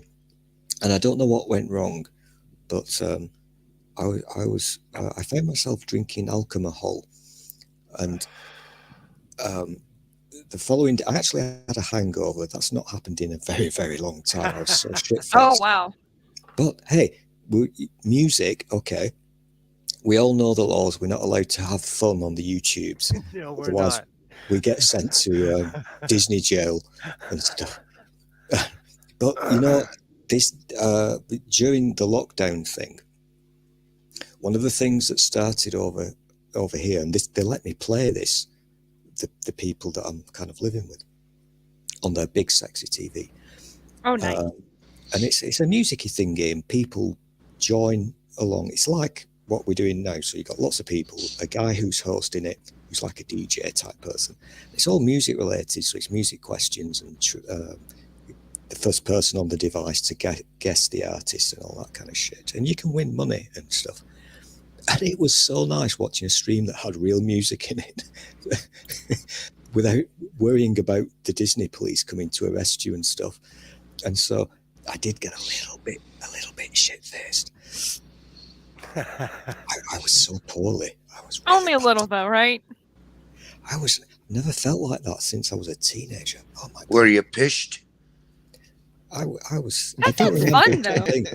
I don't remember a damn thing, but the whole of the next day, I was so ill. Jesus. Well, as long as you don't start any fights or try to drive home, it's fine. When they legalized pot in California, it was like I felt like I was a teenager again because I got really baked for the first time in 20-something years. So I know what you're talking about. It was strange. If you got a hangover, that actually has to do more with the amount of sugar you took in. That's why people who drink their booze straight don't get hangovers.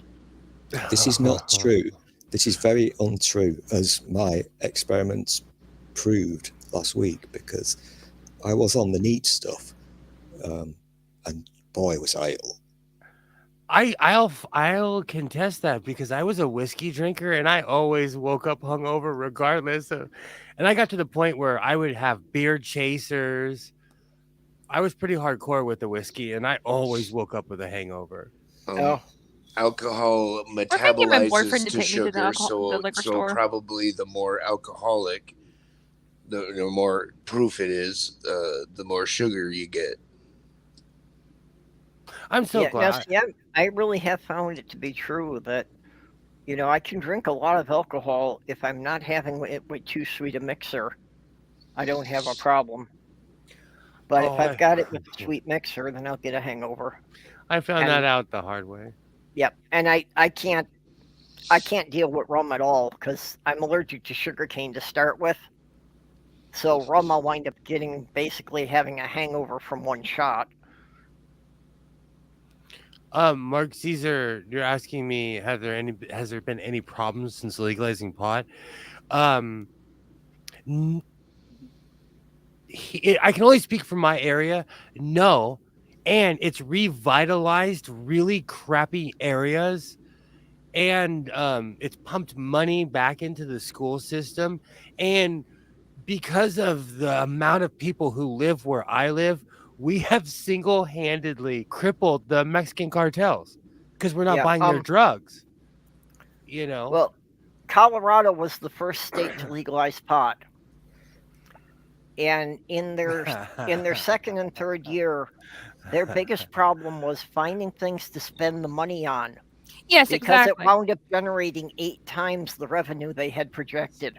I'll tell you, like just from my personal experience, okay, my bougie town, the second pot became legal, they put a law up where we will not have marijuana dispensaries in our town because I live in the suburbs. I go to the other town where it's kind of like the hood. It has changed the whole area. They're starting to look like us because millions of dollars have been pumped back into these areas. So the neighborhoods are starting to reflect the money that's being pumped in. I'm seeing the effect within 3 years, you know? Well, yeah, because, I'm sure that at every level, the states, the cities, and the counties all put a tax on it. Yeah, and everybody's getting their cut, and it's I don't know. I'm seeing I don't know what it is for pot, but I know that, for a pack of cigarettes, a $10 pack of cigarettes, somewhere between $7 and $8 of that is taxes. Yep. I know that like we have an unreal amount of people here in Southern California, okay? Every single kid in Southern California got a laptop during COVID because of pot and cigarette taxes, you know? So, and there's millions of people in LA County. So I think legalizing pot is a wonderful and beautiful thing. You know, I have to imagine that with the pot, they all got a knockoff Apple computer called the Leaf. That would be amazing if they did. I'm sure there's downsides, but like every once in a while, people rob dispensaries and stuff. But it's not in no way. It's brought crime down. If you think about it, like you're not going to some weird pot dealer. You know, you're not. There's so many things you're not doing because it's legal. So we're literally buying pot, going to McDonald's, and going home. Yeah, there's controls on it, so probably that hasn't been mixed though. with anything else. True, and it's all like there's a. Well, yeah, that kind of cuts on a lot of stuff, but the people robbing them is to be expected because people rob gas stations all the fucking time. Having a lot of cash flow anywhere. And it's not just, and that's another thing, like the pot shop I go to, they have armed guards. So no one's running up. Which is a smart idea. No one's running up in there. No one. Yep. And they make their presence known. They walk through the parking lot. So it's not like you're going to get beat up in the parking lot either for your pot. Well, and like, okay, alcohol, people get drunk, they get in fights a lot. With pot, the only thing I've seen stoners fight over was who gets the last Twinkie out of the box. The only side effects, or what toppings they want on the pizza. Marijuana. The only side effects are sleepy, happy, and hungry. That's it. Yeah, generally a stoner will just sit there quietly in the corner. Are you kidding me? Isaiah loves it when I walk in the kitchen at 1 o'clock in the morning, and I'm like, "Who wants pancakes?" I'm starving for no reason. I'm gonna make a 10-course meal right now with bacon and eggs. Yeah, the stuff never. Well, I shouldn't say never, but very rarely has any effect on me. But it's always been kind of fun, to be the only person at the party who wasn't being affected by it. You have to be careful. I had a good friend who took ecstasy and acid at the same time. And it triggered his schizophrenia early. He was young. So you have to be careful when you take any drug. That's all I'm saying. Yeah, that's true. I think I know why you don't get affected by weed very much, Perp. I saw a video on YouTube recently that somebody finally explained that very well. you actually like metabolize THC through your liver. Something. I don't know the whole thing. I'm gonna butcher this shit, but basically everybody metabolizes the THC somewhat before the THC affects you, and I think it has something to do with going through your liver first. So some people metabolize it faster, and therefore they metabolize more of it before it can goes through and does the stuff that gets you high. Some people don't metabolize it very well or very fast, so they feel more THC. They get affected by more THC. So thank you, Doc. I'm gonna go get my liver checked tomorrow. Yeah, I don't know. That would make a lot of That's fun to know. remove some of your liver, maybe you'll get more stoned. I don't know. No, don't do that. I must have a very strange liver then. I've got a very strange liver then, because it's not a thing that I dabble in. Not judging, I don't give a shit. But when at the last place, when Creepy Dude upstairs got me stoned, oh my God, you guys would have laughed. I was fucking wow. Yep. I could. My head weighed like 10 tons. I couldn't pick my fucking head up. That would make a lot of sense for me, though, because it's like it seems that my body has exceptionally good filter systems. Because on almost every medication they've ever prescribed for me, they wind up having to put the dosage up to what they'd give somebody twice my weight before it gets up to the blood levels they're looking for. I started smoking these things called moon rock joints before I go to bed, and they put me out because I have insomnia. And I quit smoking them during the day, and I smoke them right before I go to bed, and it puts me out. Yep.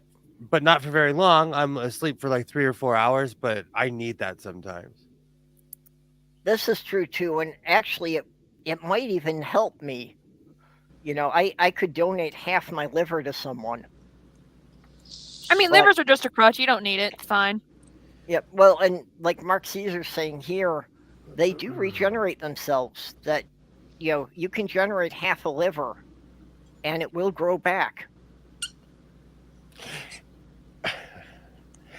Where I live, there's lizards everywhere, and I always see the grizzled gangstered lizard that's like missing a foot, missing a leg, and he's like, "I'm still here," as they're like running across. It's amazing to see how the regenerative power of a tail of a lizard in its tail. Oh my God, lizards! Yeah, they can regenerate a bunch of shit. It's crazy. Well, that's my first argument against, you know, divine creation. Is how come if we're supposed to be the pinnacle of God's creation, a frog or a lizard can regenerate a leg, but I can't regenerate my severed fingers? Okay, but have you ever had your face gashed open before? I have. And the face heals. I don't know about in old age, but like I have well, it's because I'm brown, it's kind of hidden, but I gashed my face open here at work. Yep. I've had my lips split completely. My face healed right back. Yeah, I've got a scar across my forehead where I had a 2x4 dropped on my head. Ow.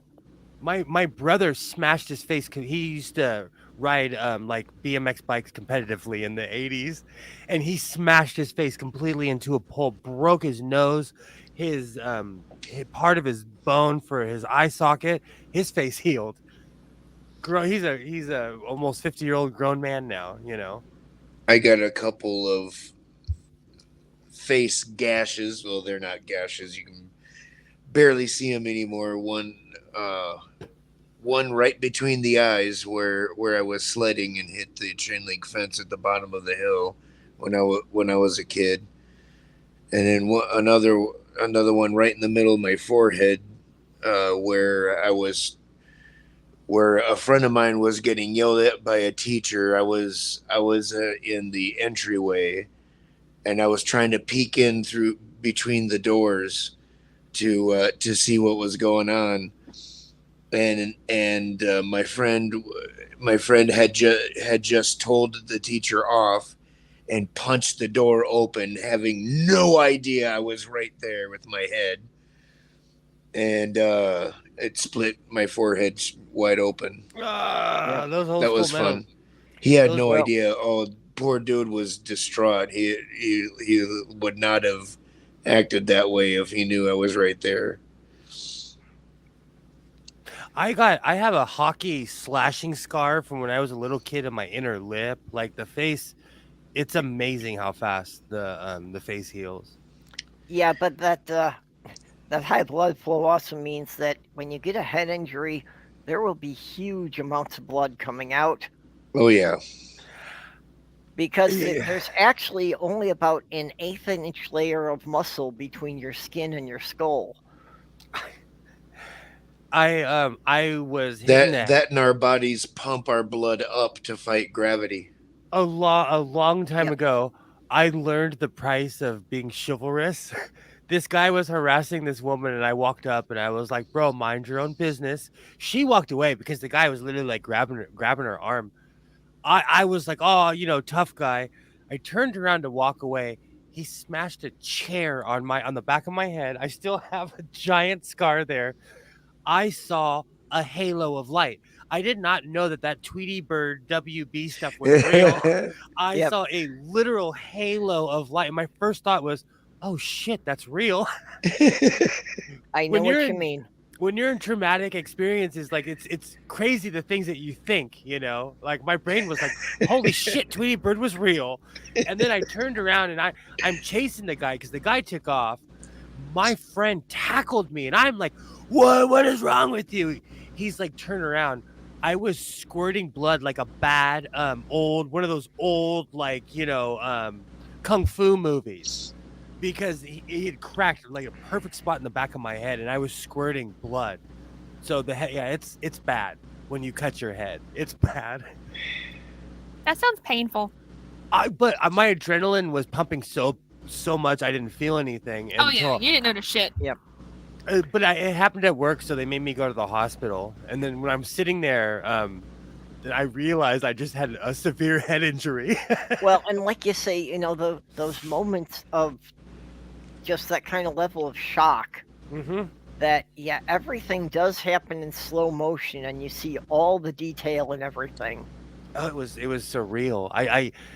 I didn't know that was real. I thought it was just in the cartoons, but that's how your brain is reacting to what's happening. It's telling you like something's wrong, bro. Like something's wrong. Yep. Oh, it was surreal. Well, and all that stuff that you see that, you say it doesn't happen in real life like it does in the movies. There's a few things that do. One of them I remember is when the front wheel flew off of my van while I was driving. And that actually happened exactly like you see it in the movie. That the van lurched over and stopped, and I watched the wheel roll about 300 feet across the intersection until it bounced off the curb on the other side and fell over. That's right. My dad did that in a Mitsubishi Montero, and my mom talks about it all the time because it gave her PTSD. Because like you said, the tire just keeps going and going. I learned a lesson that day. I've had to deal with claims because of that. That's the worst, when you get hit in the head with a metal chair. Do you know, my cousin, who's much larger than I am, we were hammered one night, and we were at an elementary school by my house, and they had a bunch of tables out.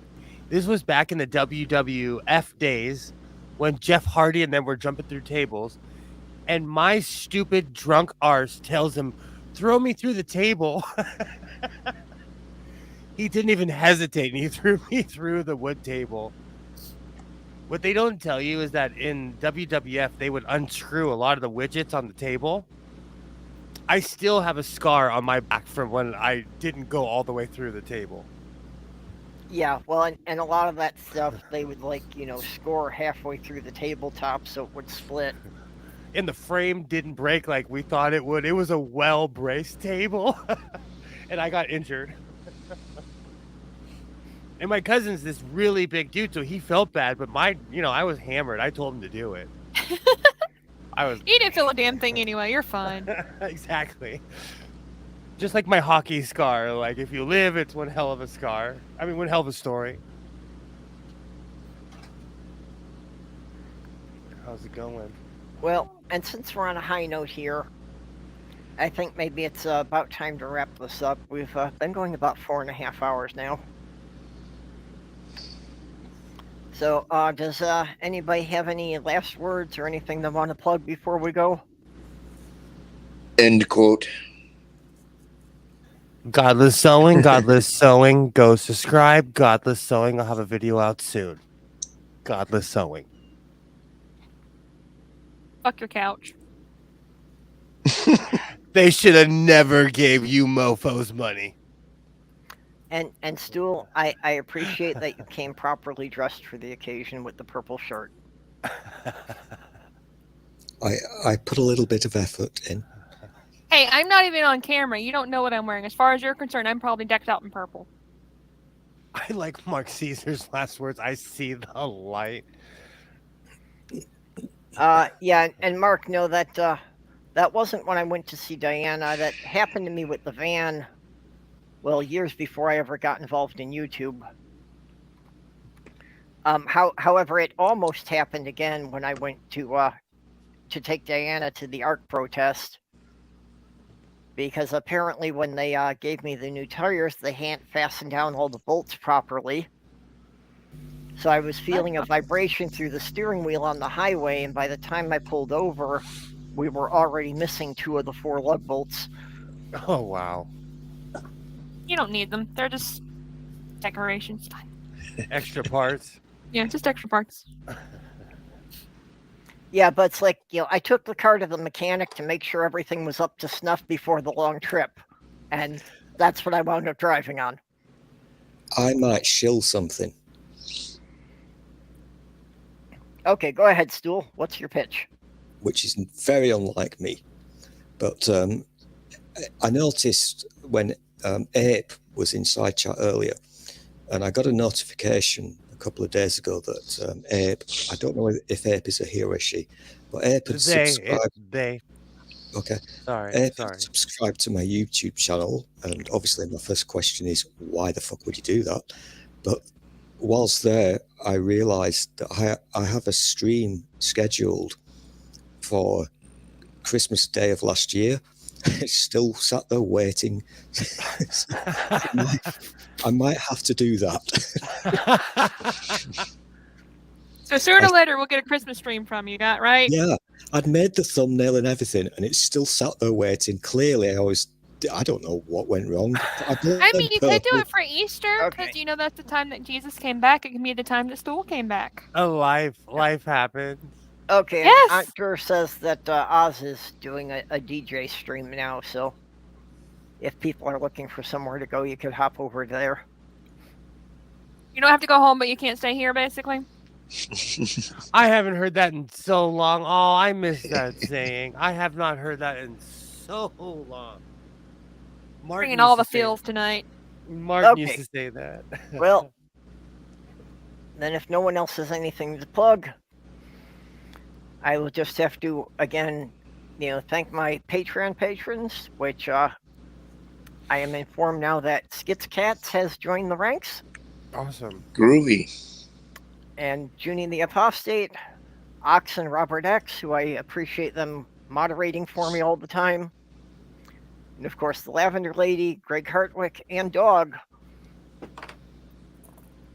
So I do appreciate all your help, and like I say, especially now, I'm still very appreciative of this new headset I got, because this is a major upgrade over what I'd been using before.